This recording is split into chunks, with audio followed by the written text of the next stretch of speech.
G'day, Mate 40 here. So, do you remember a couple of years ago, the United States experienced two negative quarters in a row? So, the United States had gross national product declining for 2 quarters in a row, and almost always that means that we are in a recession.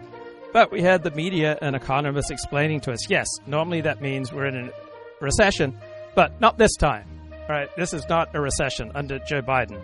So, under pretty much any other circumstance, 2 negative quarters of economic growth means you're in a recession, but not when it came to this particular time in the Biden presidency.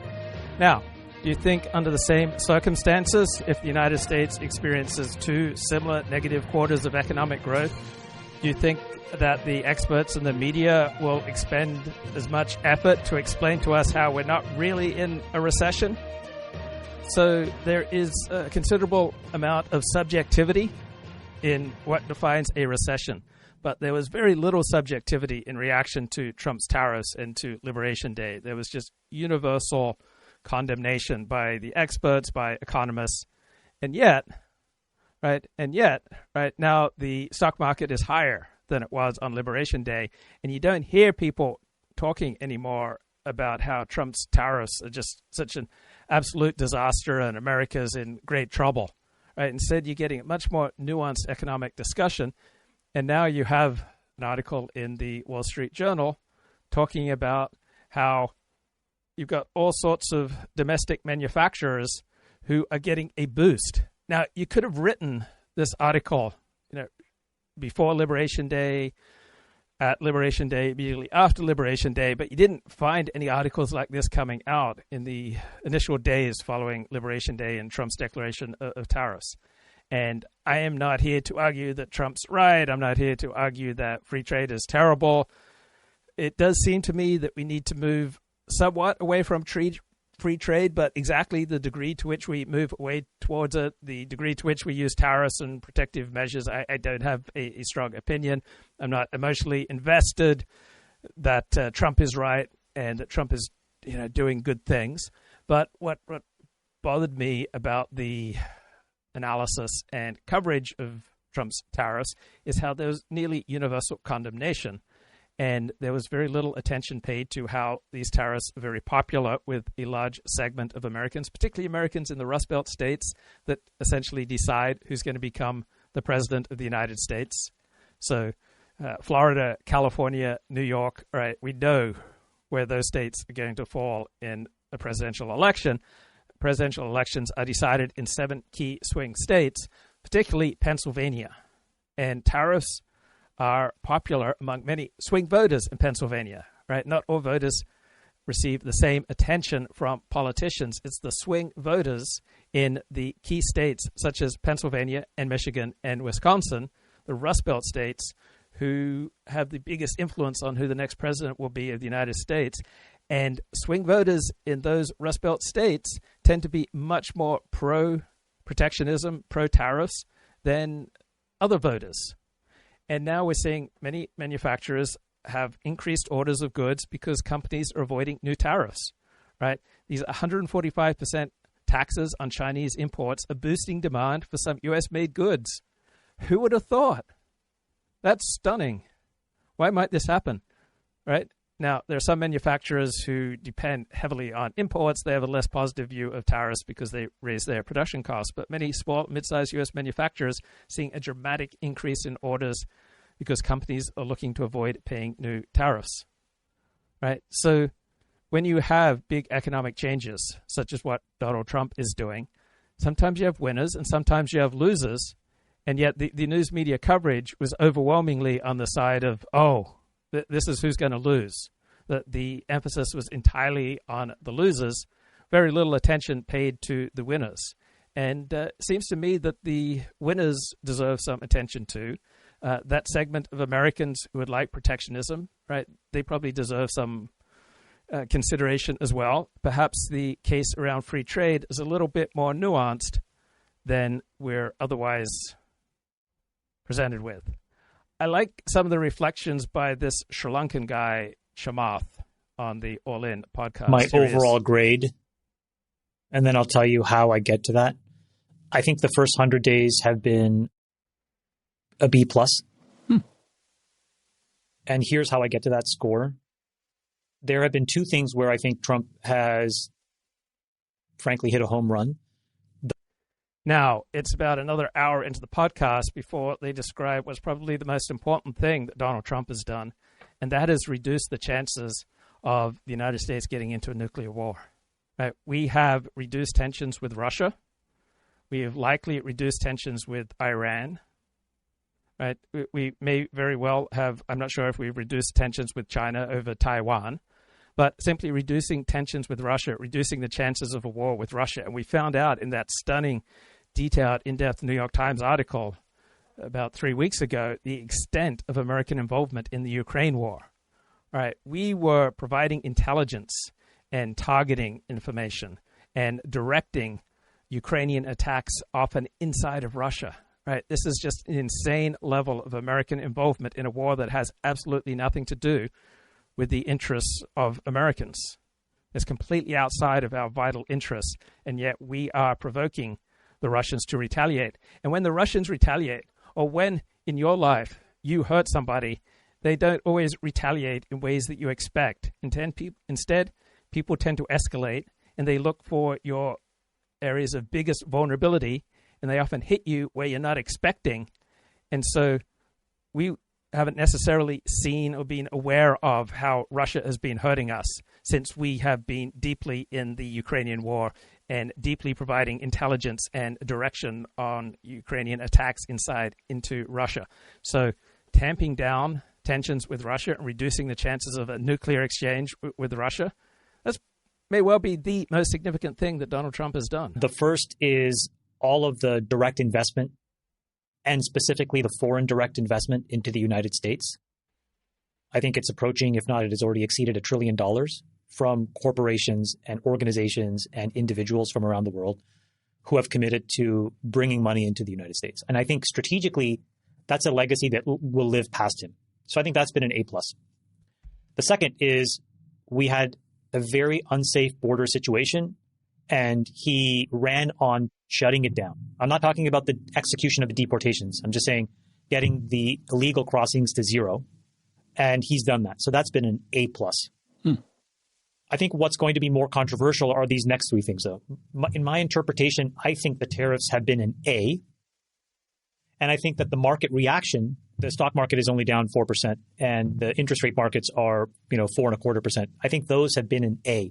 Now, the reason I think tariffs have been an A is because it has uncovered, in my opinion, how beholden we are to a brittle supply chain, and specifically to China, who is a friend but who's also an enemy. And I think that that's going to really severely complicate our flexibility and optionality. Right. There are other considerations aside from economic efficiency, and that is national interest and protecting ourselves against disaster or against over-reliance and vulnerability. Right. Interdependence means you're always going to have some amount of vulnerability, but vulnerability is a trade-off. All right. And so with these vast global supply chains, right, we become much more vulnerable than is not necessarily in our national interest. Right. It may be worth it to have a little less economic efficiency and a little bit more robustness, a little bit more protection against global supply chains in the future as they do what is in their best interests. Okay, so where have they then not done so well? I think the documents have been, frankly, a D. We were supposed to get the Epstein files. We haven't yet. We were supposed to get the Martin Luther King files. We haven't. We did get the redacted JFK files. I don't think that there's been very good communication about why it's taking so long. So I think it's a very small, narrow thing, but I think it had a lot of attention on the way in. I think the communications of the tariffs and the back and forth have been a C. I think the markets were not led in enough of a way where they could absorb the volatility. But if you take it all in its totality, I would give it a B+. I think it's been a very productive 100 days. And when you look back, I think in 3 years, 4 years, 5 years, okay, we've made some important progress. Sachs, obviously you're part of the administration, so I'm not sure exactly how to ask you this, but you heard some nice compliments about AI from Aaron. I haven't. Yes. Whenever the videos were published of caravans coming or throngs of people running across the border, we were told that these were cherry-picked videos on Fox News. It wasn't real. Finally, in the last year of the Biden administration, They said, okay, we're finally going to do something about it. They took some limited actions. And they said that doing more than that would require new legislation. Well, all of that was just gaslighting, it turns out. Trump came in, he remained in Mexico. I am grateful that David Sachs is on our side. I'm grateful that David Sachs is volunteering and serving in the Trump administration. But that doesn't mean that the level of attention that he has received doesn't sometimes go to his head. So he makes many incredibly ill-advised comments. So just because you have some success, right, it tends to rocket people past the level of mastery into the realm of hubris. And we're all hubristic at times. And it's just inevitable, right? You experience some success and you lose touch with reality. Mexico and other policies completely stopped it. He had this line at the State of the Union, which I think is exactly right, which is we didn't need a new law. We just needed a new president. So I think that's area number one. Area number two, I would say, would be the vibe shift in the culture around wokeism and DEI. How quickly we forget about this, but wokeism has completely collapsed. I don't know that anyone is. So one of the insights from the alternative right is that politics is downstream from culture, and the culture changed before Trump's election.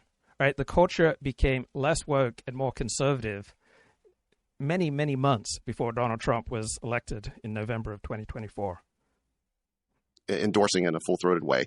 Moreover, right, Donald Trump is both a significant player in history, and he's also representative of a particular situation, circumstance, a slice of time in history, as we all are, right?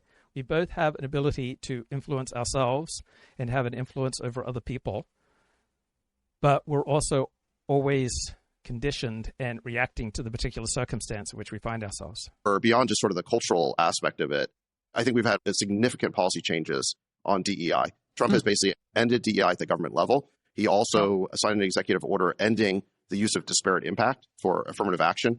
This is the policy that said that even if you have a policy that's applied in a completely neutral and objective way, if it results in a disparate impact where different groups are represented in a different way in the outcomes, then somehow that must be racist. And that led to essentially engineering the results of various populations to basically fit quotas. And I think all of that now has fallen by the wayside, and I think that meritocracy and colorblindness are back. The only holdout really has been these universities, where Trump is now taking action against Harvard, and I think that ultimately we will win that battle. You see that even in relatively liberal companies, the DI department.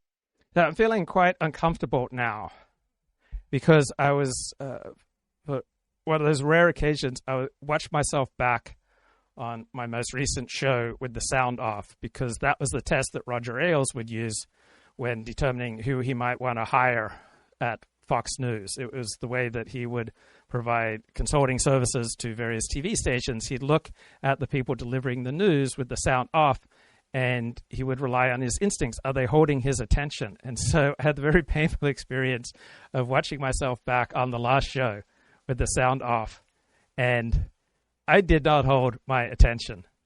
I was not thrilled by the compelling quality, or more importantly, the lack thereof, of my presentation. And it put me into a bit of a funk. And one thing that I noticed is that I naturally tend to stand with my right foot forward. So right now I'm standing with my left foot forward, but normally I stand like this. And this is what's most comfortable. But due to some technical quality of my lighting, when I stand like this, notice this big, like, dark, distracting dark spot under my left eye and the bridge of the left side of my nose. And so I thought, oh man, that's distracting. I don't like that. And so if I switch around so that I lead a little bit more with the left side of my face, then you notice that dark splotch goes away. So I'm not sure that's going to completely transform my presentation, but I'm going to give it a try, because that big brown spot there under my eye looked like I had a black eye. Was not thrilled with. All right, let's hit the chat. Okay, let's move it out of top chat into live chat. And let's have a look here on X. And Typo Pen, Luke jumped the shark when he falsely accused that helicopter pilot of deliberately crashing into that plane. Okay, very good challenge, right? And I think the way I phrased it was, it sure looked like that helicopter pilot deliberately crashed into that plane. And I will stand by it. From the videos I looked at, and I don't think I've ever claimed to be an aviation expert, a helicopter expert. I don't think I've claimed expertise in any of those areas. I gave the honest reaction that when you look at some of the videos of that crash, it appears as though the helicopter is deliberately flying into the path of the plane. And you may say that's wrong, and I'm fine if I'm just 100% wrong there. But my non-expert reaction when I look at some of these videos is that it appears that the female helicopter pilot, Captain Loback, is deliberately flying into the path of the plane. Now, from the reports, contrary to the New York Times headline in its massive investigative report published last Sunday, that the causes of the helicopter crash were much more complicated than previously known. Au contraire, if you go into the body of the article, it shows that the cause of this crash was overwhelmingly the decisions taken by the female pilot, right? She refused to follow the commands of, what height she should be flying at and where she should be going. And due to her refusal to follow direction, right, she caused a crash that took the lives of 67 people. And it's such a gross level of negligence that it may not be that important whether or not she deliberately chose to crash into that airliner, or she just did it through sheer massive incompetence, right? There is a reckless level of incompetence where you are deadly. And she exhibited a reckless level of competence showing she was deadly. All right, let's have a look at another comment. Respectfully, Luke, I think you're going to regret even your modest degree of support for Trump's tariffs, like with that helicopter thing. Okay, so I still don't see why I'm wrong when I say that many of those videos of the helicopter versus plane DC crash appear as though she is directly flying into the path of the aircraft. That was the reaction of thousands of people. And it's not claiming an expert opinion, it's just claiming this is what I'm seeing. And I may well regret being open to the possibility that Donald Trump's tariff policies may turn out to be for the good, right? I'm not going to the barricades and saying it's definitely, obviously true that Donald Trump's tariff policies are for the good. I simply have an open mind to Trump's tariff policies. And the area where I'm triggered, right? Where am I triggered in this area?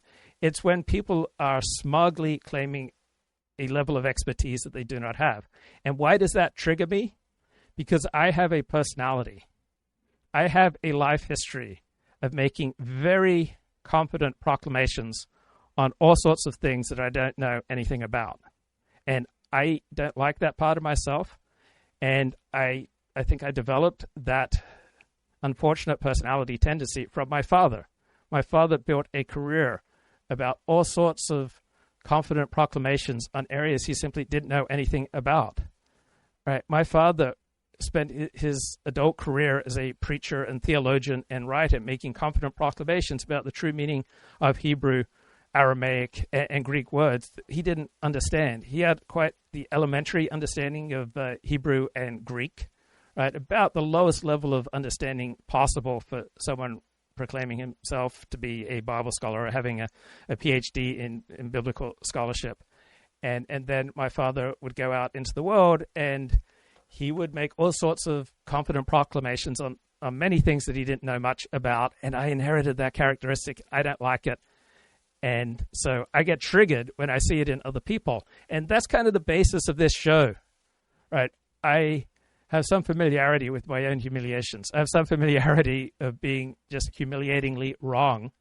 And I have some familiarity with what drives me to say ridiculous things. And so when I spot these traits in other people, it's like, oh, I recognize that because I do that all the time. It's very easy for me to do that. So there is a philosopher who I like. His name is Michael Huemer, and he's not on the left. And he just wrote a post, Trade, Tariffs, and the Make-Work Bias.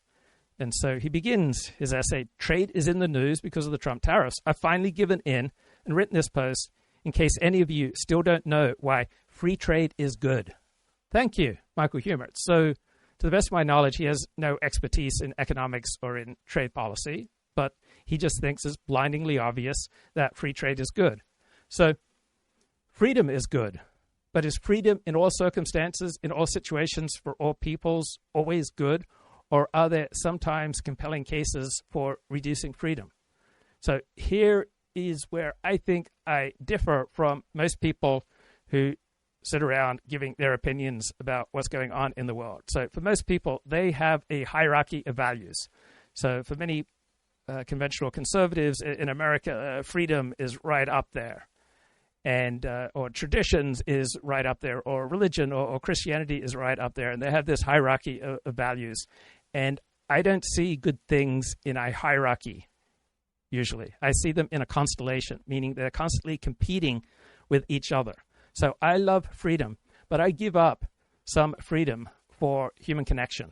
So I don't talk about my closest friendships, my closest relationships, because they are so important to me that I leave them outside of this show, and I give up my freedom to talk about these relationships for the sake of other values. I give up a lot of my freedom to belong to an Orthodox Jewish community. There are all sorts of other trade-offs in life. There's safety versus truth. All right, sometimes telling the truth might make people feel unsafe. And sometimes safety is more important, and sometimes truth is more important. So I would think that generally for a man to tell his wife about all the other women he's thinking about having sex with, that's a really bad idea, even though it's true. Right? A dog humping your leg is true, but it sucks. And so there are some times when safety is more important than truth. Public health announcements, such as during COVID, they have to work for people with 80, 85, 90, 95 IQ levels, and so you have to dumb them down. And so sometimes you sacrifice truth for the cause of promoting reduction in fatalities. And sometimes that might be good, right? Publicly stating the truth, privately stating the truth isn't always good. Sometimes there are more important qualities than truth.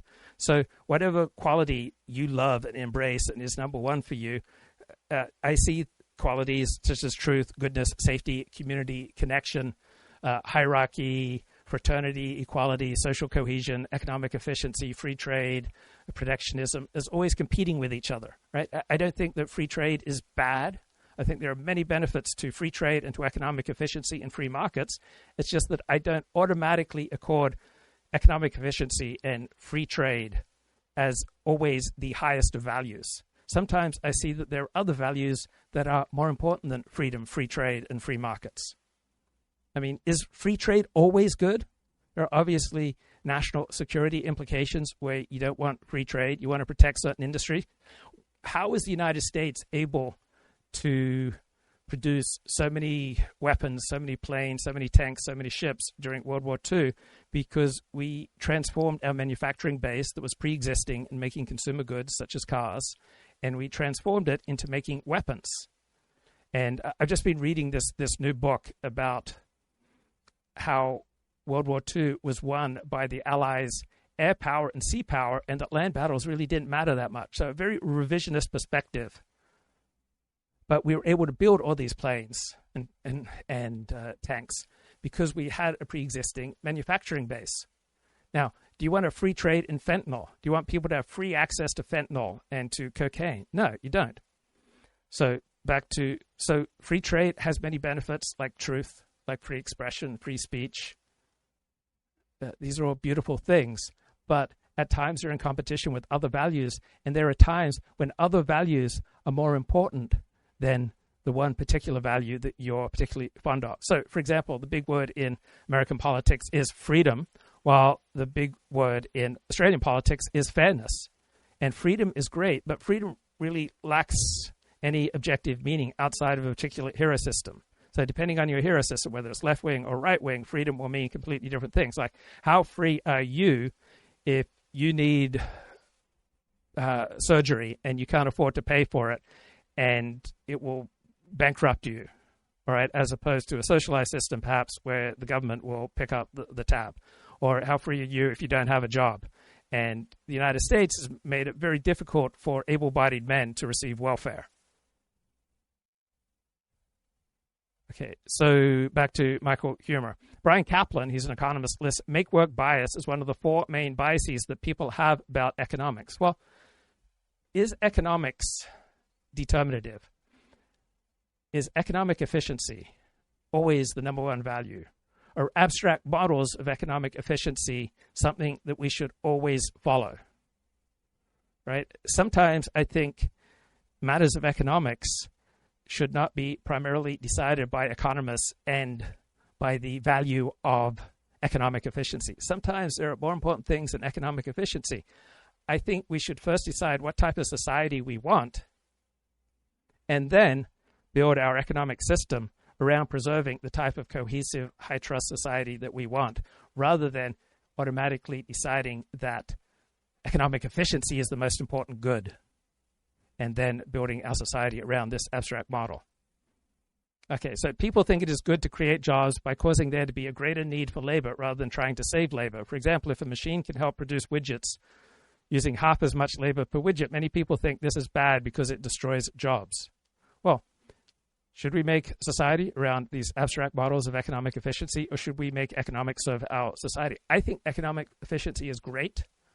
I think economic efficiency should be the number one value in many situations, but there are other situations where preserving social trust, social cohesion, and families and human dignity is even more important than economic efficiency. So this is the story that free trade and free market people love to tell. Milton Friedman, the great free market economist, visited China, where officials proudly showed him one of their infrastructure projects in which many men were working with shovels. Milton Friedman asked why they were using shovels. Did they not have heavy earth-moving machines? His guide told him that the reason was that this was a jobs program. Milton Friedman replied, "Oh, well, if it's a job program, then why aren't they using spoons?" Now, for many free market, free trade people, they think that is just a crushing response. But that lacks understanding of the importance of human dignity, right? Forcing people to use spoons to move earth would reduce human dignity. Human dignity counts. There are situations where I would rather have people working 40 hours a week with a shovel moving earth than using more efficient machines to do that labor if the alternative is that those people are going to be out of work. Right? It's a very bad thing to have able-bodied men sitting around. And the idea that, oh, if you want to create work, then why not have them use spoons? Because spoons would reduce their dignity, and it might be hard on their back. There are human values to consider, right? There is the welfare of your fellow citizens to consider.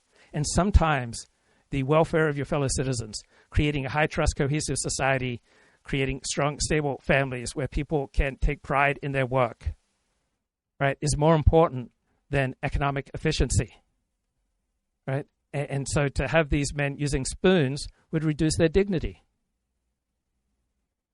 To me, that's obvious, but it doesn't seem to get much consideration. To do whatever's necessary to stop Trump's agenda. This is pre-Civil War style resistance. We're getting into traitorous territory. It's not like we didn't know it was going to be terrible, and it is terrible. He really did have a judge arrested today. Arresting a judge today. Are you kidding me? It's to make an example to the dozens of judges that have ruled against this administration, up to and including the justices of the Supreme Court unanimously.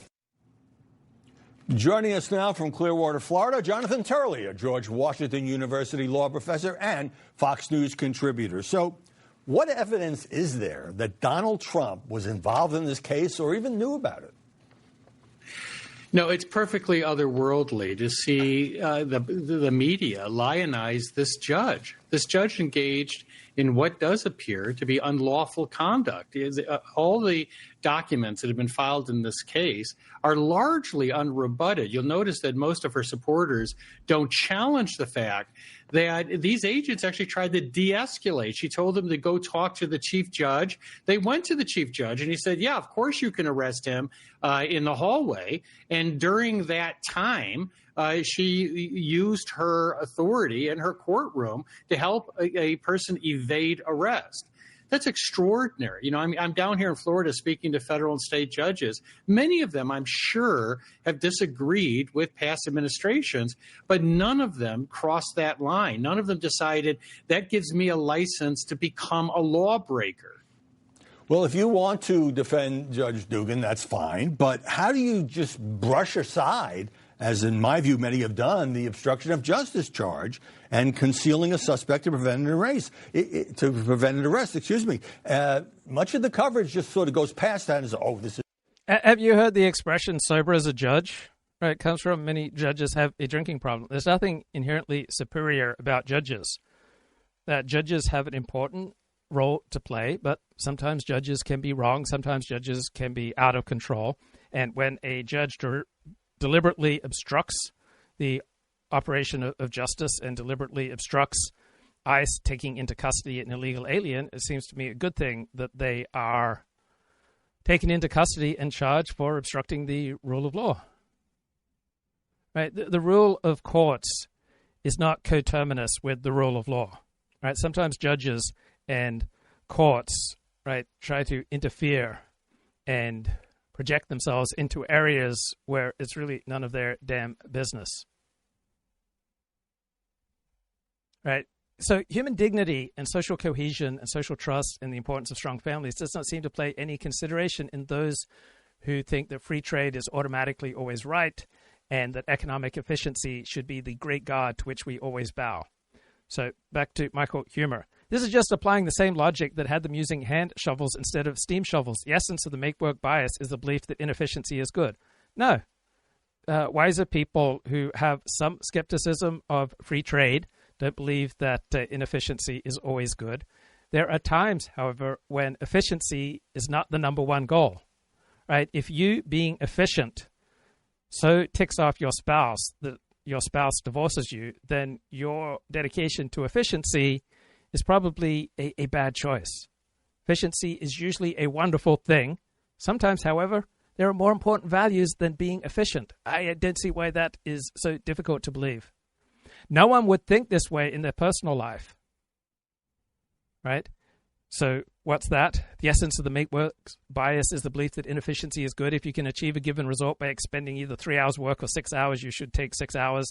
No one would think this way in their personal life. Yes, we think that way in our personal life all the time. For example, when we spend time socializing with other people, it's hard to optimize that time. There will be time when you're hanging around your friends that you are bored.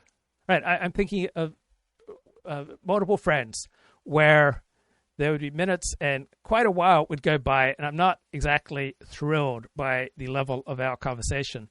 But then it kicks into a different gear. And so it's really hard to make your time with other people as efficient as possible. Sometimes, however, it's worth taking 6 hours to do a task if you get to do it around people that you love, or you get to build your relationships with people that you love, rather than taking 3 hours on your own. So why should economic efficiency always be the number one goal for an economy, right? How about making your economy as robust as possible? What about the various national interests that your country might have? What about morale and dignity? If we listen to this kind of argument for inefficiency, says Huemer, we would end economic progress. We'd all still be living in an agricultural society where all of us would be farmers, right? Economic efficiency is a great thing, but it's not the only great thing. Right? If you want to deny that economic efficiency should always trump all other concerns in all circumstances, that does not mean that such economic efficiency has zero efficacy. Right? Banks are necessary. I don't know any prosperous economy that does not have the lending out of money at interest. Why should people be able to rent out their labor, rent out their equipment, rent out their real estate, but not be able to rent out their money and get a return for it? So Huemer says it doesn't matter economically what goes on in the Pacific. It doesn't matter if the Japanese are involved or if there's some kind of magic spell that they can cast. It's just a matter of using the most efficient method to get the product. It's not economically harmful to be efficient. Well, it can be economically harmful to be efficient if it comes at the cost of your national security or the robustness of your economy or social cohesion, social trust, the strength of your families, and the extension of human dignity. Everybody seems to want to extend the power, the status, and the income of their profession at the expense of all other considerations, right? Economists want the rule of economists. Lawyers want the rule of lawyers. Doctors want as much status, power, and income as possible. Psychiatrists want to limit competition, have as much power, status, and income as possible. Right? Sometimes the rule of lawyers is not the rule of law. Sometimes it is a usurpation of law. The rule of courts is not always the rule of law. Right? Law, economics, theology, these are not always disciplines that automatically should have the right to rule in absolutely every circumstance.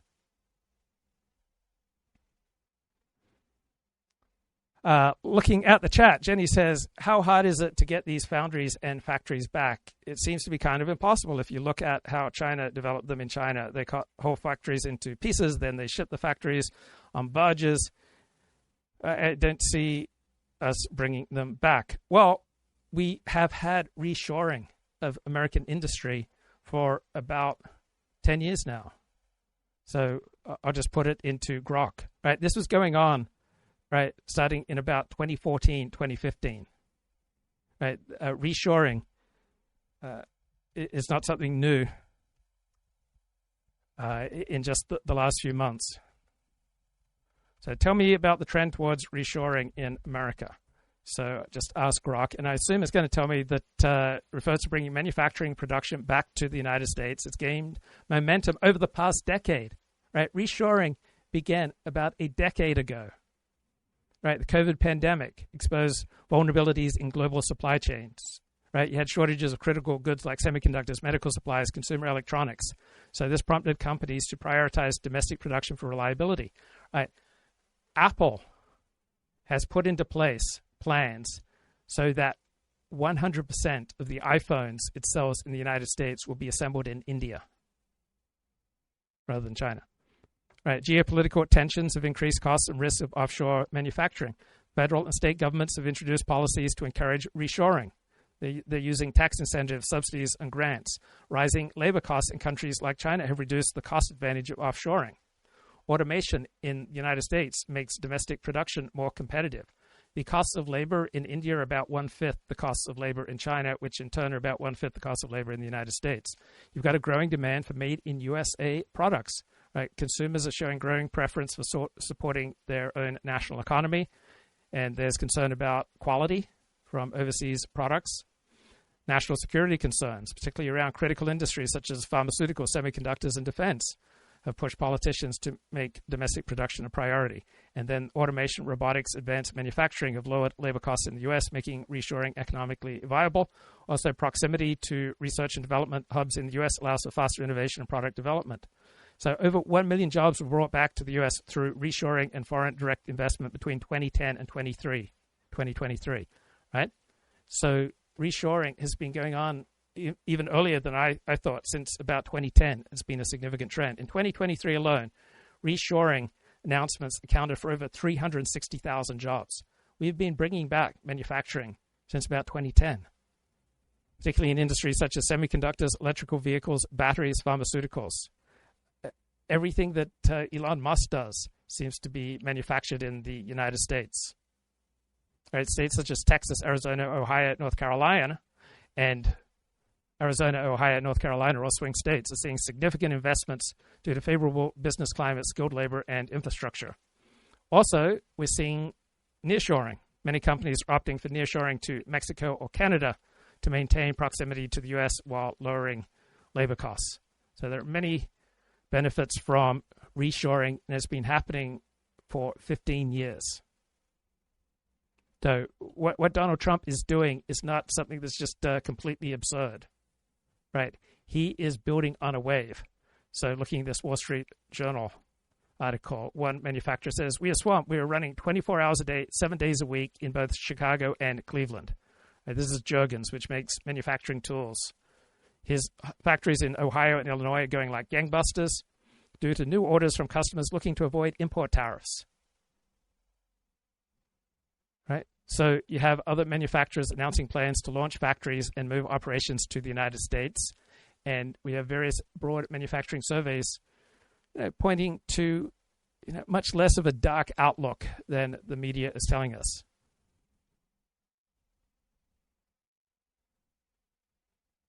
So perhaps the case for Trump's tariffs is a little stronger than the news media indicated. But there are also many strong criticisms to make. And looking at Typo Fan says, the U.S. has been strategically promoting manufacturing for national security under Joe Biden. Yes, Joe Biden essentially continued Trump's tariff policies and being tough on China. Trump is wrecking U.S. manufacturing by cutting them off from parts.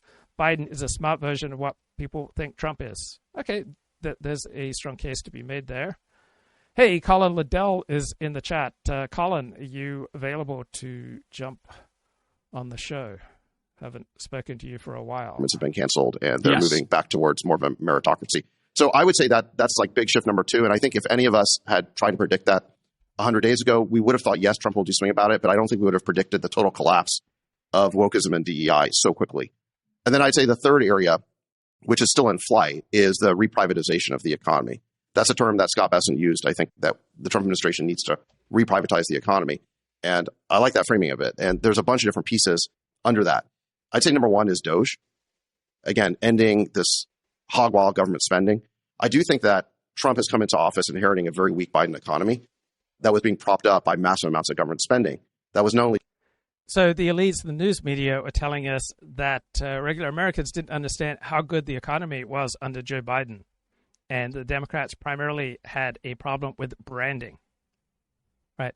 So do you really think that the Democratic Party's number 1 problem right now is branding? You really think that Joe Biden's number 1 problem was an inability to sell his economic accomplishments, right? For most Americans, the Biden years were bad for them in their pocketbook, in their economics. They were going backward.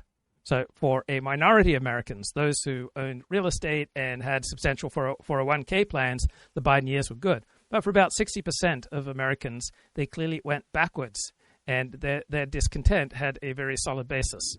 Okay, let's bring Michael back to the show. Michael, what's going on, man? 40, how are you? I'm blessed. Blessings. So, on the topic, I will say I have noticed the negative indicators of the tariffs and the trade wars, to be fair. But that doesn't mean that we didn't expect that, or that doesn't mean that it's not working. I'll give you a couple examples. My 401k completely took a nosedive, and then it recovered. So it was like a hockey stick. So, and I don't really follow that too closely, but just out of morbid curiosity, I looked at it, and it was like the most dramatic drop I've ever seen. But it recovered like 75%, I believe. So that's number 1. And number 2, we were thinking about buying this little car for my kid, like plastic car, by the way, like that you can put a kid in. And my ex sent me a screenshot of it for about a month ago, and it was $50. And now it was finally time to buy it. And I looked on Walmart, and it was $70, the same car. So that's about a 50% increase in the price, like over a very short period of time for no reason, except I think you can logically infer that that's the China trade war tariff resulting in that. And so my ex is like, oh, so how do you like Trump now? I said, no, I support it. I'll pay. No problem. I accept the consequences. Yeah, I think you're touching here on something that's important, that's only tangentially related to your remarks, but it's just what entered my head, and that is principles versus interests. And sometimes holding onto your principles is more important than pursuing your interests. And other times, pursuing your interests should be your highest principle. So there's no inherent reason why dedication to principles or dedication to interests is inherently better, right? There's a time and place for both. Anglo-Saxons, right, tend to frame things in terms of universal principles, and pretty much every other group tends to be much more pragmatic in following their interests. But totally. There's this Anglo thing. They always need to frame things in terms of universal principles of right and wrong, and it's always more important to stick up for your principles. And one of the worst things that you can be is tribal. Don't be tribal. Instead, be universalist and stick up for universal principles. Exactly. I'm such an Anglo-Saxon at heart, even though I'm not Anglo, by ethnicity. I feel I'm constantly, thinking of the public good, waving to people in traffic, letting them go, or waving if they let me go. Like, no one does that over here in Dallas. That's a crazy thing to do. And yeah, like you said, it's not in my interest to pay 50% more for this toy, but it's like, how often am I buying this? So I'm willing to eat the cost. Right. And you agree with me. There are times when standing up for universal principles is more important than, pursuing your own naked self-interest, right? It's not like one is inherently superior to the other.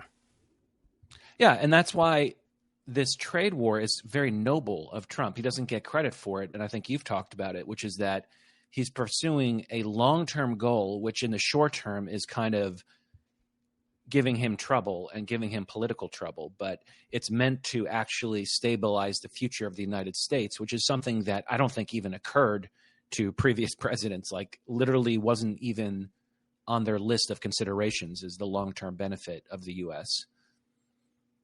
Mm-hmm. Mm-hmm. Right. There's a whole new discussion going on that we haven't had before. And the United States has been drowning in cheap trash from China. And many people, for example, their number one consideration with voting is the environment. And the United States limiting immigration is about the best thing that you can do for the global environment, because Americans consume a tremendous amount. And Trump putting a spanner in the works of globalist free trade policies is a fantastic thing for the environment.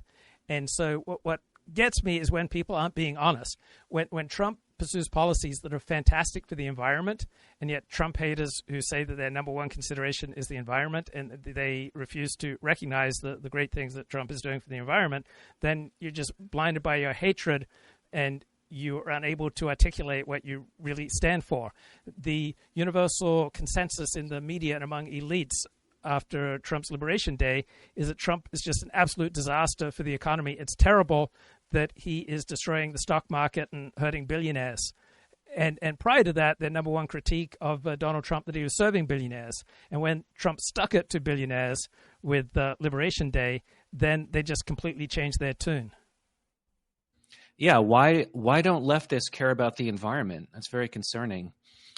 So now that I've paid lip service to the topic of the show, what do you think about the Mike Walz kind of firing, moving to ambassador of the United Nations? I'm pretty happy about that.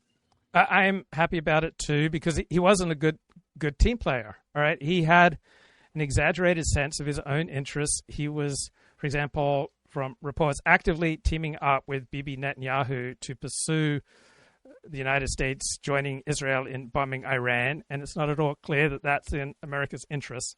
And you have to be a good team player as national security advisor. You don't have to be a good team player if you're a live streamer.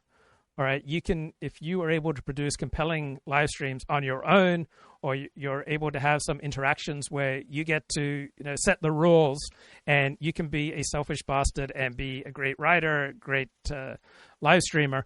But to work in a political administration, you almost always need to get along well with other people. And one of the things that will tend to trip you up in life is if you have an exaggerated sense of your own importance. And there is a killer tell that you have an exaggerated sense of your own importance, and that is you will experience humiliation. So if you're constantly experiencing humiliation, in all likelihood, you have grown out of touch with your own proper level of importance. And that happened to Mike Walz repeatedly. He just did not play well with others. He had this exaggerated sense of his own importance. He was not following the president's agenda. Marco Rubio, I'm sure, disagrees with many parts of Donald Trump's agenda, but because he is serving his boss's interests, he is thriving, and he's now adding the National Security Advisor portfolio. Many very smart people do not do well at work because they are unwilling to follow their supervisor's agenda. They just so damn sure that they know better than their supervisor.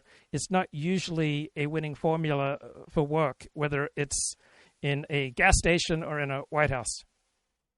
That's exactly what happened. And I think Marco Rubio probably agrees with Mike Walz on a lot of stuff. But as you said, he has enough emotional intelligence to know that, to read the room and say that he's actually become a rather articulate spokesman for a lot of Trump's ideas, even if he might not be really 100% populist MAGA on the issues, if you really look at his real views.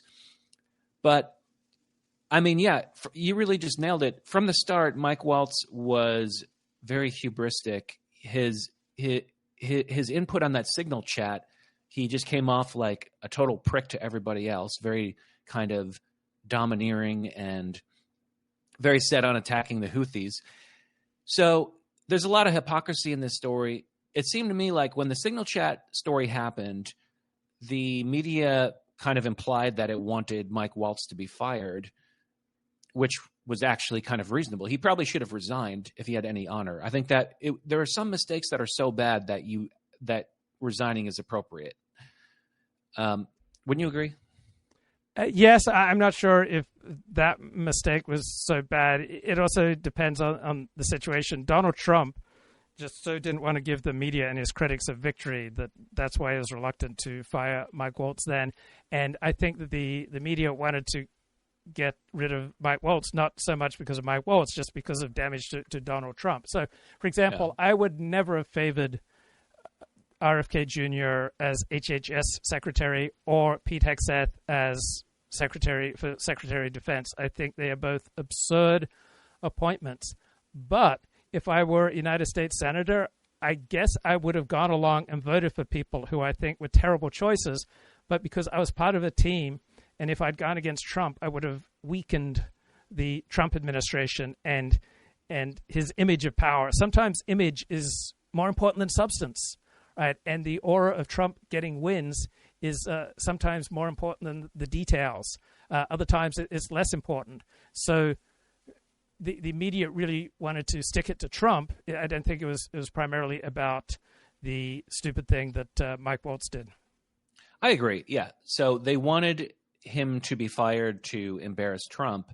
But then when he was fired, the tone was, oh, he was really like the reasonable guy in there, so I wonder who's going to put the brakes on Trump. Did you catch that? I read that in the mainstream media. I heard John Allen is a Politico writer. I heard him say that with Mark Halperin. So it's kind of 180. This is the hypocrisy that I'm talking about. It's actually the opposite, that someone needed to put the brakes on Mike Walz. He was the one who was like a cowboy and wanting to start up trouble. And J.D. Vance... Go ahead. Keep finish your point. Okay. J.D. Vance was on Bret Baier, and he said, well, there's a perception that there's like a neocon wing and there's a MAGA wing, and Mike Walz is on the, on this side and I'm on that side. And that's just not the case. So everything he said was true there, except for that's not the case. He basically just honestly characterized it and then said, not true, but. Yeah, that's a tell. When everyone says, I'm not deflecting, I'm telling you the truth, this is not the case, that's almost always a tell that they are doing the very thing that they point out. So, yeah, obviously there are different wings, and the dominant American foreign policy elite consensus is highly interventionist because that's how these individuals get to feel important. For example, if America doesn't do anything, how does a member of the foreign policy elite get to feel important if America does not do something, right? It's only by doing things in the world that you get to feel important. And most people will choose importance over every other quality, right? There is just this enormous human thirst for status, which people think that there's something peculiar to twisted people such as myself, and I just think that I'm more open and willing to talk about uncomfortable topics, and that is after our basic needs for food, water, and shelter, our strongest drive is for status. And we have to look at what brings people status, and in the foreign policy establishment, they get a status from intervening. How would you get status as a Secretary of State or a national security advisor or some kind of foreign policy player from not intervening overseas, from not doing something? That does not usually correlate with status. You get status by intervening all over the world. That's exciting. That's playing the great game. That fills your life with meaning and purpose. Meaning and purpose are beautiful things. Sometimes your pursuit of meaning and purpose come at the expense of the common good. Yeah, that could be part of it. But here's the other hypocrisy, and this is more for our side, which is that when the Signal chat scandal happened, the MAGA influencers their reaction was, this is a non-story. Stop talking about this. How could you say it's a non-story? Like, that's a pretty big story. You accidentally invited a journalist on the other side into like extremely confidential. Yeah, it was war plans. So our side was hypocritical because they pretended it was not an issue. But then if you look at the reporting that's come out now, it reveals that Trump was increasingly frustrated with Walz after the Signal chat scandal. So while you're out there pretending it's a non-issue, Trump is smart enough to know, yeah, like actually that is kind of a problem, that you just created this huge embarrassment and you compromise this confidential chat. Right. Sometimes there's a time and a place for being a team player, and sometimes there are more important things. And so if you're looking for someone with wisdom in what's going on around the world, you don't want to look to a team player, all right, because they are going to withhold truth for the sake of playing nicely with other people. And so anyone on the right who says this is a non-story, and I would assume they would have a long history of being team players at the expense of the truth. It's useful to listen to outside perspectives because they will often articulate things that you just had going on without words in the back of your brain. So, for example, I listened to a left-wing critique of this bloke who hosts a bunch of interviews for the Hoover Institute, Peter Robinson, and I suddenly realized they were right, that his manner was incredibly patronizing, and it was just incredibly cringe. And I guess I'd probably sensed that, but I would never have articulated it because Peter Robinson's on my side.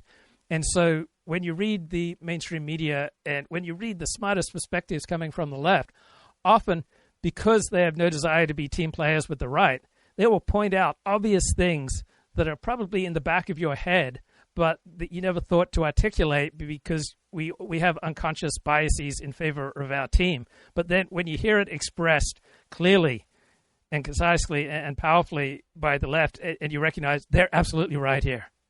Even though someone wants to hurt Donald Trump, that doesn't mean that they're wrong. And just because someone wants to protect Donald Trump doesn't mean that they're right.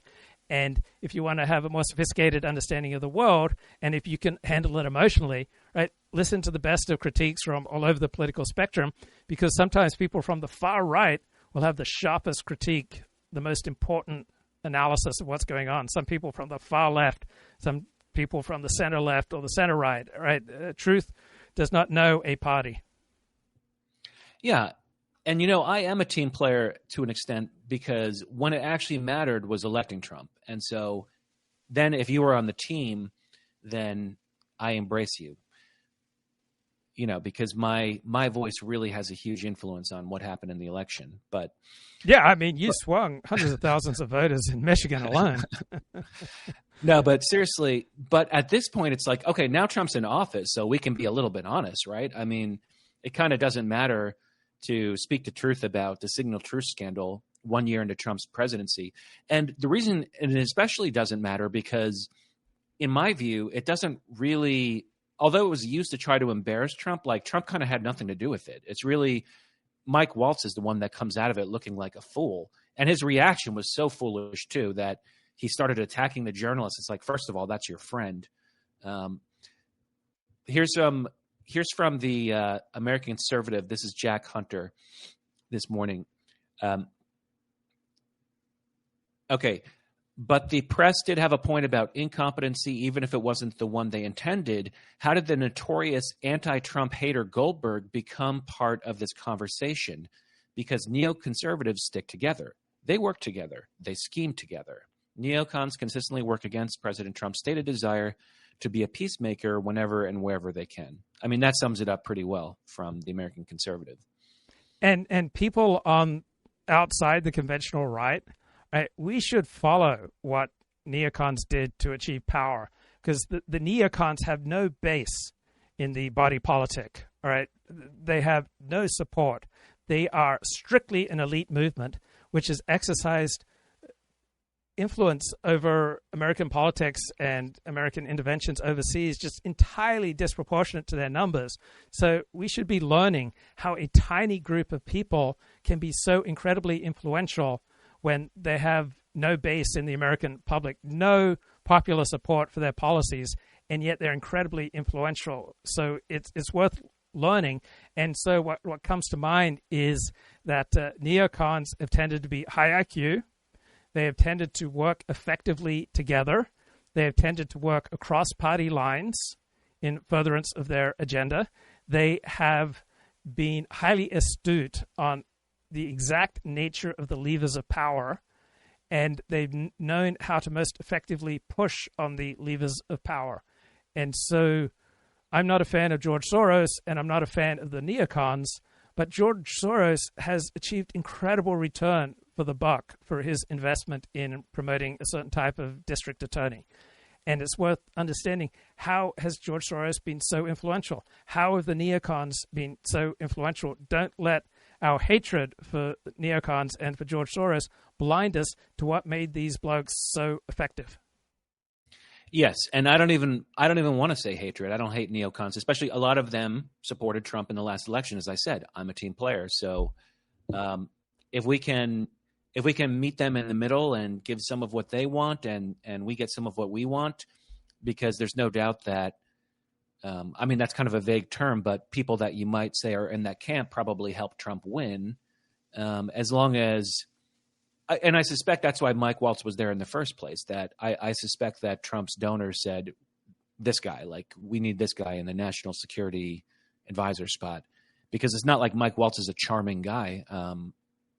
Probably Trump never even liked him. He was probably, I'm speculating, but he was probably there because at their behest. And I don't want to scapegoat neocons as kind of like catch-all term, like some people get very hung up on that, because I just mentioned American conservative.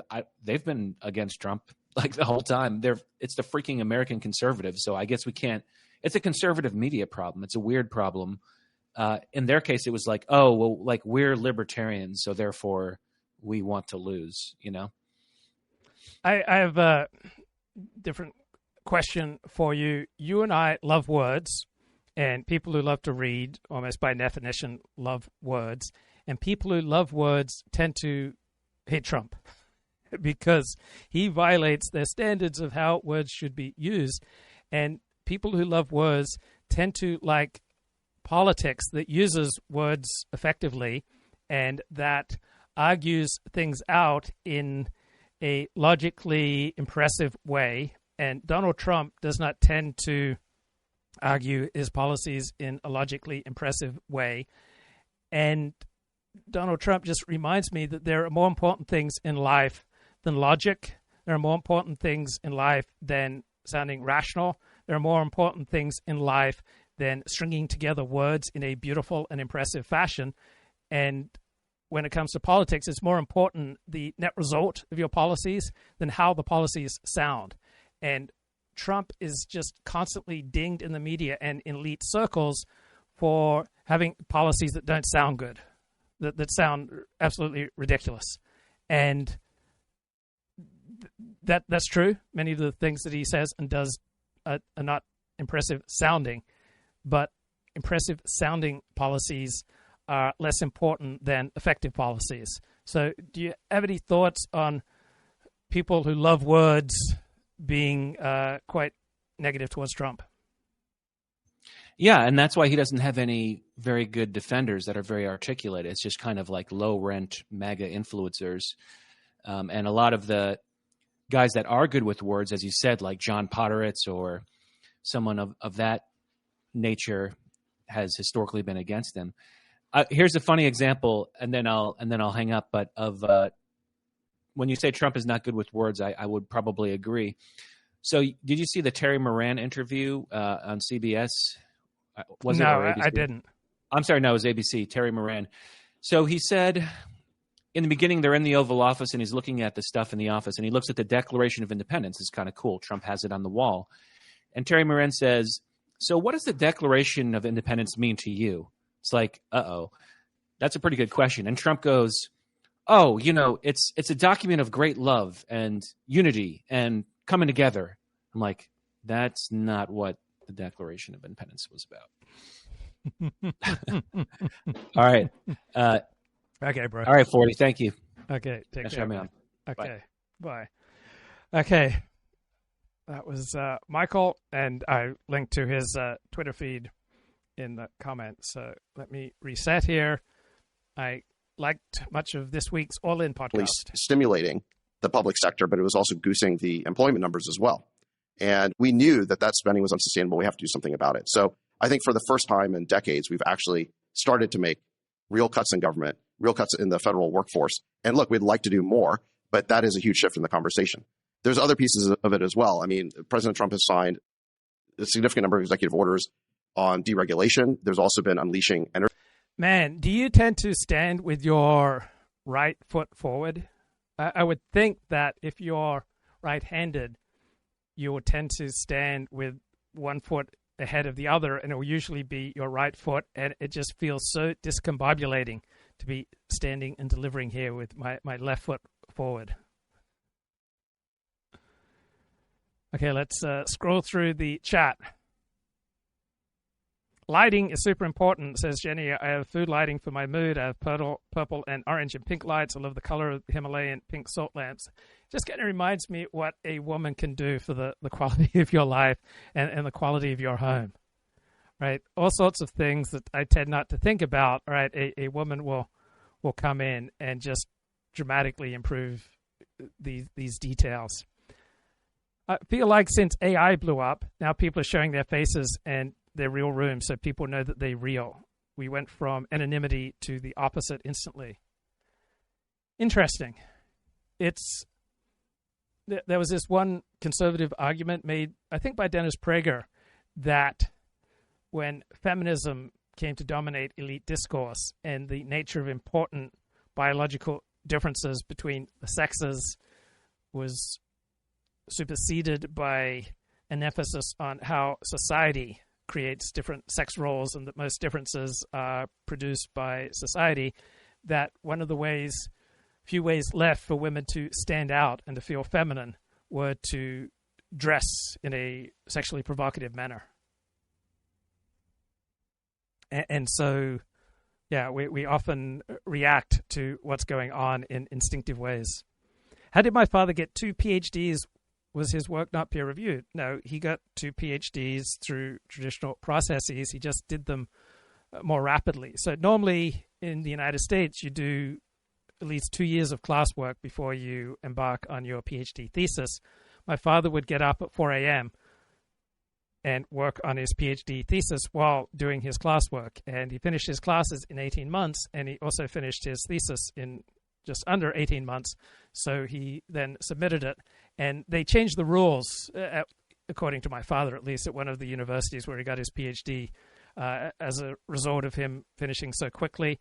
Another way that my father got his PhDs approved so quickly is that they were not exactly great work, right? I read my father's PhD on rhetoric, or at least maybe the first 20%, and I was unimpressed by it.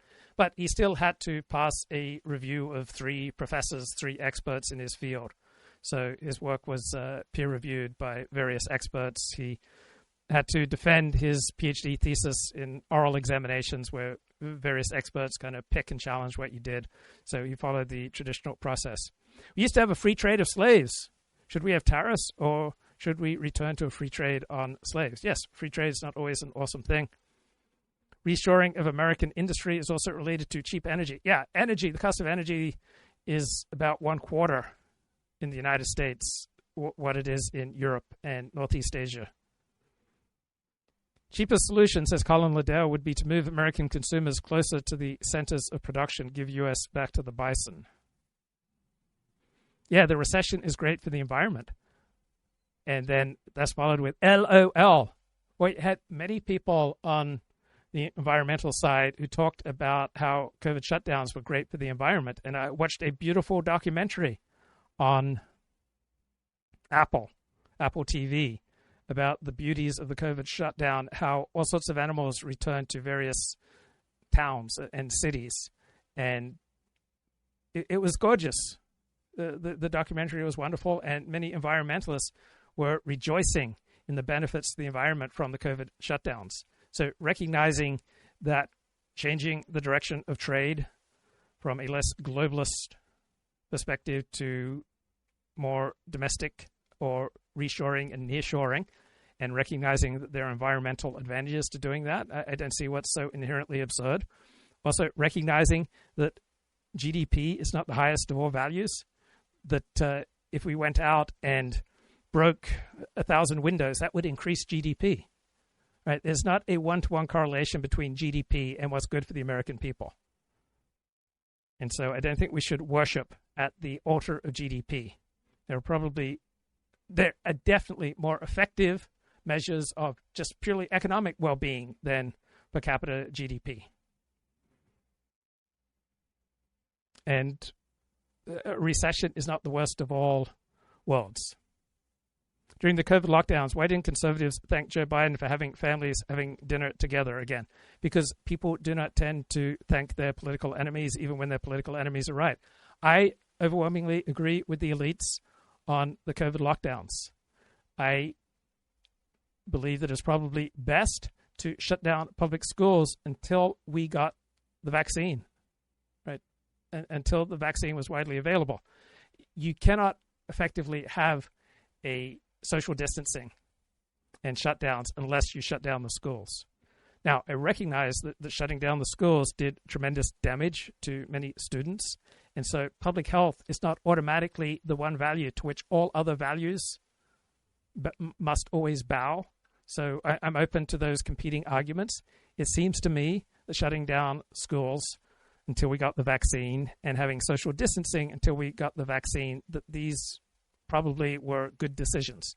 Now, public schools in many of America's biggest cities were shut down for 2 years, right? A year after we had vaccines, public school teacher unions banded together and used their power and influence to increase the shutdown to 2 years. That was absolutely, clearly ridiculous.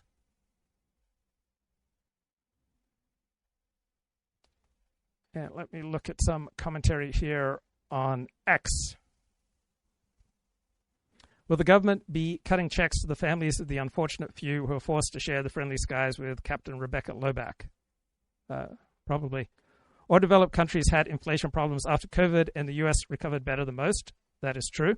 Americans will be mad about economic effects of tariffs and alienating U.S. allies, and much of the damage is irreversible in the short term. It may be irreversible in the long term. I'm open to that. All right, Donald Trump may have done permanent damage to the American economy. I don't think the case for that argument is weak.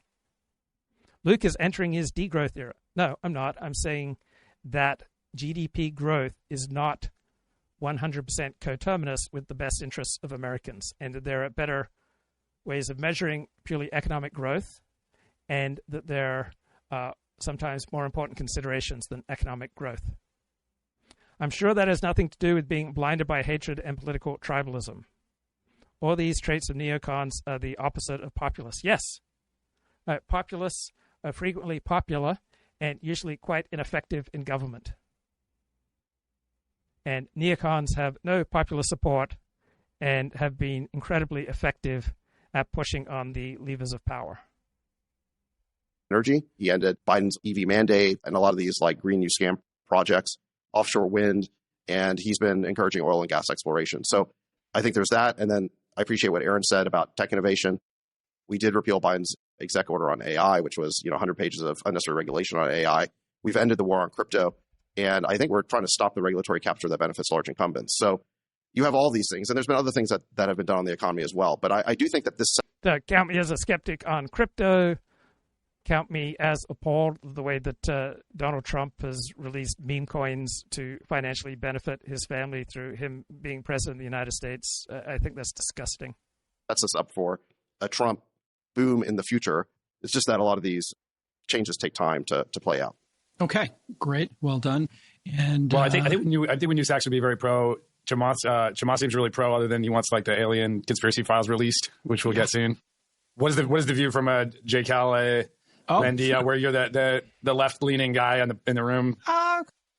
More thoughtful execution, maybe less trolling. I don't like the White House Twitter account trolling, and then focus on what got Trump here. You all said the same thing. What got Trump in here was the economy, and one thing that wasn't mentioned by everybody is the peace dividend. And Trump is making massive progress in Ukraine, apparently. I don't know if it's on the docket today or not. But stopping the wars and making the economy boom, those are the two most important things that he could do. Can I build on that? I totally missed that. You're absolutely right. That's another one where I would give Trump an A+. Nat and I had dinner with POTUS 2 weeks ago. And wait, you had dinner with Trump. This is breaking news. Well, okay, whatever. Yes. Well, I think it's remarkable how much of a Putin apologist Jake has become. I mean, you want to end the war in Ukraine now? You're going to just give it to Putin? No, you're not going to stop Putin? I'm totally in favor of what Trump's doing in negotiating a deal to get our money back. You want to talk to Putin now? I've always wanted to talk to Putin. I just don't trust him, but you can trust him. Let me tell you what Trump said. So there we go. There was a handful of us at dinner, and then he got up to say a few words at the end. And he reminded me why I was so inclined to vote for him, which is he talked about his uncle, and he talked about how his uncle taught him about the severity of nuclear war and how people don't understand how intense and how destructive it is and the power of these weapons. And he left that speech at the end saying, and this is why I'm so fundamentally against this thing. And it reminded me, to your point, Jason, it is so easy to forget that there's only one existential risk, save like aliens coming from the heavens, right? There's only one existential risk where all these issues become fringe issues. You mentioned rule of law, border security, foreign direct investment, tariffs. It all goes out the window in a nuclear war. And I was like, I am so glad this guy's in charge because this one issue, he never wavers. Yeah. And I think there's all kinds of complicated moments that could make. So Adrian Vermeule is a professor of law at Harvard Law School. And he has this thoughtful essay about the persistent fallacy that the rule of law equals the rule of courts. And you see this rampaging in the aftermath of the Supreme Court ruling on Trump versus the United States, which was wildly, falsely equated presidential immunity with presidential exemptions from the constraints of law. Right? Immunity is a privilege against being subject to judicial process. Right? We really don't want to legalize all of life and all of political decisions. Right? Not everything needs to be litigated. Right? The essence of the Supreme Court ruling of immunity for presidential decisions is the president does not have to answer for his conduct in court for actions that he takes that are properly within the jurisdiction of the presidency. Right? Immunity does not exempt a president from the rule of law. The rule of law governs even when the particular institutions that we call courts lack jurisdiction, lack the competency to enforce that law. And we see this again. Right? The trope is that the rule of law is threatened if courts cannot take jurisdiction of all of the president's decisions and cannot provide a remedy for every decision made by the chief executive. And that the rule of law will pop like a soap bubble unless the president instantly and on pain of contempt obeys every single judicial order, no matter which court issued it, and no matter on what basis or what procedural posture the order was issued. So we have this senior judge, J. Harvey Wilkinson III, suggested that if the president can act in disregard of court orders, then the executive's obligation to take care that the laws are faithfully executed will lose all meaning. Right? Everybody wants to rule the world, including judges, including lawyers, including psychiatrists. Right? The rule of a judge in Alabama or Florida is not necessarily the same thing as the rule of law, right? There are some decisions that a president takes that are not within the purview of judicial review. Right? The military has to make decisions that are not necessarily the proper realm for judicial decisions. Right? The army and the military has its own spheres where it gets to make decisions on a different basis than purely what is legal. Right? It is more important for a nation state to survive than that it follows judges' directions. Right? Following judge directions is often the right thing to do. It's not always the right thing to do. Right? The president gets to conduct our foreign policy with the advice and consent of the U.S. Senate, and this foreign policy cannot be set by fixed rules of law because they involve decisions of power that are beyond the law. Not everything is reducible to law. You can perhaps observe Jewish law and be disgusting. You can follow halakha and be disgusting, say some rabbis, right? It's possible to try to just be legal and follow the law and make terrible decisions. And there are some things where they are not properly an area where judges should be ruling. So foreign policy, military, right? There are all sorts of tasks that are not properly under the jurisdiction of judges. So lawyers want to legalize and judicialize every function of government, including defense.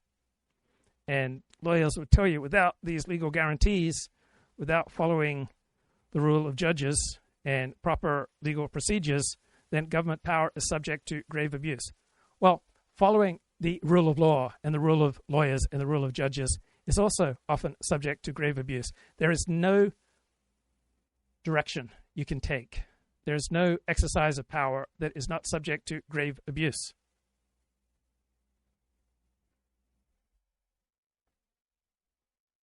So there is a difference between the rule of law and the rule of courts, reading here from this Adrian Vermeule essay.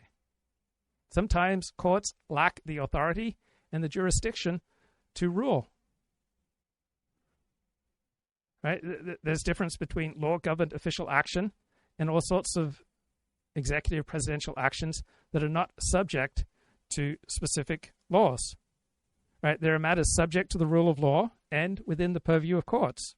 There are matters subject to the rule of law, but outside the competence of courts to address.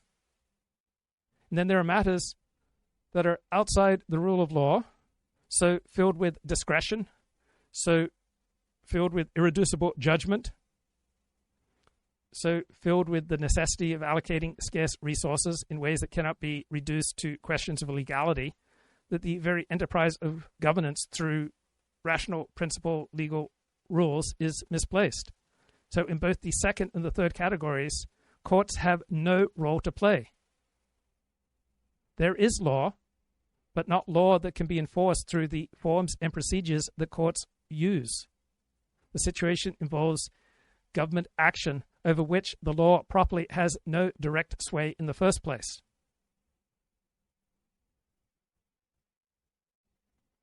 So, with court-martials, military commissions, the exercise of the military in a time of war in occupied territory, the military or foreign affairs functions of the United States, the various agencies in the United States, personnel, public property, loans, grants, benefits, contracts, right? These are not primarily matters of law, may be completely outside of the rule of judges.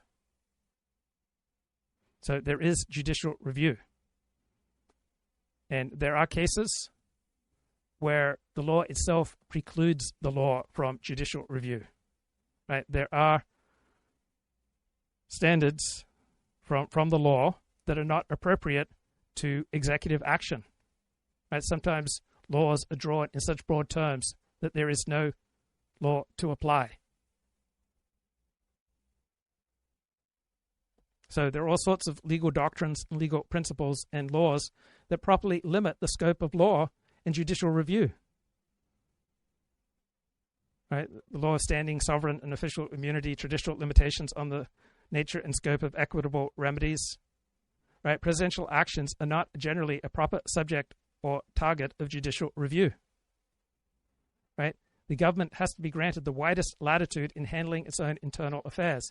When the United States is at war, the Supreme Court has virtually always sided with the executive, whether it was putting the Japanese into internment camps during World War II, any other or Abraham Lincoln suspending habeas corpus.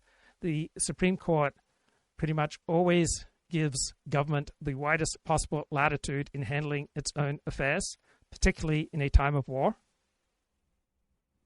And courts are not given administrative functions, right? Courts must exercise a traditional respect for the functions of the other branches of government, right? Judges are not automatically the most powerful branch, right? Law has its limits, right? For Pascal, the last achievement of reason is to recognize the point beyond which reason cannot go. Also, we should recognize that there are some areas of life where there are more important considerations than what is rational or what is legal. If you are fighting for your life in a dark alley and no one is around to help you, wondering about what is legal should not be on the top of your mind. So there's a role for courts to play. There's a role for the military to play. There's a role for economists to play. There is the rule of law. There's the rule of the state.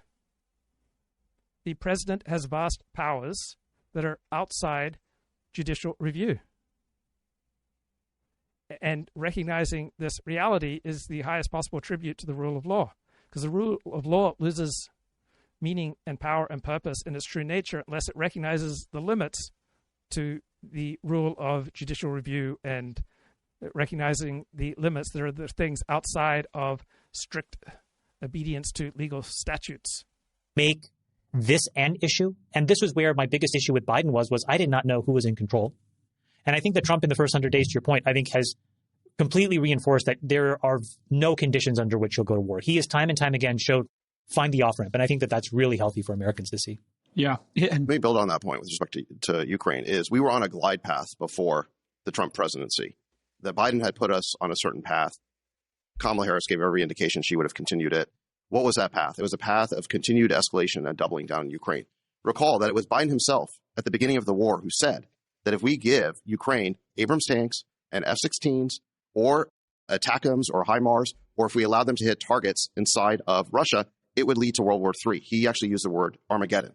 So at the beginning of that administration, they were very concerned about how an escalatory path could lead us into direct conflict with Russia and World War III. And yet, despite that, at every fork in the road where they had a choice, they ended up doubling down. They gave the Abrams tanks. They gave the F-16s. So there's so many things that Donald Trump is doing that have absolutely no precedent. Steve Witkoff's role as Donald Trump's foreign envoy to solve the Russia-Ukraine crisis, the Israel-Gaza crisis, the Iranian crisis, absolutely no precedent. Steve Witkoff does not have foreign policy experience. He doesn't have a vast team behind him. It's just incredible, the amount of power he has. Completely unprecedented. Maybe it'll work out, maybe it won't. They gave the HIMARS, they gave the ATACMS, and finally, when Biden was a lame duck in his last couple months in office, they did the most reckless and irresponsible thing, which is allow American weapons to be used to strike targets on Russian soil, not just fighting in Ukraine, but on Russian soil. Moreover, we now know from a New York Times article that just came out in the last few weeks that it was American generals and American intelligence who were planning this war. So when you're talking about striking Russian targets on Russian soil, it's not just the Ukrainians using our weapons. They're using our targeting. They're using our guidance. They're using our satellites. I mean, we are deeply integrated in the kill chain. This is the United States being a co-belligerent in the war, hitting Russian soil. That is incredibly reckless and dangerous. I have no doubt that if the Democrats were still in office, we would be in an escalatory spiral right now, with the destination being World War III. And I do think that Trump has pulled us back from the brink there. There's obviously still more work to do, but I really appreciate the efforts that Steve Witkoff has undertaken, where for the first time in 3 years, we've at least had direct diplomacy with the Russians. We weren't even talking before. Talking before. I mean, talking is a great thing, and apparently we're going to keep supplying with them with weapons as long as they pay for them. So it's going to be very interesting to see how this all hashes out over the next 100 days or so. Let's keep moving. I don't think we know that yet. Let's wait and see on that. Okay. Yeah. I mean, I think that's, what was reported, but you're right. We should wait and see. Okay. Downstream tariff impacts. We got to talk about this, and this is why we have you here. Ryan, since you're in the thick of it, you tweeted a thread last week about the lag time of shipments from China. And when you were on, I guess during COVID, you really educated us to how the supply chain works. And according to the thread that you shared somewhere around early June, we're going to expect warehouses, trucking, the entire supply chain, maybe to start to seize up or layoffs. I don't know how you would frame it, Ryan, but are we past the point of no return with regard to the supply chain? Is there an off-ramp for this tariff conflict war negotiation with China in your mind? What are you seeing on the streets and in the purchase orders and the invoices at Flexport? Definitely not past the point of no return. I think we're still right in the middle of the don't judge the cook while he's cooking is one, let's see what it tastes like at the end is I think a starting point here. And they're still in active negotiations. So I don't think it's not static. Now the world does want a lot more certainty. And that's a big cause of what's happened here. And what has happened is a 60% decline in bookings of ocean freight from China to the US. I mean, so that's really, really pretty dramatic, like probably exceeding what was expected. Around, yeah. Like instead of paying the China tariff, now you pay a Mexico tariff, which should be less. Is that the idea? Well, you can move it into a bonded warehouse in Mexico even and not pay Mexican tariffs either. And you just wait until it imports. But I mean, what's the Department of Commerce or the Customs to do? It's sort of, you just to see as, people are hand wringing empty store shelves, Christmas gets ruined, and all these layoffs start happening in the supply chain. Take us through the two scenarios that people are debating. Yeah, I mean, the bleak scenario, which is I don't really think it's going to happen. I think that the administration doesn't want this to be their legacy, that they created a policy that just kind of tanked small business and supply chain. So I don't actually think you're not there for cheap labor. You're there for quality manufacturing at this point. There's much cheaper labor in Southeast Asia or other parts of the world than there is in China. So you're in China because of the manufacturing capabilities, the ecosystem, not just for cheap labor. And if you could have moved, you would have already with the 25%. Definition means that they expect the tariffs to sort of persist. Which is totally different from let's go negotiate deals that just allow for the free trade to actually increase. And so are we worried about the reciprocity or are we worried about kind of revenue streams? So that's a whole issue. You also have people on this call of managed teams. You do change management. You lead people to the end state that even remotely competitive in car manufacturing. So where should, in your mind, this all lead? Because you have some thoughts on American exceptionalism and maybe skating to where the puck is going. So if you were to become an advisor. Yeah. Where are they allowed to have their supply chain operate? That ends up with just lots of economic distortions that everybody on the right would have called, the left socialists for trying to kind of implement central planning around supply chains. So that's my piece. Well, one example, by the way, just to shout out to our friend, completely brazen, ridiculous, shitty reporting by the Wall Street Journal last night when they were told that this whole Tesla thing was a total farce. They continued to publish it. Okay, fine. They're referring to Elon, the board. Yeah, starting a search to replace Elon, and then the board said, well, wait, we told you we weren't doing that, and they didn't even mention They communicated that directly to the Wall Street Journal. The Wall Street Journal said, I don't care, I have an axe to grind. Correct. Yeah. I think that Trump has a strength, which is he shapes these potholes for the mainstream media to fall into. The downside of that, though, is that the mainstream media then doesn't do the other part of the job, which is to tell the things that are important. So, for example, we spent a lot of time breathlessly talking about the MS-13 knuckles of the guy, right? Or then we spent a bunch of time talking about how MSM. So the Democrats are talking about they have a communication crisis, they have a branding crisis, and it reminds me of the alt-right post-Charlottesville when they were talking about optics so much. And if you're talking as though the problem for your political movement is primarily optics or branding, you're likely seeking the easy way out. So I went to therapy for years, and there were months when I was with the best therapist I ever had, and I would often confess to him, I wish there was just one easy trick that I need to do, and then my life will dramatically improve. But one of the things that bugs me when I watch back these streams is how little I look at the camera. Right? It sure feels when I watch myself back that only 1% of the time am I engaging directly with the camera. It's I need to look at the damn camera more. Be more vulnerable. Open myself up to the camera. So people want that one easy trick, right? The Biden administration and the elite news media thought that number one economics problem for the Biden administration is that they'd failed to effectively sell the policy, to communicate the policy. But the real problem was that for most Americans, the Biden economy was bad. The real problem the Democrats have right now is not branding or communication. but that they have grown out of touch with the middle of America that decides elections. When the American people overwhelmingly did not want Joe Biden to run for a second term, right? Joe Biden's main problem was not communication or branding, but reality that he was too old to govern, let alone run for a second term. And so when people fixate on branding and communication and optics, usually it's because it is less painful than dealing with reality, dealing with the real problem. People love to focus on symptoms rather than the real problem.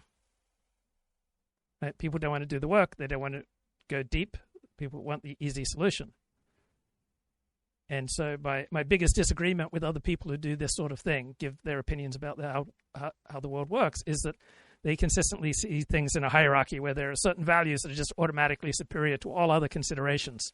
Well, I see values in a constellation where they're constantly competing and they are situational. So Democratic Party right now thinks it's in a branding crisis, right? But this is a delusion. They have a deeper disconnect with voters, all right? It's not just about messaging, right? The alt-right wanted to talk optics after Charlottesville, but the alt-right became associated with Nazis after Hailgate and after Charlottesville, and this was a much deeper problem than just optics. It wasn't just a matter of perceptions, all right? Biden and his team had a communications crisis, but this communications crisis was that reality was opposed to the message that they were putting out there. And when you go to war with reality, you don't usually win. Right? People want to avoid dealing with the real stuff. Right? The Democrats are unpopular because they're culturally tone deaf, because they have lost large swaths of the working class, and they speak in a way that does not connect with the middle of the road voters. Right? They are seen as prioritizing identity politics over bread and butter issues. They have alienated swing voters. Right? The alt-right was seen as an antisocial movement after Hailgate and after Charlottesville. It wasn't just a matter of optics or communication. So Democrats say, we got a branding crisis. Well, they're unpopular. They're out of touch. They speak in a way that makes people in the middle of the political spectrum feel talked down to. They are disconnected from the policies that the American middle resonate with, right? And just trying to focus on rebranding and communications, right, avoids addressing the fundamental failures with policy and with communication. Alt-right optics crisis. It's like, oh no, we're seen negatively post-Charlottesville. But they were seen negatively because there was such a strong anti-social component to how the movement developed. So much easier to just say, our problem is this symptom, rather than dealing with the fundamental problem. NBC blurred out the names of the placards on the lawn. Okay, but here's the other part where then they get so tilted. Here's what they don't report. They didn't report that, for example, when Trump took a shot at Harvard, he also reinforced and strengthened historically black colleges and universities. Totally did not get written. I'll give you another example. This past week, Bessent said that the tax bill will allow you to fully deduct all the PPE and all of the incidental costs of building a factory. I heard that. I immediately went to my wife. She runs a pharma business. This is exactly what she's trying to figure out.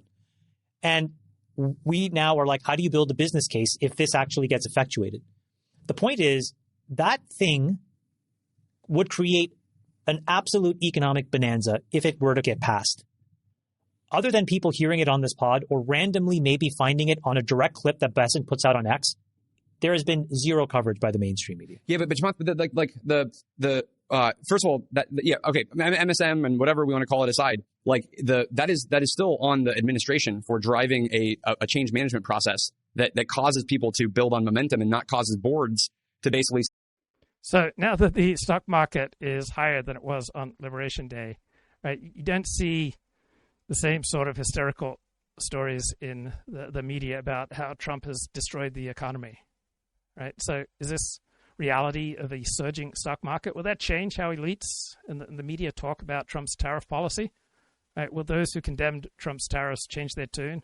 now that we have a stock market rebound and we have the prospects of the U.S. getting better trade deals, right? How can people keep arguing that Trump has destroyed the American economy, right? If a falling stock market incontrovertibly demonstrates Trump's incompetence, then does a rising stock market demonstrate his competence? Right? So you do see a softening rhetoric in many quarters, right? You have news outlets acknowledging the resurgence of the stock market. You have a Washington Post editorial praising Trump for signaling that he might cool the tariff fight. We have many news articles about how China is coming around and is eager for a trade deal. So we do have various mainstream media outlets and elites giving Trump credit. And we have a change of framing from tariffs are automatically bad to maybe we need to deploy tariffs in a more sophisticated way than Trump has done it. So another thing that gets me about the coverage of Trump's tariffs is that they focus on ridiculing the words of the policies rather than the effect of the policies. I love words. I love well-argued policies. I love eloquent policies. But there's something more important than logical argument and persuasive rhetoric, and that is real-world results. So we now have more and more investors and financial analysts, such as those cited in CNN and Reuters, noticing pragmatic moves with tariffs and with trade deals. Right? We have more and more openness now that Trump's evolving strategy may well yield positive results for American workers. Right? Even hedge fund managers like Bill Ackman, who was earlier hysterical about Trump's tariffs, right, are now understanding them as a board negotiating tactic. So we got reluctant praise from the Washington Post and from PBS and their financial journalist Ron Insana. And you still have critics arguing that Trump has destroyed the economy because Trump's moves go against their ideological biases and they are not framed in the most eloquent fashion. They are not necessarily compelling in their rhetoric, but there are more important things than rhetoric. Right? How about real-world results? To the tariffs, they created a huge exemption. Yeah, that we wasn't there exempt at the out start. everything. Like it's But great. they should have. By the way, this all speaks if to this was a bit better communication. planned, it should have been there in the beginning because these auto companies were saying, "Hey, this is going to bankrupt us if we have to pay taxes on wind." Where I would take we your keep side, circling back to communication and making a crisper and cleaner. You're right, Aaron. Where you are right is my expectation is it's my job to stay informed. Okay, as a CEO of my company, I try to stay informed, and you're right. It is hard because sometimes I find myself hunting and pecking to find the things that matter. But I do put a bunch of that responsibility into the lap of the people that are supposed to actually report the facts. They can choose. They didn't have to run that article about Elon, which turned out to be total bullshit and horseshit, on the front page of the Wall Street Journal. They could have talked about what Ryan just mentioned as the first article and said, here completely changes your ROIC and ROE calculations for 90% of the S&P 500. That was not the article they chose to write and to publish. But I also think it comes back to my original point around the UDOT loops, that the administration is running these very tight, hey, let's take an action.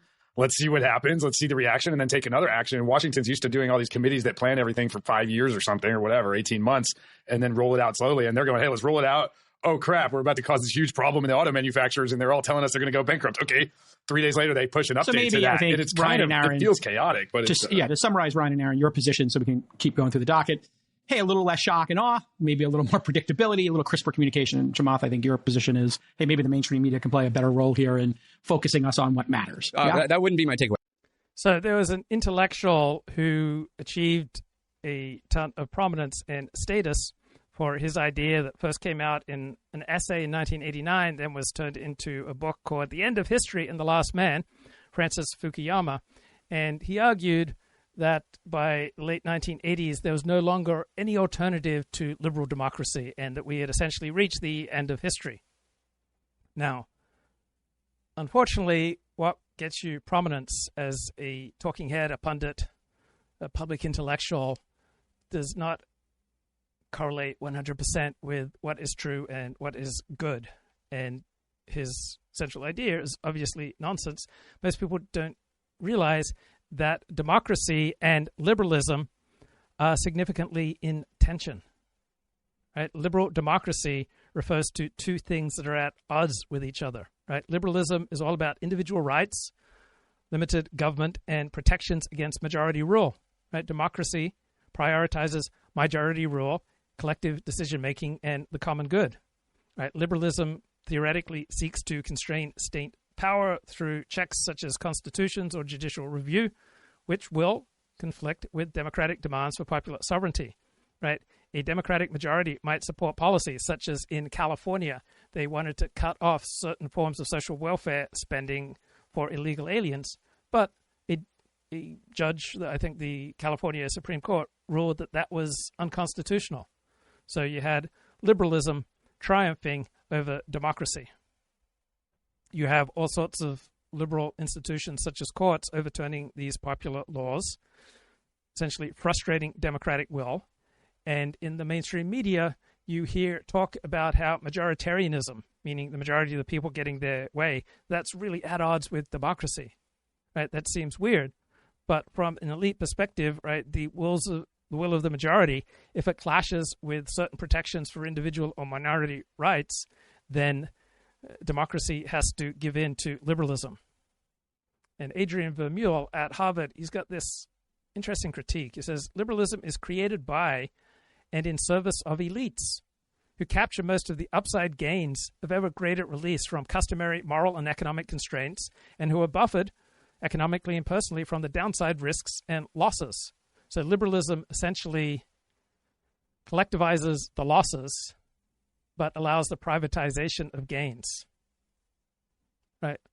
Liberalism's advocates fear that the people might reject their aspirations for ever more satisfying forms of creativity and self-fulfillment. Right? Creativity, self-fulfillment, sexual experimentation may be wonderful things, but to me, they are not inherently the greatest of things, right?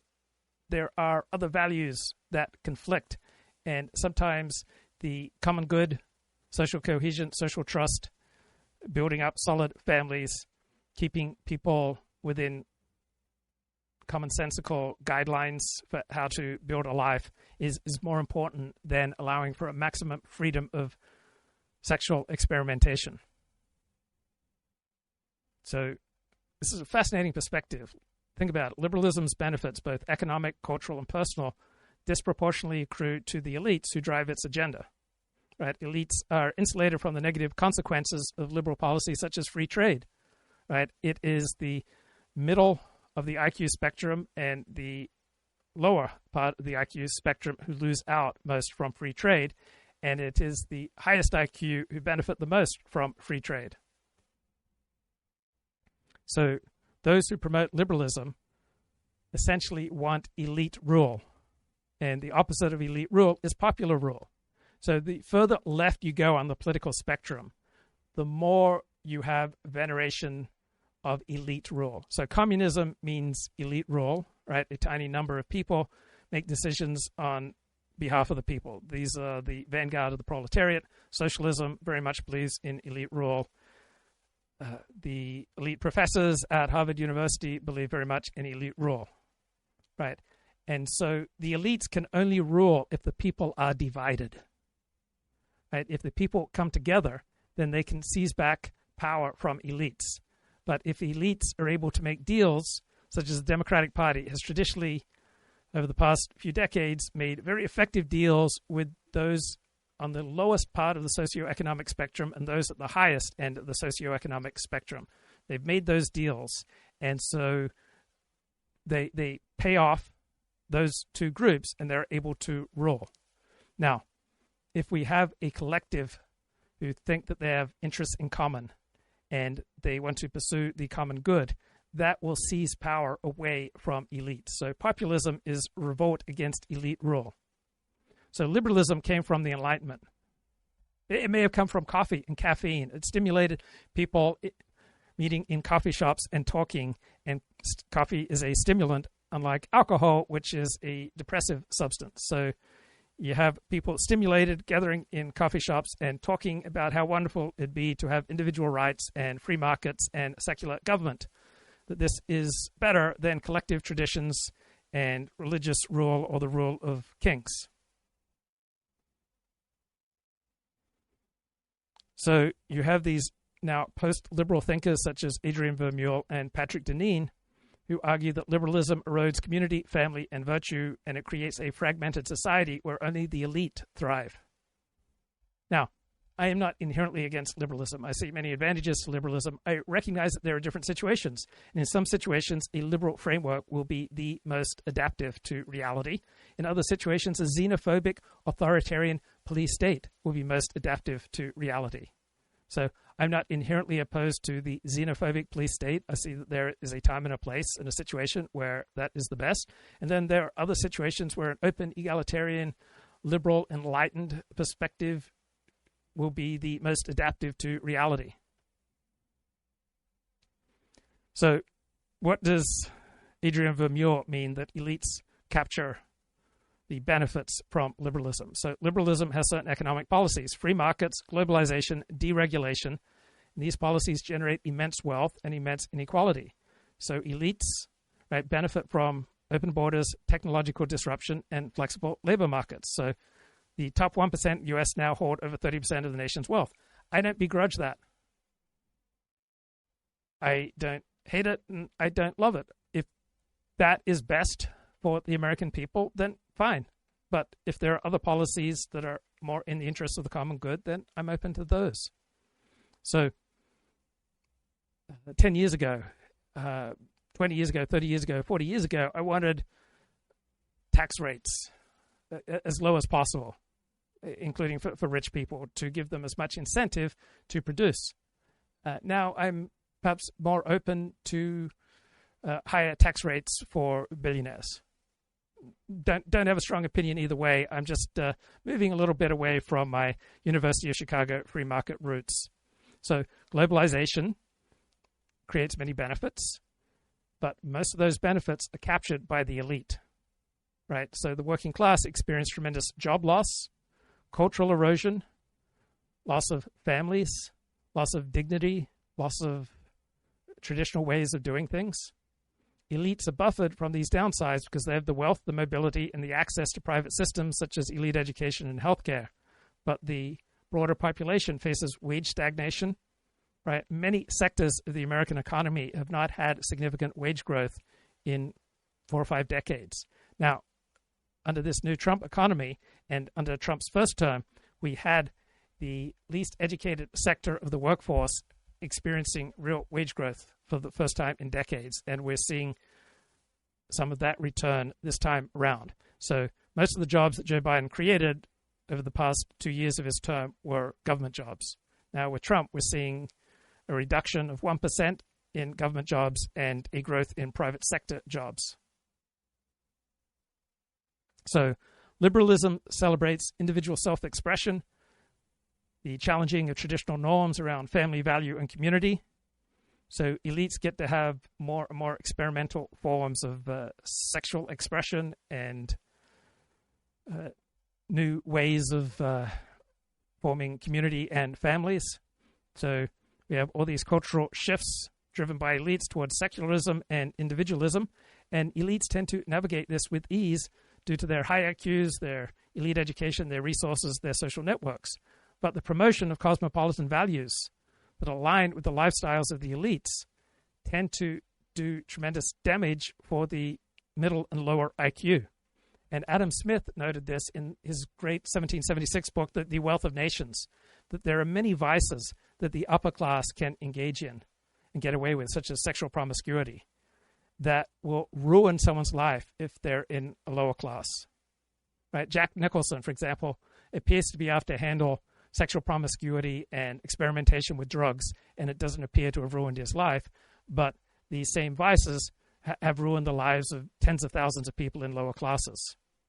So regular people with average and below average IQ are just less equipped to adapt to rapid cultural change, right? What they hold sacred, which is usually tied to religion, family, into a particular place, may well feel devalued and under siege. And so this fuels populist backlash movements such as Brexit and Trumpism, which elites fear. So most Americans believe that traditional values are declining, and rural and working class people are the most likely to express concern. So liberals are confident in elite rule, and they want the courts, the media, the universities to do what they do, even if most people hate what they're doing. So now we have the rise of populist leaders challenging the liberal orthodoxies. So we've got Viktor Orban in Hungary, we had Bolsonaro in Brazil, and we have steady declining trust in our major institutions, right? Not just in America, but also in Europe. And our elite, for example, they favor far more restrictions on speech than do regular people. So elites tend to love elite rule, which means technocratic rule. So you've got global climate agreements, you've got social media censorship. So elite policies provoke resistance, which the elites then say we need more control to handle the resistance, and you have erosion of the democratic will. So now you have in Germany, right, the German intelligence have effectively ruled that AfD is an extremist party. Why is the AfD an extremist party? Because it believes that Germans are a people, an ethnicity, and have interests. And those interests do not correspond to the massive amount of immigration that Germany has had over the past 10 years. Wait, so yeah. Okay. What's your takeaway? I mean, like zero shock and awe. Like not a little less. Like my strategy would be 100% different. Actually, Scott Bessent has an incredible podcast from like September of last year. And he basically said, you know, Bidenomics got it all wrong. And I was like listening to it. I was like, oh, okay, actually, this is kind of cool. Like he basically says, deregulate the U.S., make it easier to build manufacturing in the U.S., increase the GDP, and then you'll be able to take in less tax revenue, spend less in the government. And it was like, oh, this is actually like a glide path. We could take the fact that we did a soft landing relative to the rest of the globe. We're winning in AI. We're winning in a number of categories. We obviously need more energy. We need to bring in manufacturing into the U.S. And so you have this great momentum, which is we are the tech leader, in the world. Let's like just pour fuel on that. And so to pour fuel on that, you just do a series of carrots and the winds that build a flywheel of positive energy. Like the reason why I take a little bit of exception to Chamath's MSM point is that I think to some extent Fortune 500 CEOs are not the ones like, oh my gosh, like Rachel Maddow said this, like I'm going to go and worry about this topic now. Like the information coming at them is. I'm not talking about the information that's presented. I'm talking about the information that's excluded. How do you get the information that's not published and shared broadly? No, but come on, like Goldman Sachs and JP Morgan are not writing reports on the fact that we might enter a recession because of MSNBC's reporting on this topic. But again, that's not what I'm talking about. Okay. I'm saying like glad handing some high level prognostication, which nobody ever gets right, is in my opinion worthless. What I'm talking about is the details. So when you talk about something as narrow and specific as excluding PPE or allowing you to double or triple depreciate something in a given calendar year, fantastic. That is narrow. It's precise, it's 100%. Specific, it's actionable. And what I'm saying is if I surveyed the 500 CEO of the S&P 500, dollars to donuts, the overwhelming majority would not have known. And had they brushed up against that somehow in their normal media consumption to then ask their teams, the odds of that would have been zero as well. And all so I'm I guess saying is, who do we blame for this, Chamath? Is it the administration's job or mainstream media? But I bet you everybody knows about the blurring out of the stupid, pictures on the lawn and the MS-13 knuckle tattoos. Yeah. Okay. So let's wrap up on this. Just really lightning round here. Amazon flip-flopped on a new tariff notification on their websites. Trump said he had a great discussion with Bezos. He solved the problem very quickly. He did the right thing, good guy, etc. If you haven't seen this, it's something that Temu is doing. Here's what Temu does currently today. Nick, you have that image if you could pull it up. Of just when there is a tariff, they explain the tariff coming into the country. They put it as like a line item. I thought this was actually kind of cool. I don't know why people take offense with it. Ryan, this is pretty standard stuff. So Amazon's competitor Temu is putting in the import charges. They don't say tariffs. They don't say taxes. Import charges. This is like a standard thing. This happens in other countries too. What is this? What is Temu? This is like a dollar store?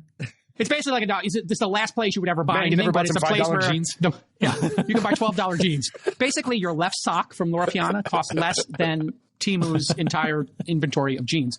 The point being, I thought this was actually a plus for. I think Amazon totally misplayed this. They did it. They rolled it out. Then they got criticized. I think they were called a treasonous company from the White House press, by the press secretary. They totally misplayed this because they should have gone and leaned into it and said, Yeah, we're showing you all these tariffs when you buy from China. If you buy from America, you don't have to pay any tariff. And No, look at all these other products. Come on. That would have lasted 3.5 seconds. This is exactly consistent with the other issue, which is they're playing whack-a-mole. Okay, we're going to do something with the automakers. We're going to try and solve some problem with Amazon. Like this is a sign that it's not a good strategy if you have to do this much whack-a-mole. They're not, they can't cover up what Amazon is going to end up dealing with, because there's going to be 500 other retailers that don't get the call with Trump. So this is to me, that's evidence of clearly they didn't think through the entire downstream set of conditions that are going to change as a result of this. Sure.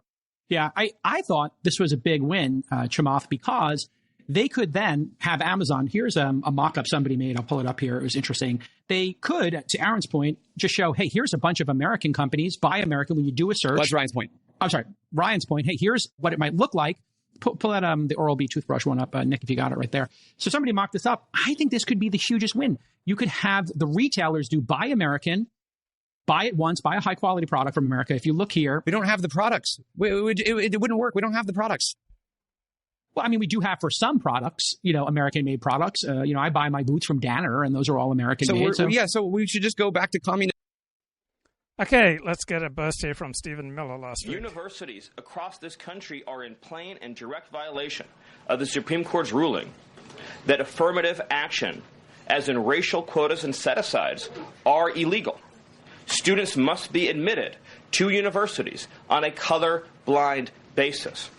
But we have demonstrated through clear evidence that our university system, including our medical schools, and perhaps particularly our medical schools, are engaging in race-based discrimination, racial set-asides, racial quota schemes, and other efforts to evade the Supreme Court's ruling, and again, the plain text of federal statute. So universities are on notice, and universities are already facing the financial consequences of their noncompliance with federal law. The clearest example that we're all familiar with, of course, being Harvard, which is engaged in repeat, systemic, and sustained violations of federal civil rights law. And J.D. Vance has a tight Twitter game. So here's a fascinating thread. Former Senator, now Secretary of State Marco Rubio tweeted, Germany just gave its spy agency new powers to surveil the opposition. That's the Alternative for Germany party. That's not democracy. It's tyranny in disguise. What is truly extremist is not the popular AfD, which took second in the recent election, but rather the establishment's deadly open border immigration policies that the AfD opposes. Germany should reverse course.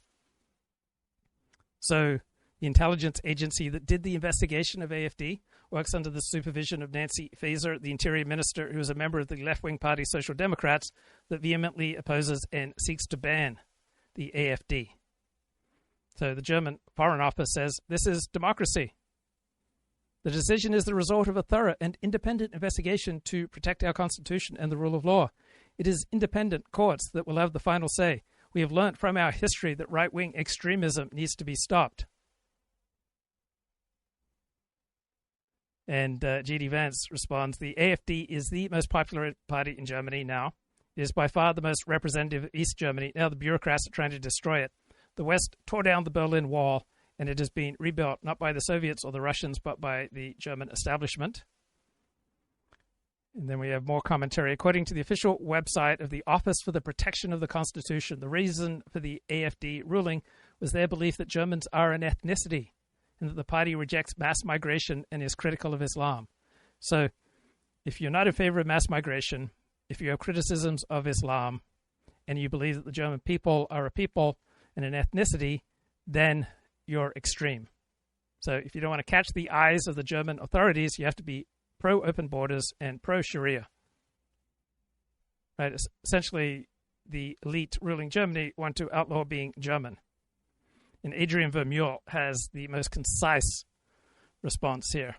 So if I'm following the German Foreign Office, democracy is when the security services investigate a leading political party, make an unpublished determination of extremism that licenses surveillance, and then the unelected courts decide whether or not to ban that party. That is democracy from the elite conception, meaning elite rule. And we're all going to make our shoes. That's we're in a global market. We buy shit from everywhere. Chamath, any thoughts on this? I mean, obviously there's the whack-a-mole angle. There's buy American and be proud of it.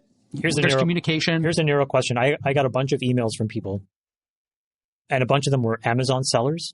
And I don't know, Nick, if you can find it, but I posted their comments and I reshared them just to kind of highlight the issues that they were going through.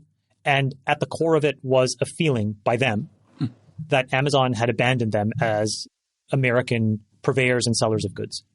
And that Amazon, on the margins, had a tendency to help competitors from abroad come stand themselves up and compete and essentially cannibalize on price and margin. This is my view completely. And that this is the biggest opportunity that I think the Trump administration is flying at 40,000 feet, doing macro level negotiations and failing to see some of these micro optimizations that are really, really real. So in the United States, you can import goods as a foreign company. You do not have to create an LLC or any sort of registered entity in the United States to import goods. Sometimes they say, oh, Americans pay the tariff. Like, that is not true. In many, many cases, the foreign company just imports this stuff and they sell on Amazon. And when they get caught cheating. So a similar deep state intelligence agency, elite law enforcement agency thing is going on in Israel, where you have the elected government being consistently hamstrung by left-wing courts. About the load of work. No, he had an enormous capacity for work. Let's start with Israel then, and the rogue Shin Bet chief Ronen Bar. First of all, I contest your news bulletin where you said he resigned. He refused to leave his chair and announced he would only resign on the 15th of June. It's a very strange thing for a head of Shin Bet to defy the government to which he is supposed to be accountable and stay in his office and then announce where he would do us the great favor and leave it. Mind you that while this is going on, there is an investigation into the staff of the prime minister, which smells a lot like the Russian hoax. And he is also trying to undermine the police chief, the police in general, and of course the minister in charge of the police, Itamar Ben-Gvir, the Minister of National Security. He is conducting an investigation on the penetration of Kahanism, the extreme radical racist view of Rabbi Meir Kahana, the assassinated Rabbi Meir Kahana, of which Ben-Gvir was a disciple in his youth. And the investigation has been conducted, although there was no pretext for it whatever in evidence. And imagine what it would be if it was opposite. So they didn't even come up with a Steele dossier. Nothing. And imagine how it would be if there was a left-wing government and some right-wing Shin Bet chief would have investigated the penetration of Kaplanism, the anti-Bibism, into the police. It is a threat. And it went so far that the Shin Bet arrested a very important chief of police, the chief of police of Judea and Samaria. And then the chief of police of Judea and Samaria started recording the Shin Bet, and we have a lot on that too. So I'll say two sentences about this crazy stuff and then go to the war of affidavit. Let me ask you one question first about just to say, Mike, to give it a headline, because I think we are now at a Hunter Biden laptop minute in Israel. Yeah. Okay. We'll come back to that in 1 second. Just let me understand something. Yes, my presentation of the news was deficient. I agree, and it is odd that Ronen Bar announced that he's going to leave on June 15. What do you think is behind that? So he's stepping down, but not right away. Why is he? What's the purpose of the delay? What does he want to do between now and June 15? Undermine the government. My interpretation of Ronen Bar is that he's very consistent. The reason that the soldiers were asleep in their beds when the atrocities began on October 7th is that Ronen Bar thought that Hamas was preparing itself for an Israeli invasion and therefore might act nervously to any raising of the alert. You remember, I think we talked about it here in detail. So Ronen Bar thinks that the dangerous element is Netanyahu. Remember, this is a guy of the Kaplan milieu, and we heard from the Kaplan milieu a million times. Hamas is not the big problem. The big problem is Netanyahu. The enemy is Netanyahu, some of them say. Even some analysts on Channel 12, a regular analyst on Channel 12, his area of coverage is jurisprudence, said Netanyahu is the enemy. And this is their frame of mind. So remember, why didn't he wake Netanyahu up? He was afraid of a miscalculation. You don't know how many memes, Mike, there are on the Israeli internet now with the head of Ronen Bar juxtaposed on a pageant queen with a stripe across her chest saying miscalculation. Because the miscalculation allegedly is that everybody would be dragged into an escalation that nobody wanted because Israel would overreact to some Hamas intelligence. So this is why he did not wake up. So in other words, he was afraid of feeding the right-wing beast with intelligence assessments that said there was a serious threat. So exactly. he downplayed the threat. The threat analysis, maybe even unconsciously did it, not because he never believed that there would actually be such a serious attack. He didn't want to give the right wing anything that they could use. He was afraid that war would begin because of the Israelis. So he not only did he not wake up the theater, he hushed it and made sure there was not even a whisper. And certainly he did not wake up the prime minister, the hawkish, crazy prime minister who would overreact because of a miscalculation. And this was the Shin Bet analysis of what happened in previous rounds. They kept saying that the problem was that Israel overreacted.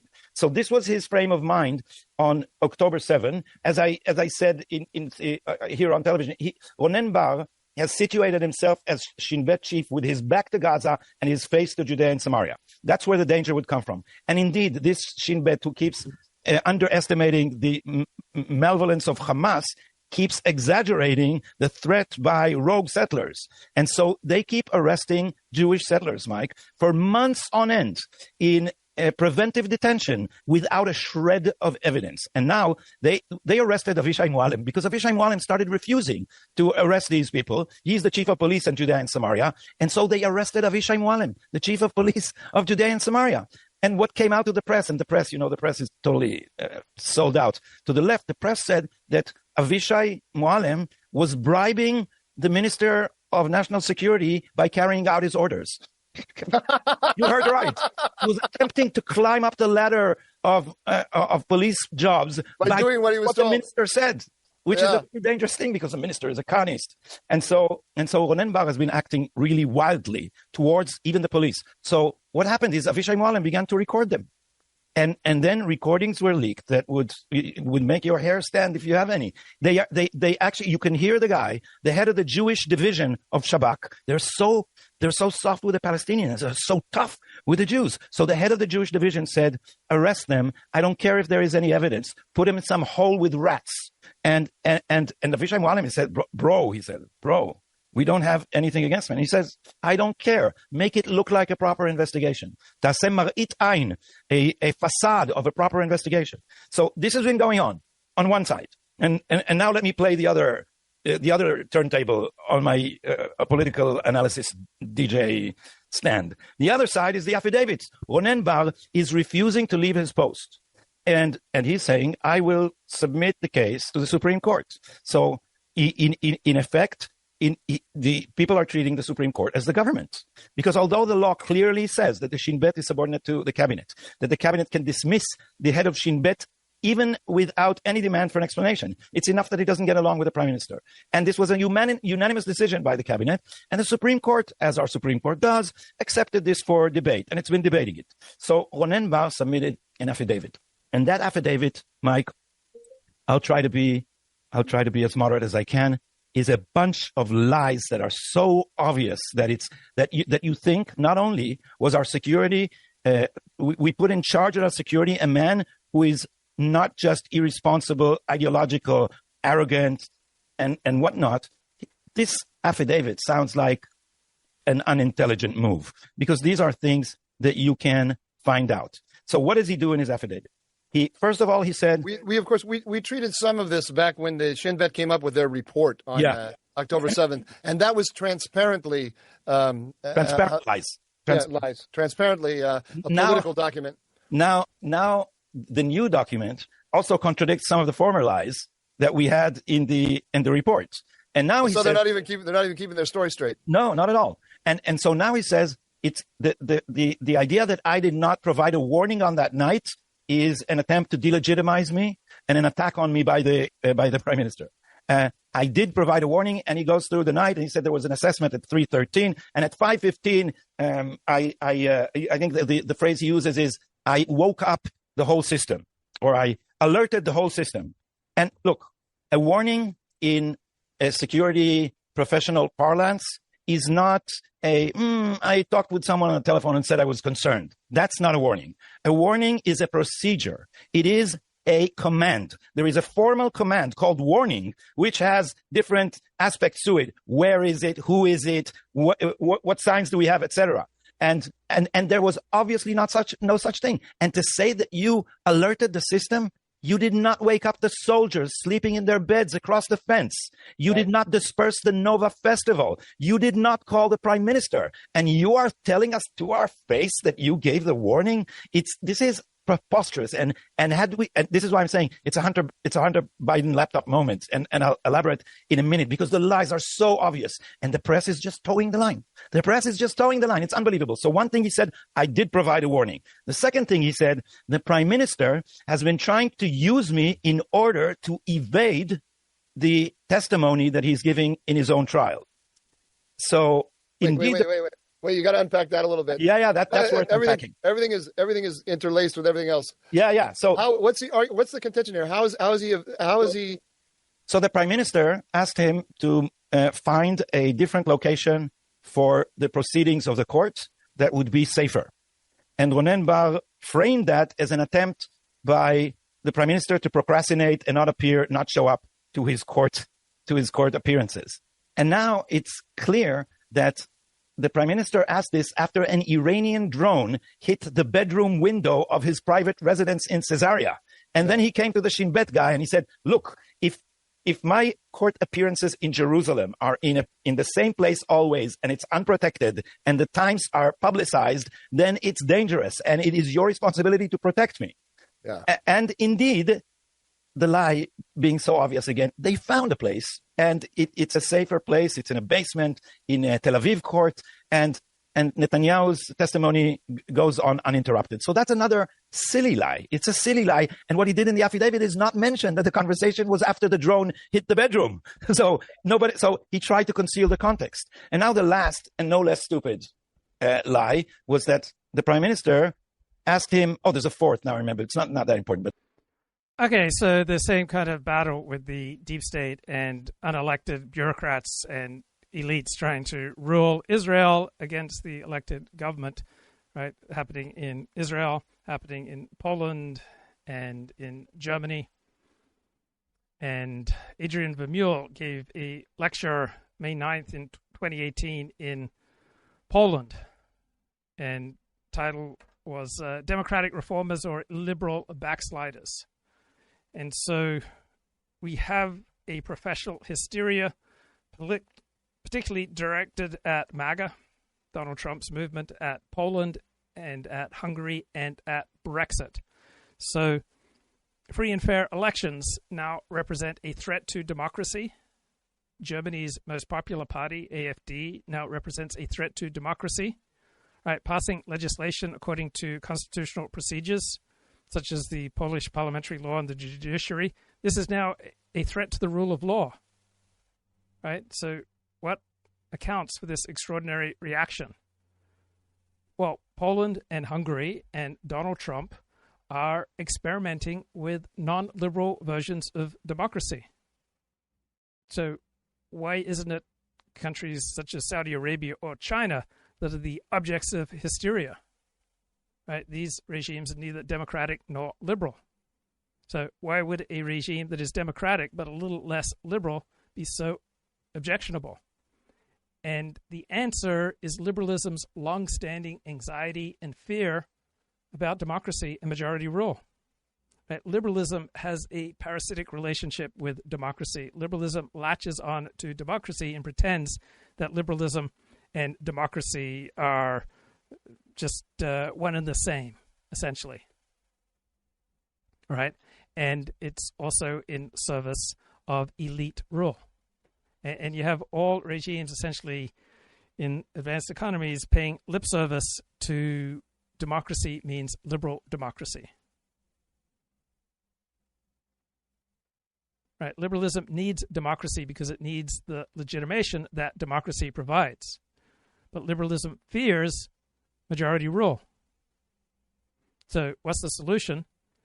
To idealize and redescribe democracy so it's not mere majoritarianism. That's not what's truly democratic.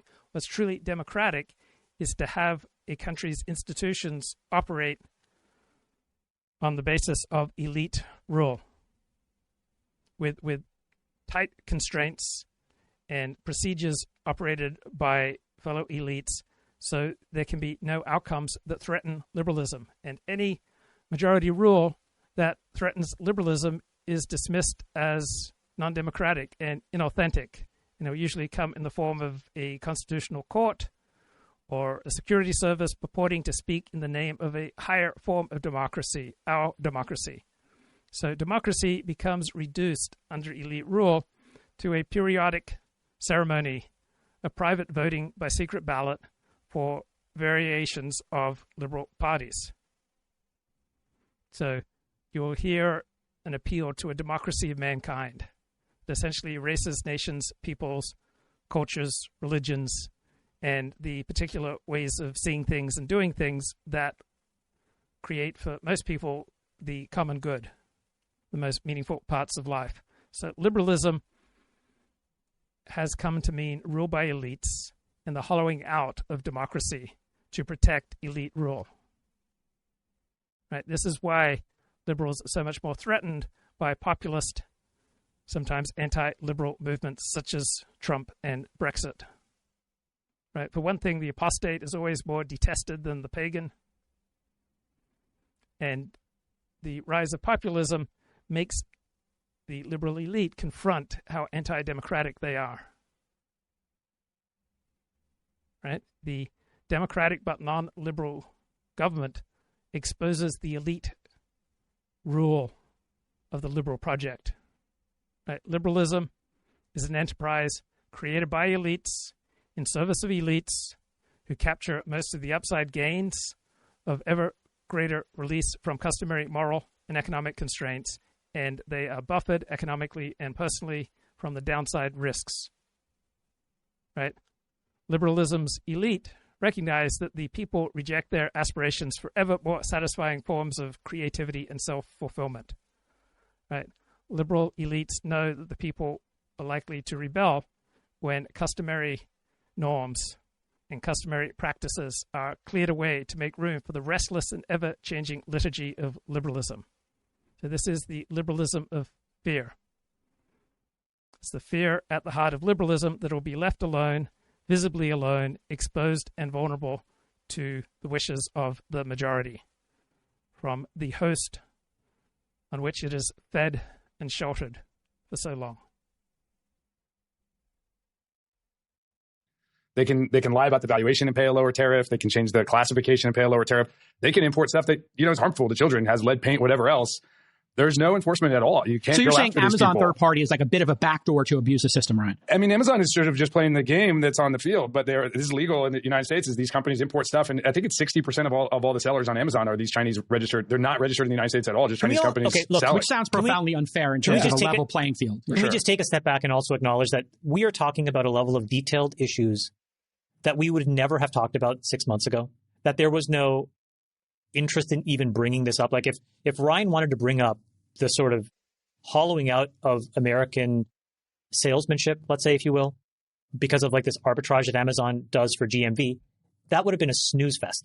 Except today, it can actually get a lot of awareness. And Aaron mentioned this, and I've mentioned this before, but like, I think that there are 4 things that really matter: batteries, AI, pharma APIs, and rare earths. That now is on the agenda. I think the positive way to look at this is the American economy is too complicated. If you had waited, Aaron, for a study for all of the implications, we would have been waiting forever and nothing would have happened.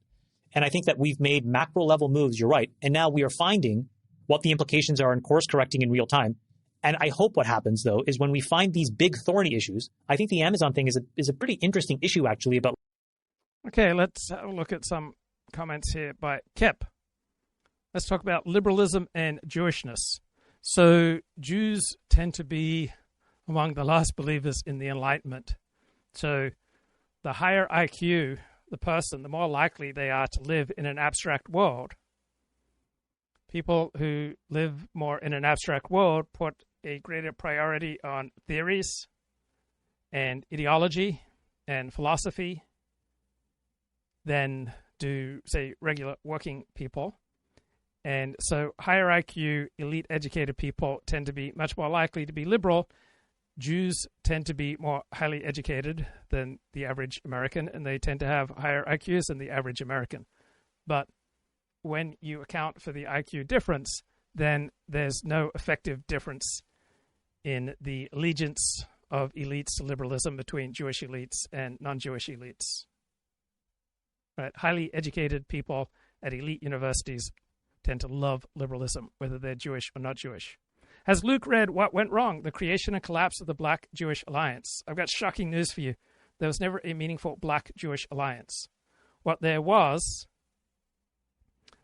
self-interested parties among Jews and among blacks who made public proclamations and marched together in furtherance of common goals.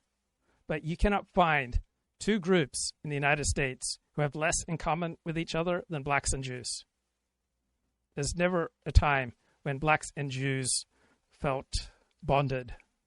Right? There was never a meaningful Black-Jewish alliance. There was only an alliance among certain elite blacks and among certain elite Jews. And then that fragile alliance was temporary and situational, and under changing situations, that alliance collapsed in some ways. But it was a tiny alliance among certain individuals.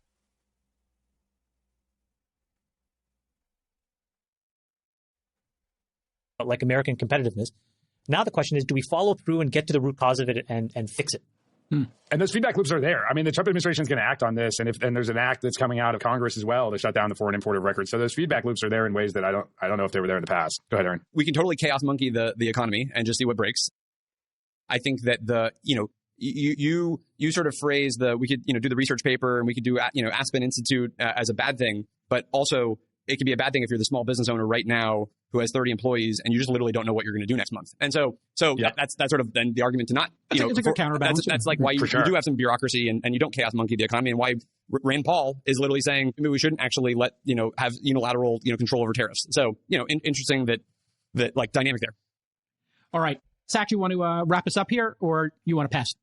Oh, am I still on the pod?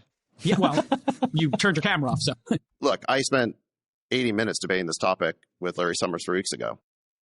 The point I made then is that we had in this city for 25 years a globalist consensus on trade that distorted a lot of outcomes. I don't need to rehash that debate, but I'll just recall that Larry Summers' main argument for why this would not work out is that the market was down. Do you remember that? That was his evidence that this wasn't going to work, okay? And it was all about the market not pricing in lower expectations. Well, guess what?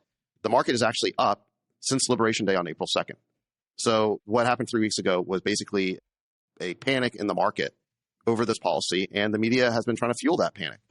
Now, what I said as well is we do have to stick the landing on this. I mean, President Trump shifted the conversation away from this globalist consensus, and he's now redefined the debate, but it is now up to Scott Bessent, the Treasury Secretary, Howard Lutnick, the Commerce Secretary, Jameson Greer, the U.S. Trade Rep, and so on, the Trump trade team, to now negotiate these deals, stick the landing. And I agree with you to the extent that the sooner that is done, the better, because it is good to provide business certainty. So I was looking at the New York Times this weekend, and there was an op-ed, Spain in the dark is safer than elsewhere with power. So there were massive power blackouts that rolled through Spain, and yet there wasn't criminal behavior. Right? People kind of came together, and there was a lot of social trust. Right? Average citizens directed traffic at intersections without working traffic lights. Average citizens brought water and food to passengers stranded on trains that had stopped in the middle of nowhere. Taxi drivers unable to process credit cards gave out their cell phone numbers so customers could pay their fares when the electricity returned. And you may well think that this is good and wonderful, and the writer of this essay thinks that this is great, and he attributes it to Spain's socialist policies, to Spain's welfare state. And yeah, I will admit that this sounds great on the surface, but what you're not being told is how incredibly racist Spain is. only 0.3% of the Spanish population is black. And you can say that the Spanish are operating in socially cohesive and pro-social ways, but all I see is racism. Right? Why are the Spanish so closed-minded, so bigoted, so racist, so living in the dark about the benefits of a more vibrant and racially diverse society? Frankly, it sickens me. How dare the Spanish remain Spanish? The Spanish would be much better if they became African. Right? There's no such thing as the Spanish people. Right? What will make life better in Spain is importing 10 million people from Africa. And then life will become much more exciting. So Wall Street Journal reports, in Trump 2.0, free trade Republicans are a dying breed. So there's nothing inherently right-wing about supporting free trade and free markets, right? People who have a strong ethnic identity, people who like traditional ways of doing things, people who believe in hierarchy and stiff punishment for norm breakers, right? The traditional constituents of the right wing don't necessarily care about free trade or free markets. So there's no big contradiction that a party of the right may shift from promoting free trade to promoting protectionism, or may shift from an internationalist foreign policy that is wrestling with the challenge posed by the Soviet Union, or retreating to a more isolationist policy. So being internationalist to do battle with the Soviet Union, right, that reflects a right-wing tendency to have more fear and concern and anxiety about the threat posed by outsiders, foreigners, than the liberal, more egalitarian, more open impulse. Similarly, retreating to your home soil, your home nation, and putting up barriers against the outside world is also a right-wing impulse. It's not inherent in being right-wing to be either free trade or protectionist, to be either internationalist or isolationist. Right? They can both reflect some right-wing tendencies. Right? Traditional ways tend to be at ease with different groups having different gifts, tend to be at ease with people who develop resources, allowing them to keep those resources and not forcing them to share them with everybody else. The left-wing tendency is to force people with resources to share them with everyone else and to be more open to the benefits from interacting with outsiders and even allowing them to immigrate to your country.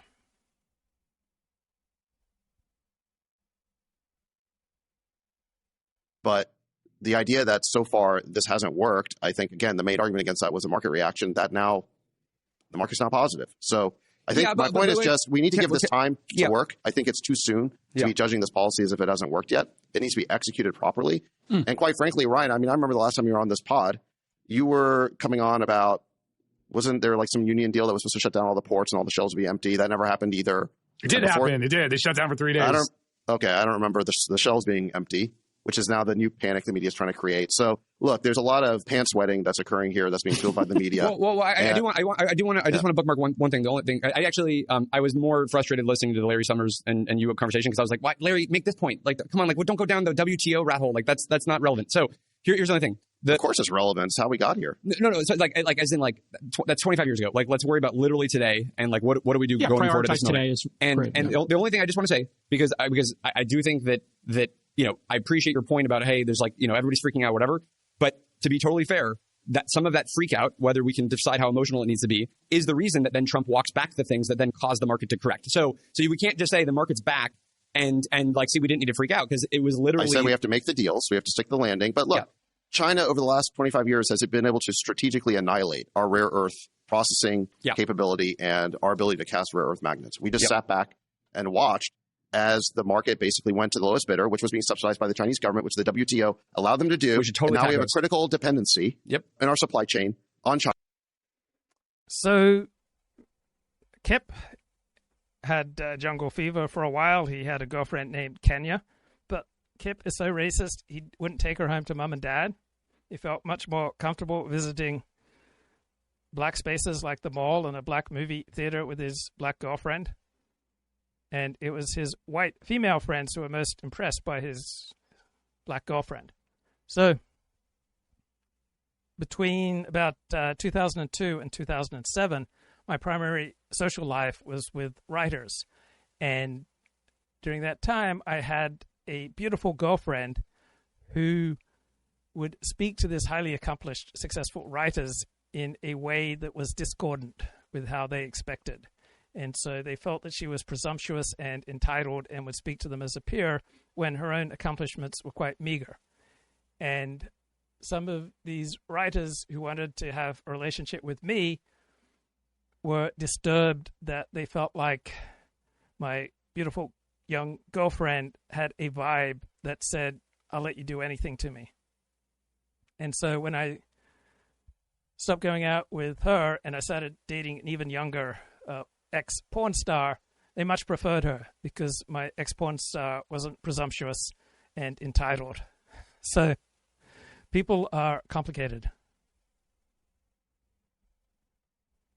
Financial Times has an essay, Trump's tariffs are a gift to the mafia. Smuggling becomes a lifeline. Criminal organizations will benefit. Yes.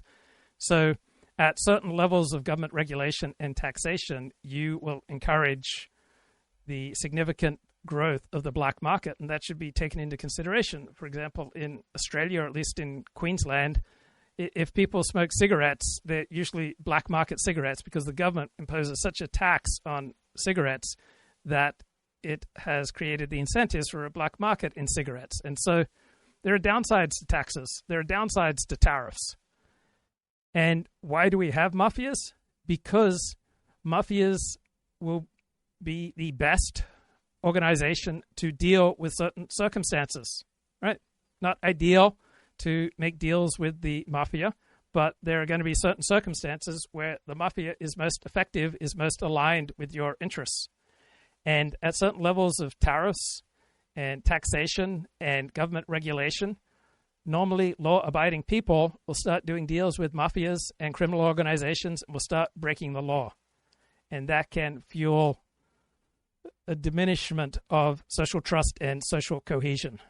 So for every action, there's a reaction. For every increase in tax or tariff, right, you are creating more and more of an incentive for the black market and for challenges to social trust and social cohesion. China for basically every electric motor in every product, including cars. That was crazy. We should not have allowed that to happen. Yeah, how are you going to change that?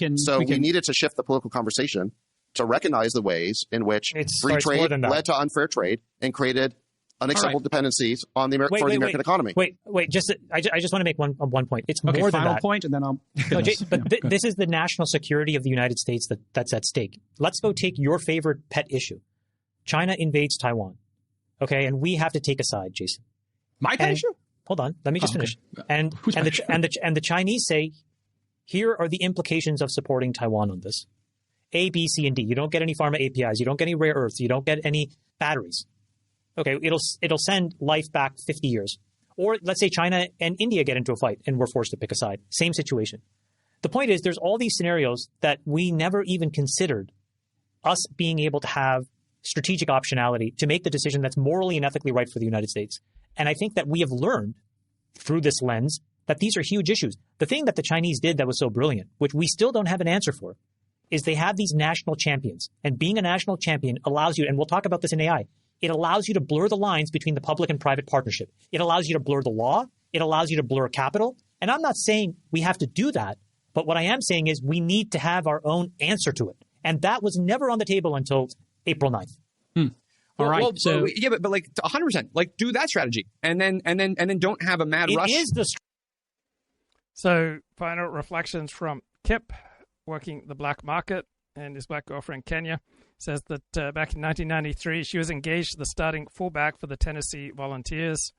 So we were sharing each other's company without any notions of long-term romance.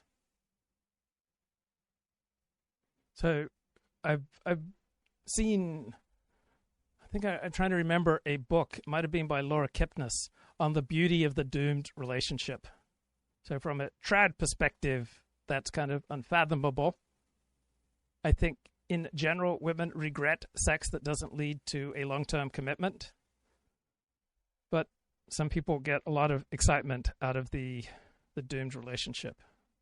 Strategy. No, because that's if you have Ryan, what is the number? I don't know, $1 trillion of imports or whatever. Like, you don't need everybody then jamming the system to build their supply chain, in the U.S. to solve that problem immediately. Look, if we're sitting here in 9 months and you're saying this and there are no deals, I would say that you're right. What Howard Lutnick said last week, and again, we may have all gotten caught up in the knuckle tattoos and we missed this, but he was very clear. We have a country, a deal is already done. Yep. We're convening parliament. It's going to be the first of many. So for all we know, there's like 30 deals that are waiting in the wings, and the first one will set the tone.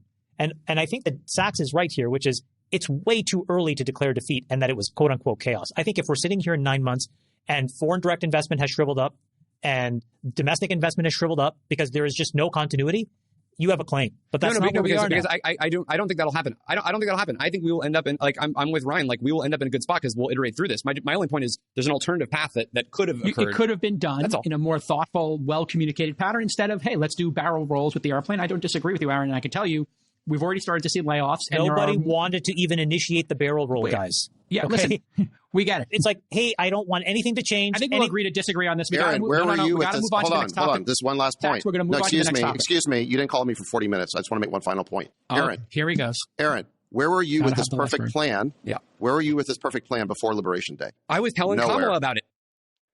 So one reason perhaps that I've lost the diverse and exciting panel that I used to host is that I wasn't able to navigate the egos as well as this podcast.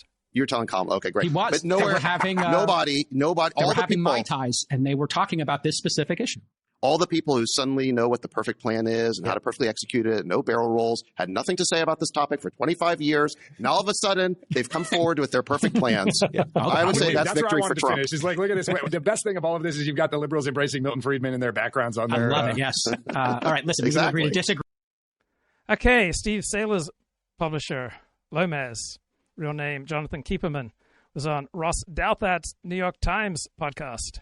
One of those taboos, and this is something that connects Trump in some ways to the counterculture, is taboos around race, right? Mm-hmm. Because there's a lot of racism in right-wing counterculture in various forms. It's there in the online memes. It's there in the would-be Nietzscheans like BAP. Anyone who goes from this conversation and gets a copy of Bronze Age Mindset and reads, certain paragraphs will say, well, this guy is a terrific racist, right? Sure.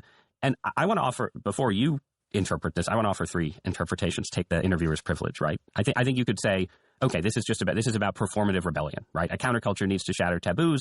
The taboos of liberal culture are around race and gender, right? Possibility two, you want to reclaim and relegitimize parts of the American past. So I love it that Jonathan Keeperman has been such a generous and competent and excellent publisher for Steve Saylor's book, Noticing. I'm not a big fan of many of the other people he published. I am glad that Ron Unz supported Steve Saylor, but Ron Unz also supported a bunch of writers who I don't believe were deserving of support and would publish them on unz.com, and it wasn't great, I think, for Steve Saylor's status and prestige to be stuck with a bunch of idiots, including Ron Unz, frequently, for all his brilliance, frequently just saying the most idiotic things, such as, I don't know much about Judaism, but it seems that Judaism is satanic. And Jonathan Keeperman, I'm ambivalent by many of the idiots that he publishes. Curtis Yarvin is just an intellectual embarrassment. He just bloviates about things he just doesn't know much about.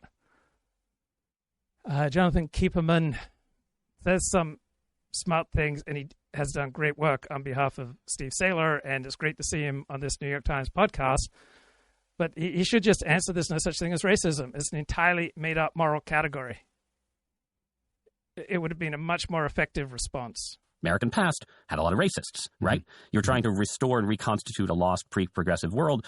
Okay, it's sort of inherent in the project that, you're basically trying to rehabilitate writers and thinkers who contemporary piety would try and rule out because they held, at the very least, un-PC opinions. So those are two arguments that I see as sort of justifications, complete or not, for the kind of racist stuff, right? But then there's also the possibility that there's just a serious belief in racial inequality. And maybe it's not re-legitimizing Nazism, but, if you spend a fair amount of time online, it's not that many degrees of separation from the right-wing counterculture to the, people on X.com talking about what a great artist Hitler was, such a great artist, which so anyway, I wanted to offer those as interpretations and then have you talk about, why is the right-wing counterculture racist? Sure. Well, first, let me start by saying I don't think actually Adolf Hitler was a great artist.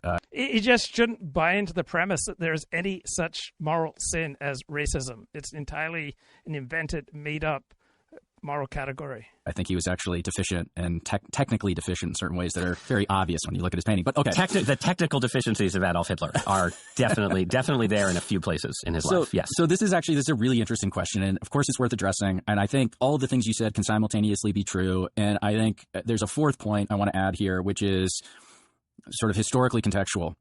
We started this conversation by trying to think back. So he has a PhD in English literature, and there's something about people with PhDs in the humanities who don't seem to have the veneration for facts.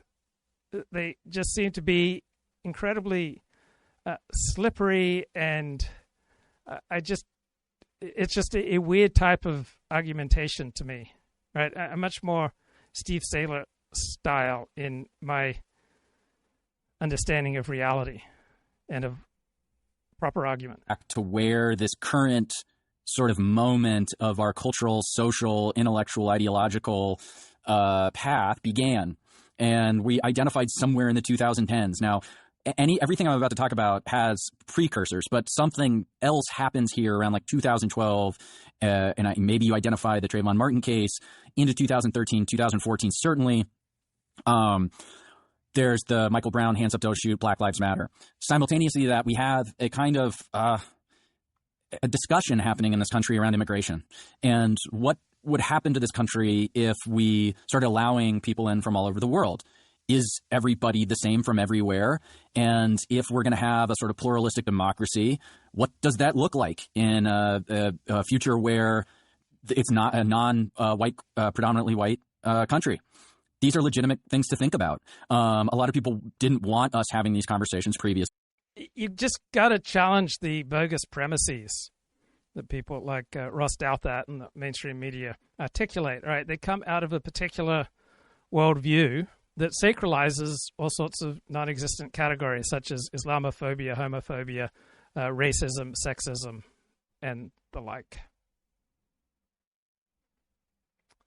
So I am a big fan of the left-wing podcast, If Books Could Kill. Here we go. Their episode from March 31 on Josh Hawley's book, Manhood. You're cooking food for women, for women who come into your restaurant. Right. Not just to enjoy a meal with your family, which is pathetic. He also profiles two societies that are exceptions to this. This is quite common, these manhood understandings, but they're not universal. So he profiles this Tahitian community where there just aren't any divisions. Yeah, there are things that are particular and there are things that are universal, right? There are certain things that are universally common in relations between men and women. And then there are also things that vary by region. You can always look at what do male-female relations have in common, and you can always focus on where are they different. It's between men and women, and the people seem... So the right-wing traditional perspective is to take biological differences for granted between men and women, and the left-wing perspective that these guys focus on is that most of these differences are socially created, and there is probably much more truth in the 50-50 perspective. There's some biological reality in the differences, and there is some social construction. Kind of like confused. Like when he brings up, like, oh, what about manhood? They're like, what? So here's him describing Tahiti. Anthropologist visits NB Island and has no idea what's going on. Both perform most of the same tasks, and there are no jobs or skills reserved for either sex by cultural dictate. The men routinely do the cooking. Women do almost everything that men do outside the house. In addition, there is no stress on proving manhood, no pressure on men to appear in any significant way different from women or children. Men have no fear of acting in ways Westerners would consider effeminate. During dances, for instance, adult men will dance together in close bodily contact, rubbing against each other without any anxiety. Sorry. In that context, that probably is not considered effeminate. Right? Orthodox Jews do the same thing. It's not considered effeminate. It's not experienced as effeminate. People don't feel reduced in their femininity, don't feel reduced in their masculinity as Orthodox Jewish men. Yeah. I was reading ahead because I got excited. It's like a real thing. And most men visit the village homosexual frequently and without shame. They visit the village homosexual. Okay. I feel like we're skimming right over the village homosexual No, he here. then goes into it. Okay. It's so interesting. He has a whole section. It's called the Mahu. And it's a guy who's like, I think to our understandings, it would be somewhat like in between sort of gay and trans. There's also like a... Yeah, the gay guy, Michael Hobbs, there loves this notion that guys in this particular culture feel no shame visiting the village homosexual. And male sexuality is wild, right? Most societies don't have the strictures and the revulsion against male-male sex that Judeo-Jewish and Christian societies have had.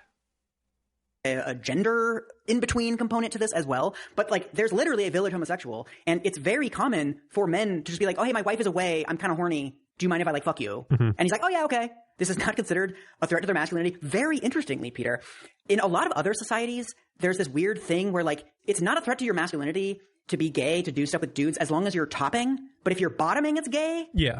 Well, that's how it is for virtually all societies, except for ones that are Christian and Jewish. Love how fucking arbitrary this is, but everything's arbitrary, right? Saying that driving 56 miles an hour in a certain zone is illegal, but driving 55 is legal, is arbitrary, right? You cannot have any laws, you cannot have any rules without a substantial element of the arbitrary. And Michael Hobbs brings up the word arbitrary as though it's some great insight. Or the Mahu in this Tahitian society, they're mostly bottoming the straight guys. They're like, do you mind fucking me real quick? It sounds to me like... Right, Michael Hobbs is a gay guy, and he loves this type of society. All right, gay liberation and traditional Jewish and Christian religion are at odds. Right, the more you're into your gay identity, the more contempt you're likely to have for traditional Judaism, Christianity. The more you value traditional Judaism or Christianity, the more likely you are to have for the gay liberation movement. The village homosexual rules over this place like royalty. No, this is lit. Yeah. I want to hear a lot more about the village homosexual. He also profiles a society in Papua New Guinea where part of the manhood ritual is filleting a grown man and swallowing his semen, because that's like the seed of manhood inside of you. Yeah. What's more manly than a cock? Yes. And so you, in order to... Right, so Michael Hobbs, the gay guy, he loves this discussion. All right, Kip says Southern Cal, meaning USC, paid a shooting guard named Rice $3 million to play next year in L.A. Rice is supposedly the 28th best player in the spring transfer portal. Sounds pricey to me. The recession must not be here yet. Well, it depends on their need, right? Some teams badly need a shooting guard and are willing to pay for one. Other teams don't need a shooting guard. So your value depends on the situation. Absorb its essence, you must suck it. Well, what was so fascinating to me about this book is, like, to any, I think, like, American straight male, like, there's nothing gayer, less masculine than, like, blowing another man and swallowing, right? But that's completely socially constructed. In this society, they're like, no, it's gay not to swallow. It's gay not to blow another. Right, so for many gay men, having sex with straight dudes is an ultimate fantasy. So this guy gets to indulge his sexual fantasies. Not to suck dick, dude. It's gay to fuck chicks, bro. Yeah. Chicks are girls, and therefore not masculine. Exactly. You want to be spending your time around men. It makes perfect sense. I think this stuff is so fascinating, just how fucking fake it is everywhere. And also the fact that this society... So it's also worth asking, where do I find X or Y fascinating? Right, it reveals something about you. All right, I love the movie Cinema Paradiso. I love the movie Legends of the Fall. I think because they both touch on the theme of loss, which has particular emotional power to me from growing up in foster care. It's like, yeah, why wouldn't men be doing the cooking? You can even see this, like, on the right, where, like, they are so disdainful of women and femininity that, like, even pursuing women is, like, embarrassing to some degree, right? Yeah. And in fact, like, they have personalities that start to revolve around hating women and therefore not getting laid, right? Which is, like, the thing that traditionally you would have thought is seen as masculine, right? Yeah. Being able to impress women or whatever. All right, it doesn't shock me that there are heterosexual communities, such as traditional communities, that do not put a high value on sexual promiscuity, even with women. Andrew Tate stuff, like, fellas, is it gay to have sex for more than like 6 minutes? Is like one of Andrew Tate's fucking things. Right. You're just making up a masculinity. No, standard. but like, when you have a huge incel following, you can just make all of your failures gay, right? Yeah, so you're yeah, just like you're trying to not bust after 6 minutes. Yeah. You can't do it. And so you're like, actually, it's gay. It's Yeah, gay to it's go super longer than gay. 6 minutes. Yeah. It's gay when the woman. If you're in a society where there are still residues of traditional Judaism and Christianity, right, saying that something's gay is a reflex put down, because traditional Jewish and Christian societies have looked askance at same-sex sex. And even in an increasingly secular and anti-Christian society, you'll still see the residues of those traditions. Incomes, actually. Gilmore also profiles another very egalitarian society called the Semi in central Malaysia. And what he notes about these exceptions is... Yes, aside from Jewish and Christian influenced societies, most other societies we've known in history are not particularly appalled at same-sex sex. Yeah, we get it. Both societies where the genders are super equal are characterized by a lot of abundance. That both of these places have a ton of arable land. There's in central Malaysia, they do hunting, but they're hunting like small, kind of like capybaras or like quokkas or something, like not a dangerous animal. And there's just like a shitload. So people on the left love the idea that the most important differences between men and women in our current society are socially constructed rather than biological. And so they love visions of an egalitarian relationship between people. Of them around. There's like a lot of food and enough time in the day to rest. And so his theory on this, the fact that these masculinity myths and masculinity norms are fairly common, right? Not universal, but fairly common around the world. His theory on this is that evolutionarily, life is hard. And because men are more physically strong and taller than women, societies over time have come up with these manhood norms, basically to get men to get off of their asses and like take care of the collective. Yeah. Somebody has to hunt the mammoth. And nobody wants to hunt the mammoth because hunting the mammoth sucks shit. And so societies, not really deliberately, but over time have developed these manhood norms to say like, oh, you're a fucking pussy if you don't hunt the mammoth. You got to hunt the mammoth to prove yourself to other. Yes, we all take for granted essentially the way that we were raised and that this is the one true prism through which to understand the world.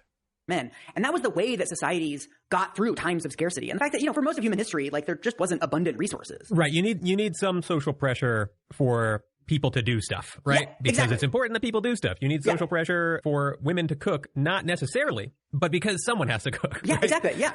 And also he says what you find in these manhood norms across the world is that women, the norms of femininity are oftentimes about caretaking for individuals, right? You have to take care of your kids, you take care of your husband, whereas manhood norms are oftentimes about taking care of the community. Mm-hmm. And so a lot of these manhood norms, they are actually nurturing norms, but they're nurturing of the collective rather than the individual. I just want to have you read a little bit of his conclusion. When I started researching this book, I was prepared to read So, yes, femininity and masculinity express themselves differently in different situations, but there are also some through lines in different situations where men and women, there are similarities all over the globe in how men and women operate. Discover the old saw that conventional femininity is nurturing and passive, and that masculinity is self-serving, egotistical, and uncaring. But I did not find this. One of my findings here is that manhood ideologies always include a criterion of selfless generosity, even to the point of sacrifice. Again and again, we find that real men are those who give more than they take. They serve others. So men who are strongly connected, men who are bonded to their families, to their community, are likely to sacrifice for people they love. Women are likely to sacrifice for people they love. Men nurture their society by shedding their blood, their sweat, and their semen, by bringing home food for both child and mother, by producing children, and by dying, if necessary, in faraway places to provide a safe haven for their people. This, too, is nurturing. This actually goes to show how completely out of step modern American toxic masculinity is. I know! It started to become like a pure, how belligerent in public can you be? So what type of masculinity is toxic or weak or strong or great or bad? It depends entirely on the nature of your particular hero system, right? The vision of masculinity in traditional Judaism and traditional Christianity is different from the vision of masculinity by Harvard-educated liberal elites. How uncaring about others can you be publicly? What Hawley is doing is focus exclusively on the individual, right? He's not really focusing on, like, yeah, you can nurture your wife and kids. You can treat other people well. You can ignore the fact that there's an X fucking marker on a passport. If you're not X, don't fill out X then. Who cares, right? Mm-hmm, There are positive examples of masculinity. Who cares? It depends entirely upon your hero system. For people with the traditional hero system, the notion that people can arbitrarily choose their sex and can then deform and castrate themselves and mutilate themselves to assume a bogus identity as of a sex that they are not their biological roots, their chromosomes do not correspond to, is absurd and upsetting. And there's nothing wrong with people holding this traditional perspective on the importance of the biological sex correlating with the manifestation of that sex in a society. Like the idea that no one can admit that masculinity is good, that's just fucking fake. Everyone is fully happy to admit and explore the ways in which like masculine values can. America is about the most individualist society in the world. Northern Europeans tend to be highly individualist, and pretty much every other society is more collective. Actually be nurturing and positive for society. It's only people like Hawley who are enforcing and basically inventing this norm where you just have to be a fucking dick all the time. But one thing that Josh Hawley is not inventing a norm about masculinity, right? He is coming from a particular tradition of American Christianity. It's not inherently superior or inferior to Jewish or Chinese or Nigerian masculine traditions. Often happens in these discourses is that a lot of people are reacting to the fact that like people already do appreciate this sort of thing. Yeah, no right? shit. The strong silent type is like an archetype for a reason. Like this is wildly valorized in our society. The archetype of the guy with like high executive. In certain situations, being strong and silent, right, is a valuable adaptation to a particular set of circumstances. And in different circumstances, you might want someone who is more open and free with their emotions. Executive function, right, who like makes decisions and goes after it or whatever. That sort of like stems from the hunting the mammoth thing, right? Like you're taking some risks to get shit done. So you have these archetypes that are consistently praised throughout our society. And then you have a bunch of people being like, should we be praising that? Or like, are there elements of this that shouldn't be praised? And immediately you get some fucking slime ball like Hawley being like, oh, you can't even say that masculinity is good anymore. I also love the fact that Josh Hawley is citing, remember, he brought up David Gilmour to say, like, manhood is our last bastion against chaos. And he's citing this anthropologist who's like, oh, this kind of seems fake and totally arbitrary. I want to see Hawley's chapter on the village homosexual. Just because something is arbitrary doesn't make it fake, right? Every legal system is going to have a significant arbitrary element to it. Right, one of my least favorite right-wing commentators is Alex Kashuta, because she talks a lot and doesn't tend to say much, but she's had a lot of big names on her show. So here she is talking about right-wing intellectual circles. And Jordan Peterson, Quillette Magazine, there's all sorts of things happening kind of in the late 2000s that were interesting. Yeah, so just to interject, what years are we talking about here when you were in England? Yeah, so probably when I moved to England. So she's from Eastern Europe. She's married. She's got a kid. And she's being interviewed by Bo Weingart here for Aporia magazine. 2015, I think I moved to England. So is this before the Great Awakening, as it so-called? Depends when you'd I mark it with Floyd. Yeah, to be honest, I was aware because I was interested back in the day in kind of the atheism, new atheism, all the forums around that. And I was vaguely aware of kind of the atheism plus angle and a lot of discussions about the issue of racism within atheism because of the Islam connection. I was, even back then, like maybe almost 20 years ago, I was very much on the, yes, we need to criticize it. Right. There's so few women on the dissident right that they get elevated far above their merit. Islam as well. I don't think it is racist to, have special, to put Islam on the same, topic block with the other religions in terms of our analysis. And that was a big theme there. And yeah, I think I've always been a little bit, I don't know, intellectually irritated by these shadow realms where, there seems to be kind of this force field. You're not allowed to go in there, there be dragons, and I go in there and I poke around, and I guess that's how I ended up in the dissident right, which for, I think, a long time, maybe. Right. For evolutionary reasons, you want women protected. You don't want them outside the herd. You want them in the middle of the herd, right? You want them to be more conformist because they will carry a child for 9 months and they need protection. And then they will raise children for up to 18 years each. And so these evolutionary reasons incentivize women to be conformist, right? The majority of women will give birth. A majority of men will not. Supposedly, that's the historical record. So men are incentivized to take more risks, and women are incentivized to take fewer risks and to color within the lines. I would say 2 or 3 years was really kind of the hotbed of stuff that was new, that was intellectually exciting, that was reviving ideas that have been, in the dustbin of history for a long time, maybe for a good reason, maybe not. But people were talking about things that related to the issues that I was concerned with, including human biodiversity, which I know Aporia covers extensively. So a lot of these things that were kind of seemed to relate to the problems that I noticed, and not to mention also the raw. So many right-wing intellectuals are not discomforted going on her show because she won't challenge them and she won't be awkward, right? She will be awkward, but she won't challenge them, right? They get to shine in comparison to her. It's like George H.W. Bush choosing Dan Quayle as his vice president, right? He didn't have to worry about being outshone by his vice president. The scandals, which were starting to kind of boil up in different dark corners of the internet, because there was a bit of mainstream coverage, but not much.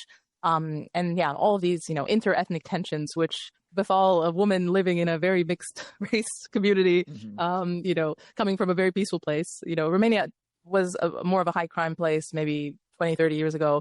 But now we really do not have any significant crime, especially street crime to talk about. And then, I come home, I can walk the streets at night, and then I go.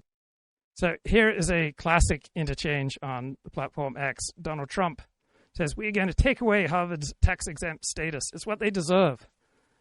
And then conventional elite says, "Do Republicans ever think to themselves, this new power may be used against us one day?"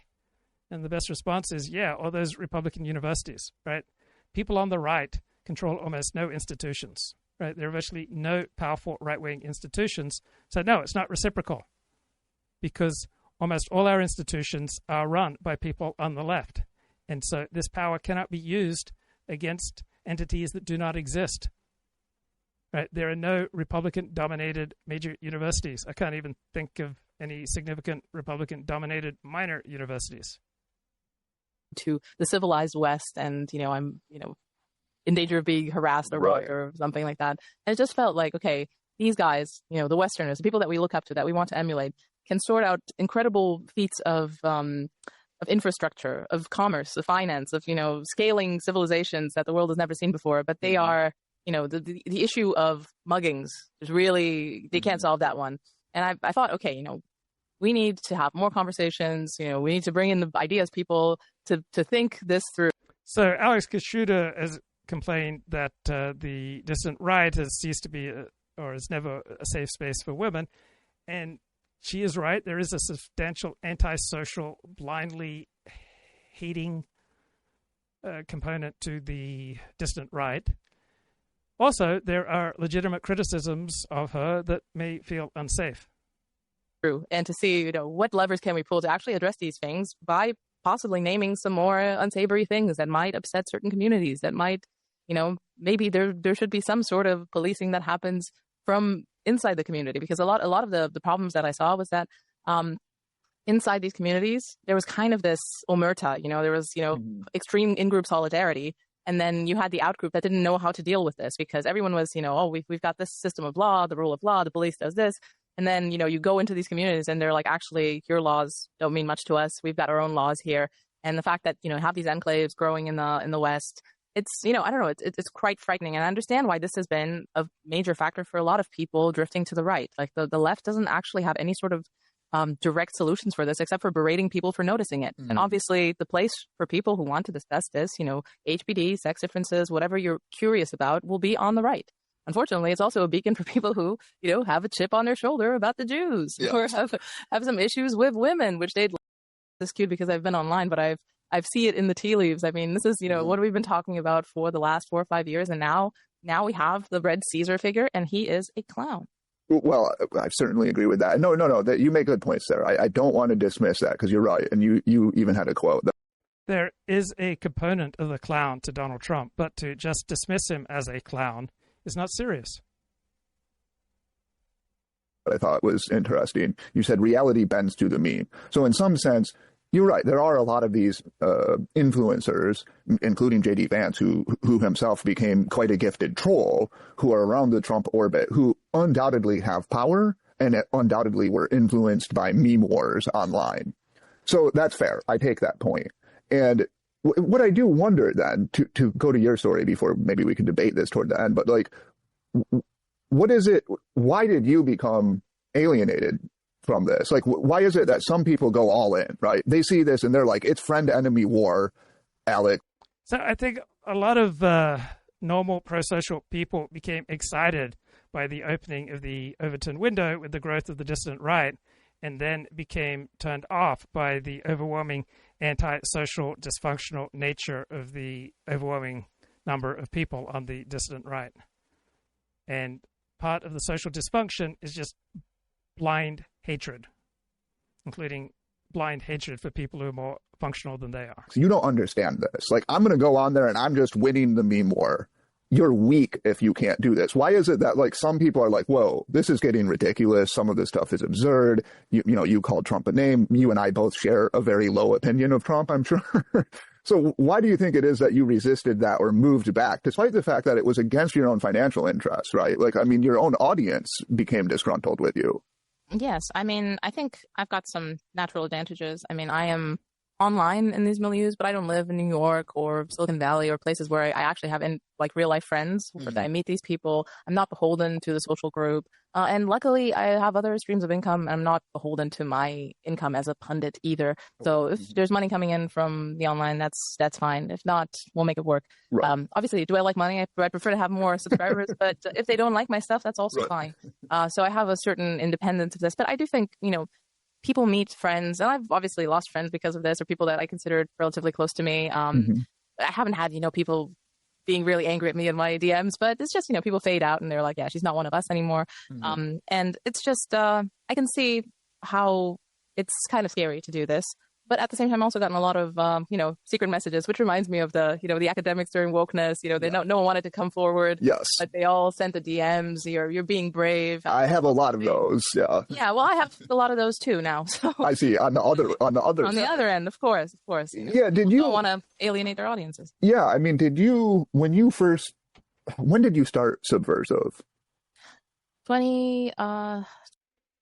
So we're evolutionary incentivized to want to live in the center of the herd and to have status within our herd.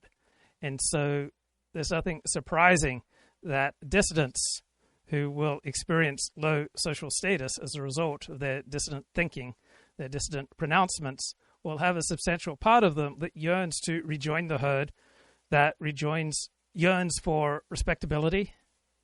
And one of the fastest ways as a dissident to gain respectability and newfound appreciation and to raise your status is by condemning your dissident group and your fellow dissidents. And so you'll see this with porn stars, and you'll see this with all sorts of people who gained prominence in a dissident movement, because most people who gain prominence in a dissident movement would not have the skills to be prominent in a respectable, above-ground society, right? They could only be a big star in a filthy sewer. But sometimes the price of being a big star in a filthy sewer becomes too high, and people look for a way to regain some respectability and newfound appreciation and rejoin a little bit more of polite society. February 2021. Okay. During, say, 2020, 2021, did you... So I've met a lot of really smart people who were intrigued by the rise of the dissident right, and they managed not to destroy their lives. And many people who were initially intrigued by the expansion of the Overton window through the rise of the dissident right, very quickly came to find that the overwhelming majority of the most passionate online characters in the dissident right were antisocial freaks and weirdos that you wanted nothing to do with. Think that it would come to that this dissident right, or the this more traditionalist right, let's say, would become equally tribalistic as the progressive left? Because I guess I thought this was probably... Human beings are inherently tribal. Inevitable given human nature. That's just how humans work. So I guess I'm not that surprised, although I would say the inanity and stupidity perhaps are more profound than I had. So there was a moment when I noticed how lacking in intellectual rigor the dissident right was, and that was in its pathetic reaction to the Nathan Coffness critique of Kevin McDonald's culture of critique, right? If the dissident right was intellectually serious, they would have engaged with the critique, but instead the quality of their rejoinders was pathetic. And then COVID came along, and all these dissidents who were turned on to dissident thinking when they realized that mainstream leaders were lying to them about various facts of life, such as that different groups have different gifts, then took from that the elites in our institutions are lying to us about everything. And so that was another time when the dissident right just took a dramatic nosedive, in my view. But that also extended to the mainstream conservative movement. Mainstream talkers and pundits were pathetic in their reaction to COVID.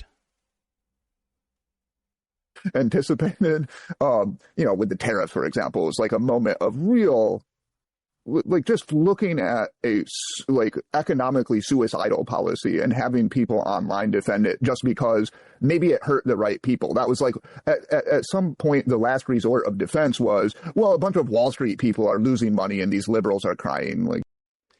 And that is a reaction in itself to the 100% universal elite condemnation of Donald Trump's tariff policy and a complete dismissal of the possibility that there might be some benefits to Donald Trump changing America's trade relationships. And I think someone who doesn't have a strong ideological axe to grind and is not so up themselves that they're absolutely convinced of their intellectual superiority on a topic they know nothing about, to have some openness that there's a possibility that a new trade direction for America might be a good idea. Drink that up. So quaffing liberal tears is not my idea of a productive policy discourse. But I guess I did see this coming, and I thought it was probably inevitable. Were you? So one of the dominant themes of the right in reaction to COVID was that the left was going to use COVID to make permanent ever greater government restrictions on our liberties. And that's not what happened, right? Restrictions on movement, restrictions on speech, restrictions on work and worship, right? They all started to dissolve after a year or so of COVID. They did not become permanent forms of totalitarian government. Surprised by it? Did you think maybe these people aren't as tribalistic, or was this kind of predictable? I guess in hindsight, it was predictable.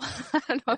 Everything is. Yes, indeed. I should have seen it coming. I think I was kind of taken by the fun, the fun of the act of owning the libs. It was kind of an euphoric time where.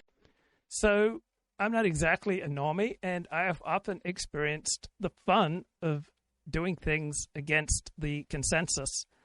But usually that fun turns to disgust and horror when I recognize that the consensus had a lot more going for it than the new crowd of dissidents that I found myself talking to. The exact things that were, on my nerves or creating fear in me while I was walking down the street. Here, finally, there was a group of people, it wasn't that big, who are very kind of intelligently and with a lot of humor discussing these things, even if they do get into edgy territory. And I was really kind of keen on exploring this, and I made friendships, and, I was, the enthusiasm of it, kind of took me over, and I was like, okay, I'm just going to make a podcast about this space, inviting people over, giving them a platform, and just wanting to chat about these themes that I was so interested in.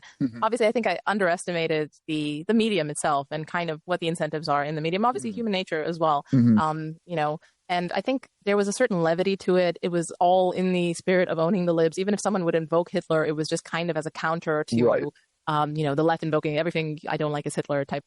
So the dominant expression of the dissident right leading up to Hailgate, leading up to Donald Trump's election victory in November of 2016, was comic, right? It was a bunch of people making jokes and making memes. And then with Hailgate, right, the popular image of the alt-right turned from a bunch of merry pranksters to looking at people in the alt-right as neo-Nazis. And people don't like neo-Nazis. People are open to pranksters. Things. And then I think people just having simmered in the meme so much, it just kind of created a new reality filter where we like Hitler, or, not to talk about Hitler, but it's the 19th Amendment, all of this stuff is in the water now. And it's, it's really created this whole new way of looking at reality for people where it's definitely not ironic anymore. A lot of people just think that this is how it should be.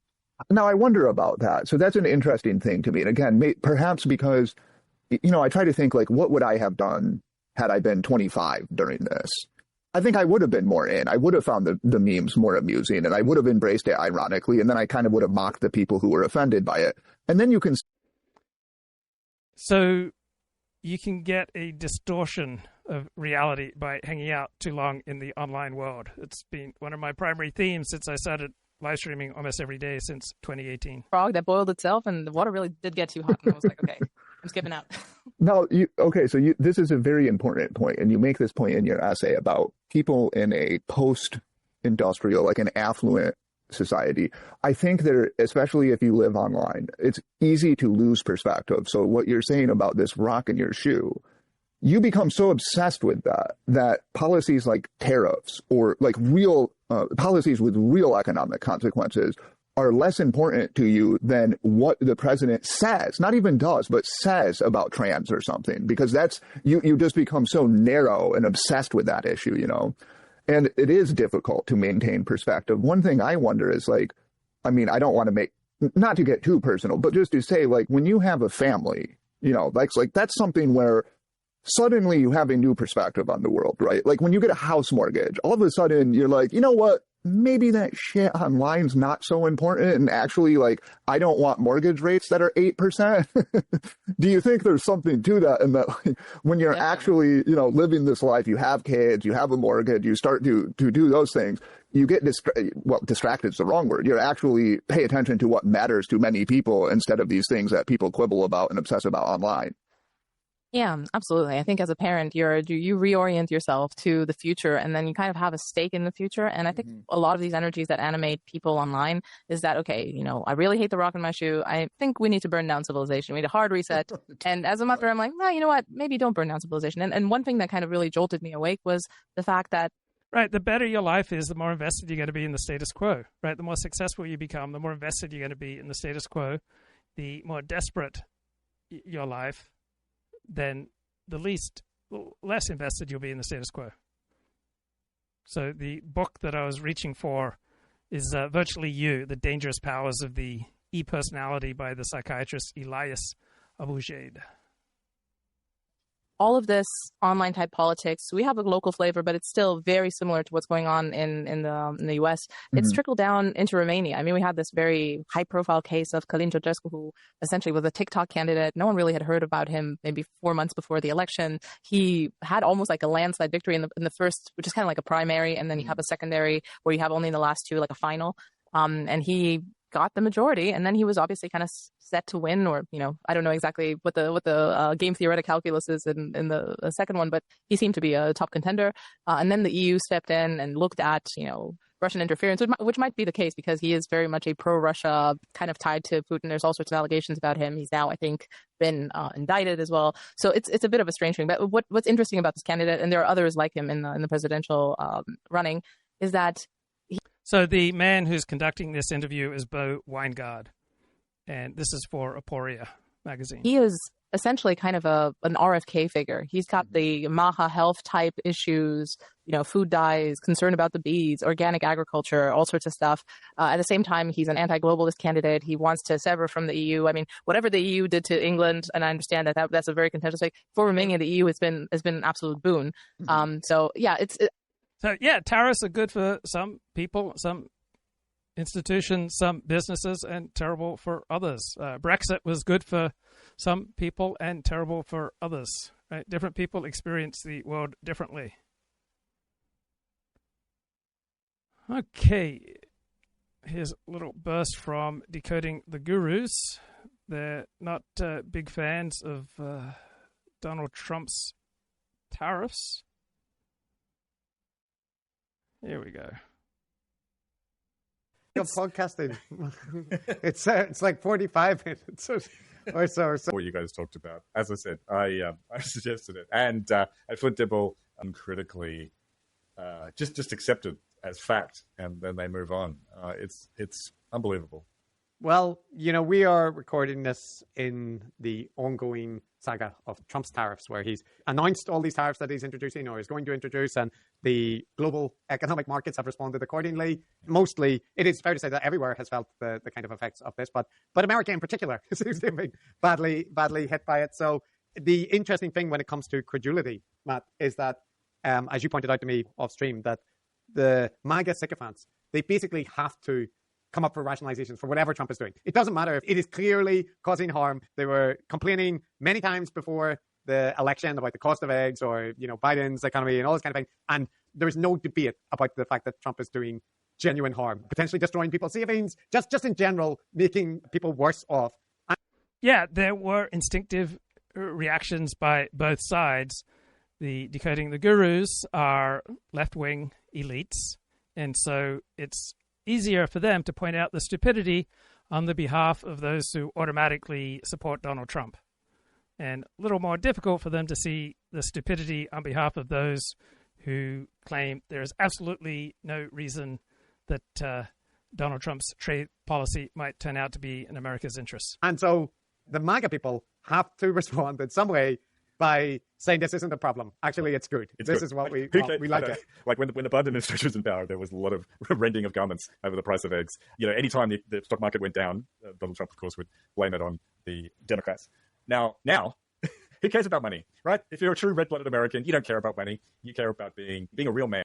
Well, there is a middle ground between saying money and economic growth and the GDP and economic efficiency is the value to which all other values must bow, right? And saying that economic efficiency and money and GNP growth mean nothing, right? How about the middle road there between those two perspectives? The UN doesn't really matter. The UN's not important. This isn't really a serious job. And now this is the prize supposedly they're giving to Mike Walz. Suspect he still wants it. And I suspect we're going to have a contentious confirmation hearing. And Olivia and I will be there. Yes, you will.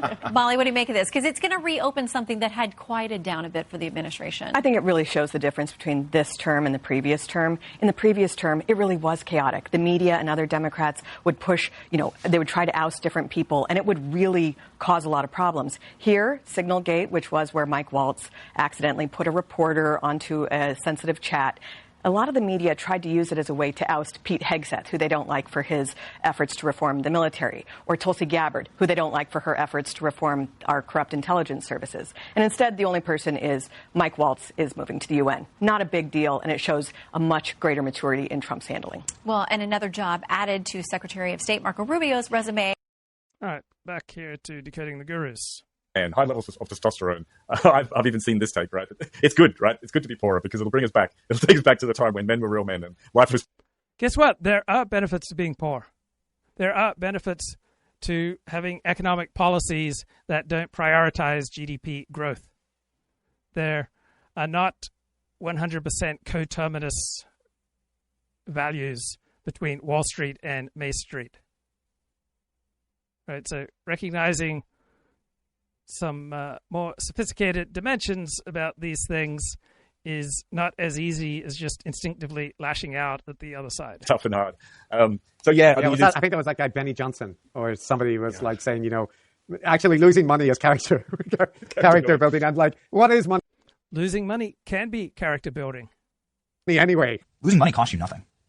This is just the reality of life. Were you young and dumb? How much money did you lose? So who had the wiser perspective here? Right, the stock market has now rebounded to a higher place than it was before Liberation Day. And the Trump supporters have said, don't sweat this temporary crash of the stock market. Everything will be okay. Maybe they were more right, more accurate, had a more profound understanding of reality than the sophisticated analysts dominating the mainstream media who said this is a disaster. Everyone loses money. Everyone loses money. It costs you nothing. In fact, it builds quite a bit of character. In fact, you learn a lot of lessons, actually, by losing money. Losing your character costs you everything. It is possible to me that Donald Trump demonstrating his willingness to crash the stock market to get other countries to take his tariff policy more seriously might have a stronger hand in negotiating trade policies with other countries based on his willingness to do the unpredictable. Right? I'm not saying that's obviously inherently the strategy all along, or this is the best strategy or the wisest strategy, but it doesn't strike me as a totally ridiculous, dismissible strategy. Country costs you everything. There are things you can't get back. The government can print more money, and it will. Sadly, that's just the reality. This is Fugazi, it's Fugazi. It's just that there's a boom and a bust every 10 years, and it's been that way since the invention of modern markets in the 1600s. The Dutch crash of 1649. You ever heard of it? It's just the way that it works. It's the way that like monetary policy has always worked. There's going to be ups and downs, especially as the table gets reset. If you lose the... So since 2016, I think most people who are overwhelmingly aligned with Donald Trump or whose interests are more often advanced by Donald Trump than hurt, they have been better off sticking with Donald Trump with his mistakes and his wrong turns because overall he is aligned with their interests. And then there are other people for whom Donald Trump is aligned against their interests. The character of your country, if your town gets hollowed out. Like it's funny how much the kind of horseshoe overlap can come out in moments like this because this is just human, right? This is sports, right? You feel like the referees are screwing your team. You look for ways that your team is best, right? Human beings are inherently tribal. Suddenly, we're all too materialistic. Anyway, Matt, it's more. It's not just about money, okay? Yeah, but of course, it is a little bit. So it's not looking good. And look, at the time of recording, and who knows, it'll be completely. Okay, Kip says Carolyn Levitt, the White House press secretary, is just 27. She is married to a 59-year-old man. She recently gave birth to a child. Where is 40s Caroline Levitt? I've got Caroline Levitt, bro. Right? I've got a young woman who will have my baby. Should I do it? Is it important if she is Jewish or not? Asking for a friend. What should I do? Probably different tomorrow, but just to let you know, yeah. Where we're recording, he backflipped back down on the tariffs after the bond yields spiked, which is... He backed down on some of the tariffs. He kept other tariffs. Absolutely crazy. Like, we won't go into this too much because we're not an economics, political pundit thing. But yeah, it's interesting, right? Usually when there's panic on the markets, money flees to a safe haven, which is typically government bonds. So usually when the world is often a confusing and dangerous place, and people feel safety in tribal allegiances. And so they will see things differently depending upon their position, depending upon their tribe, depending upon the group that they most want to belong to. Shocking. The position of the observer is often an important part of the data. The equities go down, the bond prices go up, right? And bond yields go down. But now it's really weird because it's in the opposite direction. So bonds are selling off as well. And we don't really know why. There was abundant reason to panic following Liberation Day. There were many terrible signs for the economy. Why? It doesn't seem to have been China that has dumped its government debt, but somebody has been. And that may well have been the thing that caused Trump to back down, because obviously that affects government, the cost of the huge amount of government debt. So when you realize you've made a mistake, I think backing down is usually a good thing to do. So anyway, that's all boring economic stuff, I suppose. But that's where we are now. There's been a bit of a rebound, but the trade war with China is happening. The amazing tariff formula, which I want to talk about, Chris. Is it happening? Right? Maybe there will be a new deal reached. Oh, yes, yeah. I don't know what's happened with that because it's kind of old news now. It's been discarded, the amazing tariff formula that's basically starting a trade war on everything. So how the Trump administration arrived at its tariff formula is interesting to some people, but it's hardly the most important thing. The most important thing is how do Trump's actions and decisions and policies affect the lives of American citizens, American society. But intellectuals will focus on the words and the means and the formulae. With the entire world, that's not happening now, maybe. Well, but Matt, there was a scientific formula. I saw, a formula with Greek letters and that kind of thing. So, I mean, you can't argue with science, can you? Actually, the formula was so great. And look, other people have already talked about this, but, it has to be mentioned because it is a good example of mathsy techniques. And this. So the formula is that we have approximately 4% unemployment and that we've had very low employment for many years now. Now, how reflective of reality is that? Not very much. But you don't hear that in the mainstream media, right? During Biden's term, mainstream media wanted to tell us that the economy was doing great and that unemployment was at record lows and that inflation was transitory and it didn't really matter much compared to all the enormous good that Joe Biden was doing. But for the majority of Americans, Joe Biden's economy was a disaster. And when you understand that about a quarter of Americans who are counted as fully employed by our economic statistics are looking for more work, are unable to find enough work, right? When you recognize that in reality, our unemployment rate is much closer to 25% than it is to 4%, right? Then, right, you may question some of these elite consensi. This happens a lot, which is this wonderful trick of using a bit of math to make whatever it is you're doing seem rigorous, seem like it's been carefully thought out. I mean, it's maths, right? You can't argue with maths, right? That's has this prestige. So it really counts as a form of pseudo-profound bullshit where you basically give the hint of scientific or mathematical credibility. And Bayesians online like to do this as well. Yeah, they do. That's right. Let me just integrate and recalibrate my priors. So the tariff formula involved, they had a delta in there. Delta, I forget what that symbol is, but delta something is a change in tariff. And then there was some other stuff in the numerator, some other stuff on the denominator, including a couple of Greek symbols, epsilon and phi. And they were in there. But then if you actually decompose this formula, it's actually very... Oh my God, Trump's formula was not intellectually or mathematically rigorous and impressive. That is terrible. Lib Medley has a great comment. Word cells brought low. What hath Trump wrought? Very simple. All it was doing was basically calculating the trade deficit or a surplus with a country and then dividing it by the total quantity of imports from that country. And it looked more complicated than it was because it had those Greek terms in it, which were meant to symbolize price elasticity of import demand in the case of epsilon and the pass-through rate of tariffs to import prices, which is the phi. So what's more important, theory or reality? Right? The higher your IQ, and these two hosts are quite high IQ, right, the more congenial it is to live in an abstract world filled with theory. But sometimes reality is more important than theory. Now, this is like stuff from some abstract economic theory stuff. And like a lot of theoretical stuff, you have these parameters, and it's all theoretical. But it's actually really hard to figure out what the price elasticity is. What it's, economists have... So sometimes saying something that is rude, that is not euphonious, that doesn't sound good, that is not philosophically rigorous, that is not logical, right? Sometimes that can be incredibly effective in the real world. These concepts. But if you actually wanted to use a formula like this in earnest, you would do a huge amount of work to figure out what these parameters are for a particular... Any comment on Bill Belichick being 74 and having 79? What? How old is he? But there's a massive age gap between Bill Belichick and his girlfriend, and I'm sure that works for some people. So he's 74, his girlfriend 24. I'm sure that works for some people. Doesn't work for other people. In general, right, the more successful you are, right, the more opportunities you'll have with women. Particular good, like steel or something, and then you'd work from there, and then hopefully it would make sense. But of course, they're not going to. This was like done by some aide overnight. When Trump would have said, "Give me a formula. I want to pronounce a thing tomorrow." So that's impossible, right? So they just nominated 4 for epsilon for price elasticity, and 1/4 for phi for the pass-through rate of tariffs, just across the board for everything. Now, I'm Dr. Orion. 4 times a quarter is, Chris, just your maths. 1. It's 1. They cancel that, so it's meaningless, right? So it's really just calculating the trade deficit divided by the imports from that country. And then, of course, setting a baseline of 10% because...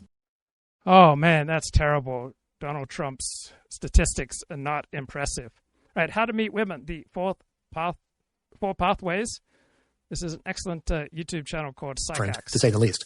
So today, I'll be approaching this framework from the male perspective. Let's get to it. As I said, there are only 4 ways to meet women today.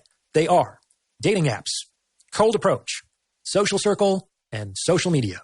So the more traditional your community, right, the easier it is to meet someone who's like-minded because you are bound up with people with a strong commitment to a certain way of living. And in general, the more you have in common with your spouse, right, the better your chances of lasting together. That's it.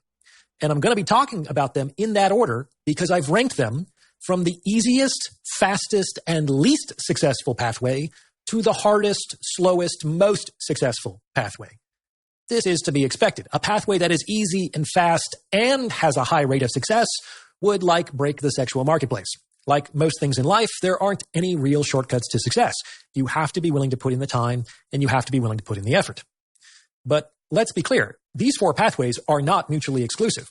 The best case scenario is that men are doing, or at least that men are perfectly capable of doing, all 4 of them at once. Of the main reasons that men are suffering in today's sexual marketplace, the primary one is that they are overly relying on one strategy to the exclusion of the other 3, namely dating apps. Dating apps are seductive because, rationally, they make a lot of sense. They are also convenient, inexpensive, low risk, and largely passive. The best thing about them is that you can literally get started for free in 20 minutes. And with the correct system, you can have a consistent pipeline of women in a couple of weeks.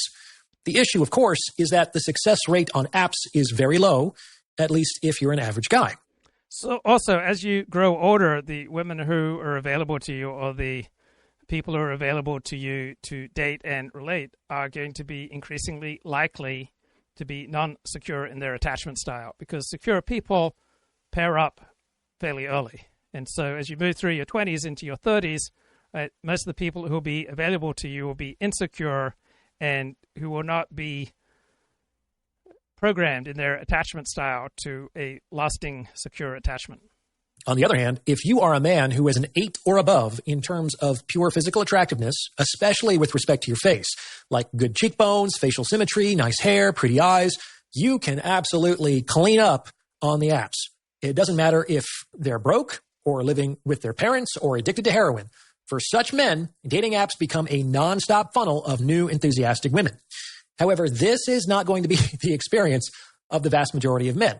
In fact, I would argue that you really need to be at least a 6 in terms of pure physical attractiveness to see any appreciable success on the apps. Right, and it's not going to work for you if you're over 50 as well. Beat out their intrasexual competition, and because they don't have a system for engaging the technology correctly. Average guys who are just randomly swiping are much more likely to end up feeling frustrated, demoralized, and hopeless than they are finding a woman to date. It's more likely for them to succeed in the future. Cold approach also has 2 definite pluses. First, you know what the woman looks like, and you know that you are attracted to her. I lost count of the number of women I met from dating apps who either were not using recent representative. So when I am feeling confident, it's a lot easier for me to cold approach women and have more success with that. And I've met a number of great women through a cold approach. On the other hand, when my life feels like constant humiliation and failure and insecurity and anxiety, right, that's not a great place to meet women from. Pictures of themselves and or for whom I failed to feel even the slightest sexual interest on the date. In cold approach, this isn't an issue as you're likely sufficiently attracted to the woman to functionally intrude into her life. And second, you have direct access to the woman right here, right now. She might not be on the apps. She might not ever enter into your social circles, and she might receive hundreds of DMs every day on social. The third pathway is social circle. This is the way that people used to meet. They had the same friend group in college, or they attended the same local church, or they even worked together. Okay, Michael says this dating guru guy is so toxic. Why do you say that? He seems to be quite commonsensical, logical, and aligned with evolution. Basically, in social circle game, you date your friends, colleagues, and coworkers. And there are a number of pros to this approach. Most notably, it's the safest bet when it comes to long-term relationships because you can vet women slowly and over time. This could occur over So one of the great things about growing older is you tend to be more sensitive to the signals that people are putting out, and so you're less likely to make a total fool of yourself, right? If you share the same social circle, same synagogue or church or workplace, you don't want to make a move on someone who doesn't have feelings for you. And so if you're learning from life and learning from your humiliations, you're less likely to make an idiot of yourself. Second, once this starts to work, you don't have to approach women anymore. Women will approach you. Or if you do choose to So he's talking about fame, particularly fame achieved on social media. Initiate, they are much much more likely to be receptive to your advances. This is because, contrary to popular belief, the most reinforcing resource to a woman is not money or power or visible abs. It's attention. Attention. More than anything else, the ability to command attention makes men irresistible to women. Among other reasons, this is because it can actually be fairly difficult for women to recognize things like money, status, and power. And this isn't only due to the fact that men habitually put false signals out into the sexual marketplace. Think about it. Would you be able to recognize a European noble if he sat next to you on an airplane in plain clothes? Or how about the CFO of a major bank? Or the general manager of a sports franchise? Or a 2-star general? Probably not. I know I couldn't. And this means that women could literally be sitting next to royalty or billionaires and not know it. However, this is not true if you're famous. When millions of people know your face, then you become recognizable to women in a way that many people with more wealth or more status or more power aren't. What's more, fame, with the halo effect it produces, can make men who are otherwise not very physically attractive much more desirable. Like, I guarantee that a decent-looking but famous man has better optionality than a very attractive man on the apps. Fame is a force multiplier for men in the game of mating and dating. Right. So modern social media is an evolutionary mismatch for women because they feel this instinctive draw towards famous men, and these famous men are not necessarily good for them. Right. Back to If Books Could Kill, analyzing Josh Hawley's work on manhood. The feminists say you can't swallow cum anymore. So that was kind of the introduction. We then get to chapter 2, A Man's Mission. Can't believe we're only at the introduction of it. We've already. So Michael says that this psychax dude is cynical, and that's a very common put down that I hear of many of my favorite thinkers, that they're cynical because they don't pay obeisance to the popular pieties. So I don't think this guy is cynical. I just think he's a truth teller. I just don't see any signs of toxicity. I remember a friend of mine described Mark Shapiro as cynical, and I don't see cynicism in Shapiro. I just see someone who loves truth. Talking about the village homosexual and sucking dick to prove your masculinity. Well, we're kind of going to speed through the book because the book gets very boring after the first 2 chapters. This is where he lays out kind of the philosophy and the guiding principle of the book. He basically says, men are valueless, they're flailing. Yes, I find politicians boring, usually. All right, I don't know any great books written by modern politicians. I have no doubt that Josh Hawley's book on manhood, along with every other book by a major American politician, is pretty boring. They have this kind of overall general aimlessness. Richard Reeves said this too, this general sense of ennui that men are having trouble putting their finger on. Mm-hmm. Well, traditional male responsibilities and the traditional honored path for men is to provide and protect, and an ever-expanding state has diminished those 2 roles, which has resulted in confusion. Also, the hollowing out of America's manufacturing base makes it much more difficult for average and below average men to have a dignified, important role to play in providing and protecting. And it may also be that the development of modernity is more suited to many female gifts than traditional male gifts. What he says is there's no real guiding principle of society. There's no guiding philosophy, right? We're kind of adrift in this morally relativistic void. There's no village homosexual. You're going to severely regret teaching me the term village homosexual. I'm like, all right, I'll let Peter spin his wheels on this for a couple more minutes. We're going to be like doing a business book in a year and a half, and I'm going to be zoning out while you talk about like shareholders. So I really wanted to develop my eye contact with the camera, and I'm just fearing that I haven't done so. Because when I occasionally rewatch a stream with the sound off, I'm so annoyed that I'm almost never speaking to the camera. Holder returns trying to think of a village homosexual joke. Hawley is very explicit that men should be referring to the Bible for their definition of masculinity. So in chapter 2, that's a great strategy for some men and an average strategy for other men and a terrible strategy for other men. Right? There's nothing inherently good or bad about using the Bible as your guide to life. It works for some people in some contexts. Like opening anecdote of chapter 2 is literally just like the creation story. He's like, the first day God created the heavens and earth. Like he literally just like goes through the Bible like at length in this book. Jesus Christ. I know. It's so No Peter, no pun it's intended. so boring. But like, my God, it is truly so dull. Although, are we about to do an episode within an episode? It does take a special person to make the Bible exciting. It takes a special person to make the big book of Alcoholics Anonymous exciting. I will confess, I cannot pick up Shakespeare and read Shakespeare for pleasure. I have to have commentary. I have to tune in to some special person who can make Shakespeare come alive for me. Episode, Michael, Peter, have you ever heard about the Bible? I was going to be like, oh, for this, I also read the Bible. 6 days? Are you kidding me? I was going to have an excerpt for you to read, but it's so boring. His whole thing is basically like, and this is very common in evangelical Christianity, basically that God created the heavens and the earth, 7 days, etc., but his work is unfinished. And so it is the work of man, specifically men, not mankind, men, to complete his work. Right. So Dennis Prager is amazing at making the Bible come alive. Dennis Prager is amazing for his ability to make many different parts of life come alive and exciting, right? The guru is someone who can knit a quilt over the universe and provide all sorts of meaning that you didn't see. Now, this quilt of meaning can have a substantial basis in reality, or it can be contrived and manipulative and often at odds with reality.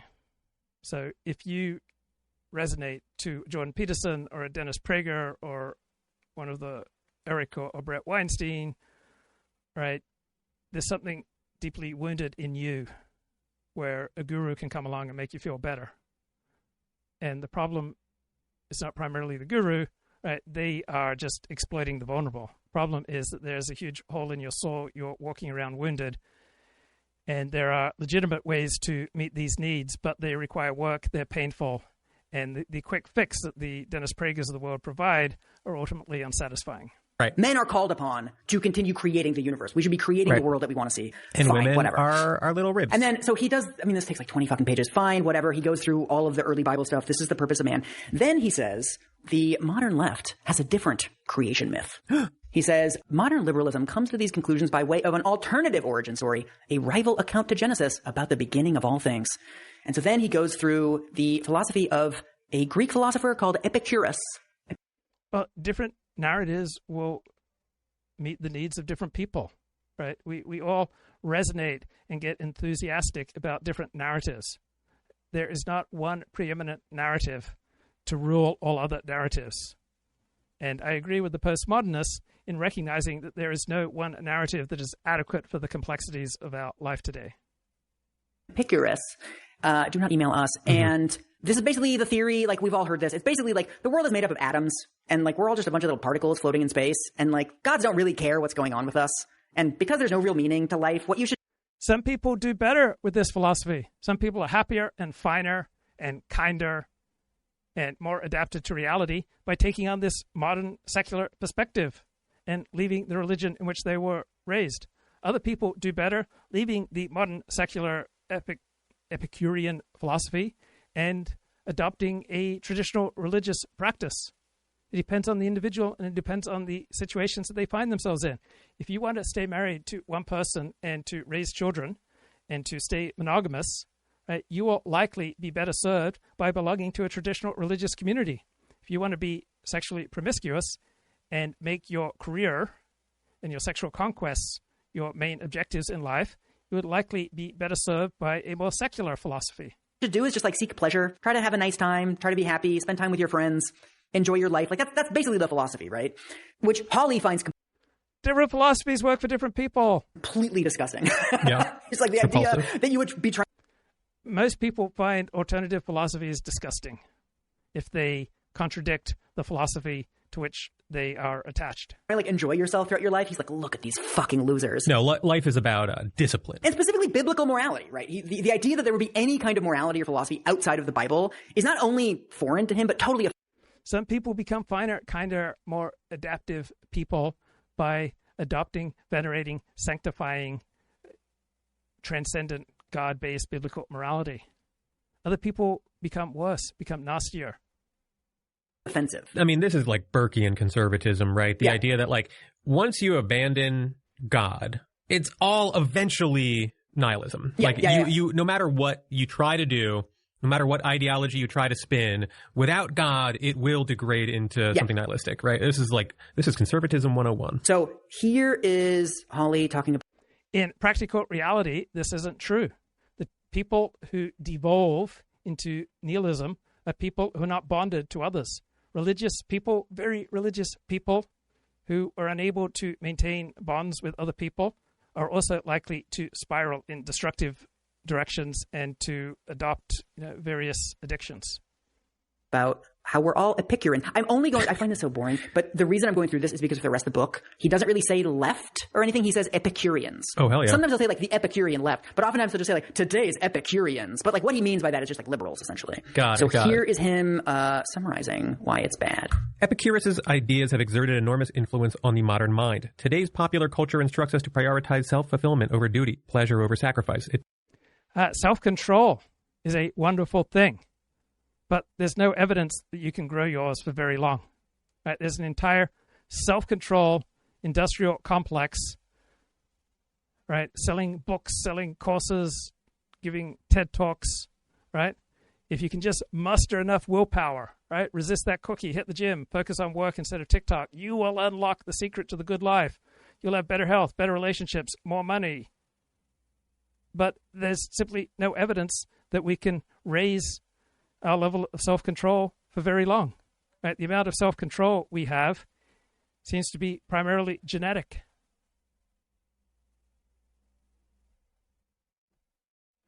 Tells you to find your truth and choose your own values. Like Epicurus, today's thought leaders reject religious faith in favor of atheism and materialism. Modern liberals say there are no permanent truths, only constructs. And now they want to deconstruct masculinity on the basis that the demands of manhood prevent individuals from doing what Epicurus said was the only thing worth doing, achieving personal happiness. One thing I do appreciate about these types of analyses is that at least we can sort of like set the boundaries of discussion, because there's like some element of truth in what he's saying that like if you are on the right, your goal politically, your like broader political ideological project is not actually human happiness in the micro or macro, right? It's like serving some broader purpose that you have basically defined as like obeying the will of God, but doesn't actually translate. Okay, Kip is pretty harsh here. He says, if you're starving and Dennis Prager delivers Meals on Wheels, there's some merit to Dennis Prager. Otherwise, you're wasting your time, loser. No. If you are lonely, connecting to Dennis both gives you a parasocial relationship and a community, real world people and community that you connect with. And most people do better off with people in their life rather than being alone. Also, a good therapist can use the teachings of various gurus, whoever you're infatuated with, a Jordan Peterson or a Dennis Prager, and help you adopt some of the teachings of a particular guru that can help you improve your life. Right? There are times when having a guru in your life is of benefit. And for anti-social people, really messed up people, the type of people who are most in need of a guru, it's either these parasocial relationships, these guru-focused communities, these cults, or it's nothing. And overwhelmingly, people are better off with connection rather than no connection. Now, on occasion, following a guru will, well, not on occasion. So sometimes joining a cult will do you much more damage than living life alone. But usually you'll be better off connecting. Relate to the improvement of human life on Earth in any meaningful way? This is usually the point in conversations with people where I just give up. I'm like, well, you think without Christianity there's no such thing as morality, and you think de facto any morality that doesn't refer to the Bible is just... Yes, it's hard to communicate with people and to connect with people who have a hero system that invalidates your hero system. Just bunk. Yeah. And so like I can't get anywhere with you. This is why I stopped doing like online atheist debates like 15 or 20 years ago. Yeah, totally. And part of it was because nothing was ever better than just like, I just think that this doesn't make much sense to me. I don't know what to do with Josh Hawley being like, without God, everything falls apart. No, yes, you're better off not wasting energy arguing with people about their most dearly held beliefs. I struggle too because every time I read stuff like this, he's like, you have to have the Bible to be moral. I'm like, no, you don't. Yeah. Like, I don't know that I have a more articulate argument than that. I'm just like, nuh-uh. It's very annoying. Well, the hosts are right. You do not have to have the Bible to be moral. And Japan, for example, has achieved, low levels of criminality that any, Bible-centered community could, only admire. Right? The Japanese enjoy a higher social trust and more cohesion than any other first world nation of which I'm aware. To be like, your framework doesn't count because it doesn't come from God. Right. And mine does because it does come from God, except I don't actually know that it does. I'm just saying it. It's like, okay, well then it's the same thing, isn't it? We're all just sort of... So when I was sick and desperate, I was most in need of God. And Dennis Prager's presentation that there is a God who created the universe and that he loves us, and his primary requirement from his creation is that we be kind to each other. That was a life-saving, ennobling thing for me to embrace. And it made me feel better and probably helped me behave better. Unfortunately, my addictive needs for connection and sexual promiscuity were greater than this noble philosophy and were stronger than my commitment to Judaism.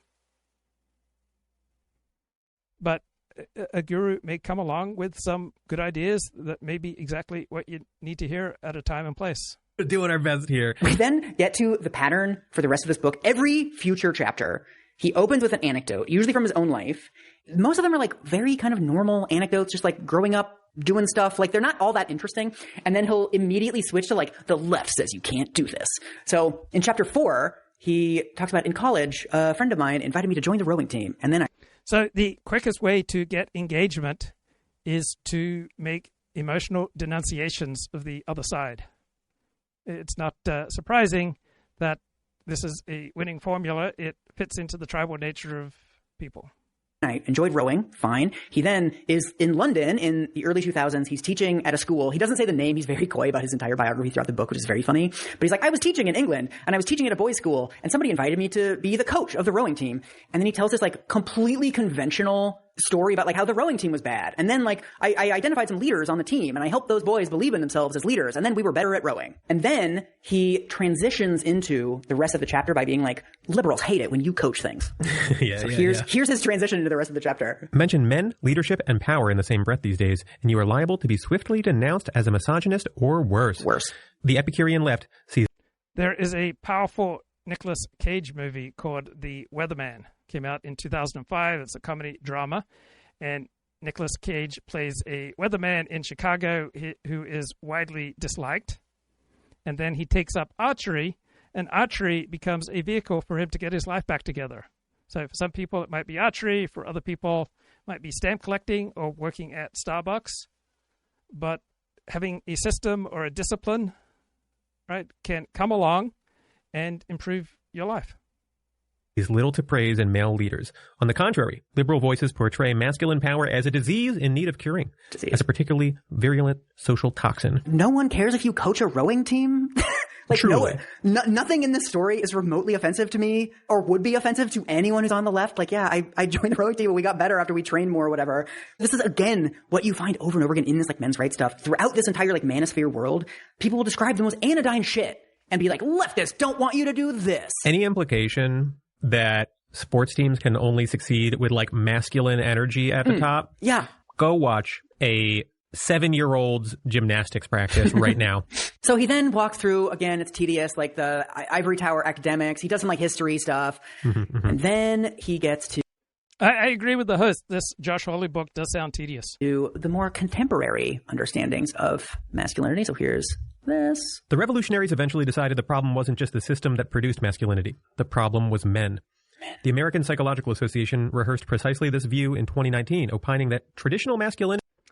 It's not shocking in elite circles to make the argument that there are institutions in America that operate in a way that is against the interests of women or against the interests of black people. Why is it so shocking to contend that there are institutions in America that operate against the interests of men?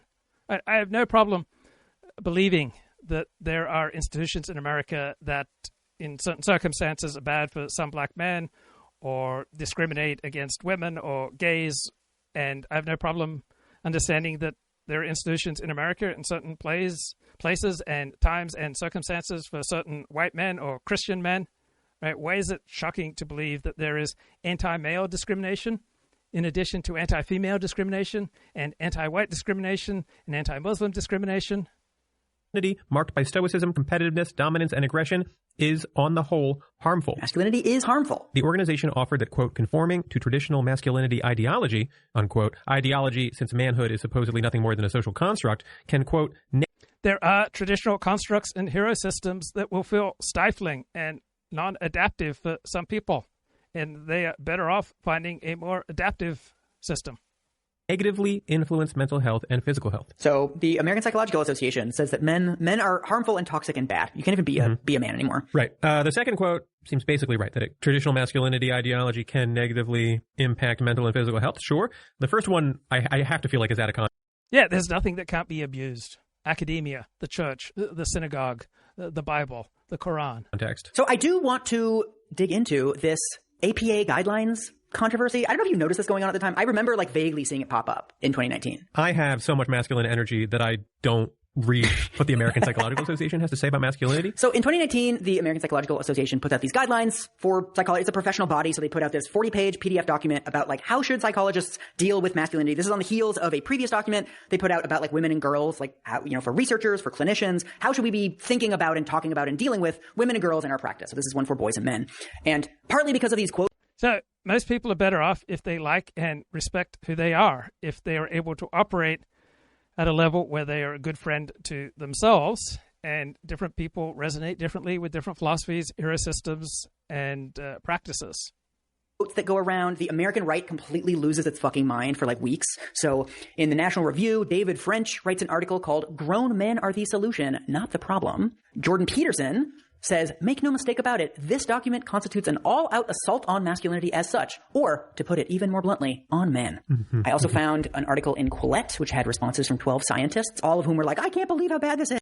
So there are aspersions being thrown against Orientals in the chat, and there is significant evidence that when people of Northeast Asian ancestry move into a school, often white kids don't like competing with them in the tougher math and science classes, and so they often then move out because the interests of one group are not necessarily coterminous with the interests of another group, and the way that whites and blacks and the Japanese and the Chinese and the Nigerians and the Finns and the Dutch, right, the way we interact with each other is sometimes beautiful and sometimes deadly, right? We all have different gifts and we all have different weaknesses. And in the mix, right, the more varied the mix in your particular area, the more likely you are to have diminished social trust, the less likely you are to be civic-minded, the more likely you are to stay home and to watch a lot of TV. One of them has the headline, "Who will mount up and ride to the sound of the guns?" In another society, that's the village homosexual right there. I love this. I'm so sorry, but it's not going to stop. Dude, one of the Patreon comments on the last bonus episode was, I like it when Peter gets a little bit homophobic. I'm sorry, but folks, you cannot encourage me like that. You have to be chastising me. There needs to be a barrier. Keep in the line, man. So this says, perhaps the next APA manifesto will seek to abolish religion, athletics, heterosexual marriage, and eating meat. Yeah. How will this affect our armed forces, police, and fire departments? Okay, so the lefties were touching on something important there. People like real talk.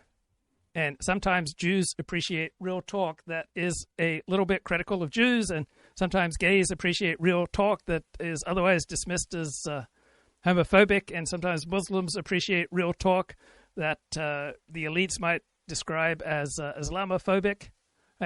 People usually feel more comfortable and at ease with the truth. And all the other dangerous but important jobs that must be done. Who will volunteer to mount up and ride to the sound of the guns to protect our nation and its founding principles when masculinity has been smothered in our society? I love the image of a bunch of firemen trying to break through a door, but like really limp-wristedly tossing the axe.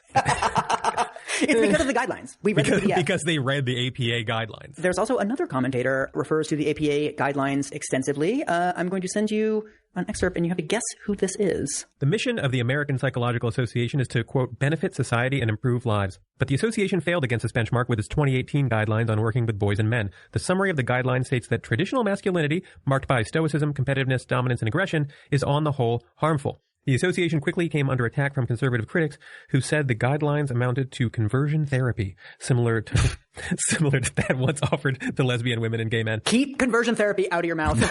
Fuck off. All right. Okay. You're asking me. So I knew as a psychiatrist who did conversion therapy.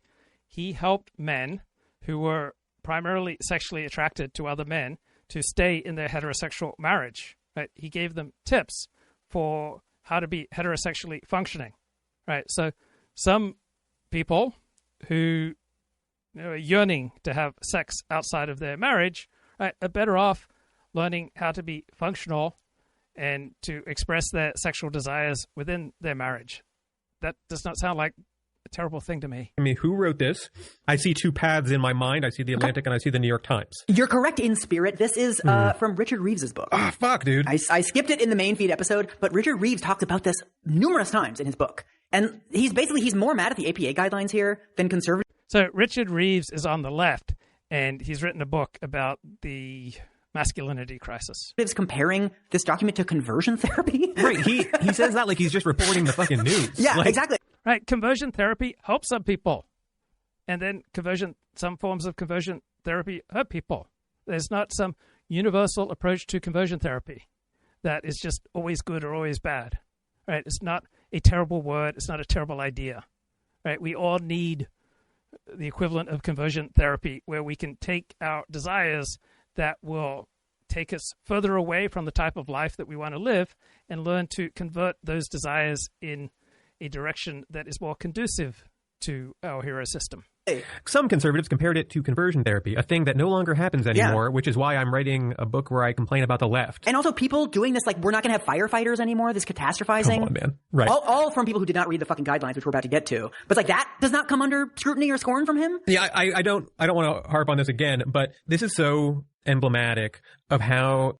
When you unfairly attack other people and institutions, you discredit yourself. These centrists and reactionary centrists think about this and the ways in which they are spending their time. Yeah. Him complaining about APA guidelines and saying, conservatives compare this to conversion therapy once offered to lesbian women and gay men. I know. Right? Conversion therapy still exists. By the way, really good chance it's about to be legalized nationwide they're trying by to the bring Supreme it back. Court next year. Yeah. So the fact that he treats these very real threats from the right as if they are a problem of the past and is instead focused on these bizarre, abstract, quote-unquote, threats from the left. Yeah. It's perfect. It's pitch perfect. And also, I want to zoom in on this quote. Traditional sexual desire is complicated and finicky. I've had sexual desire for my partner, and then it's just disappeared.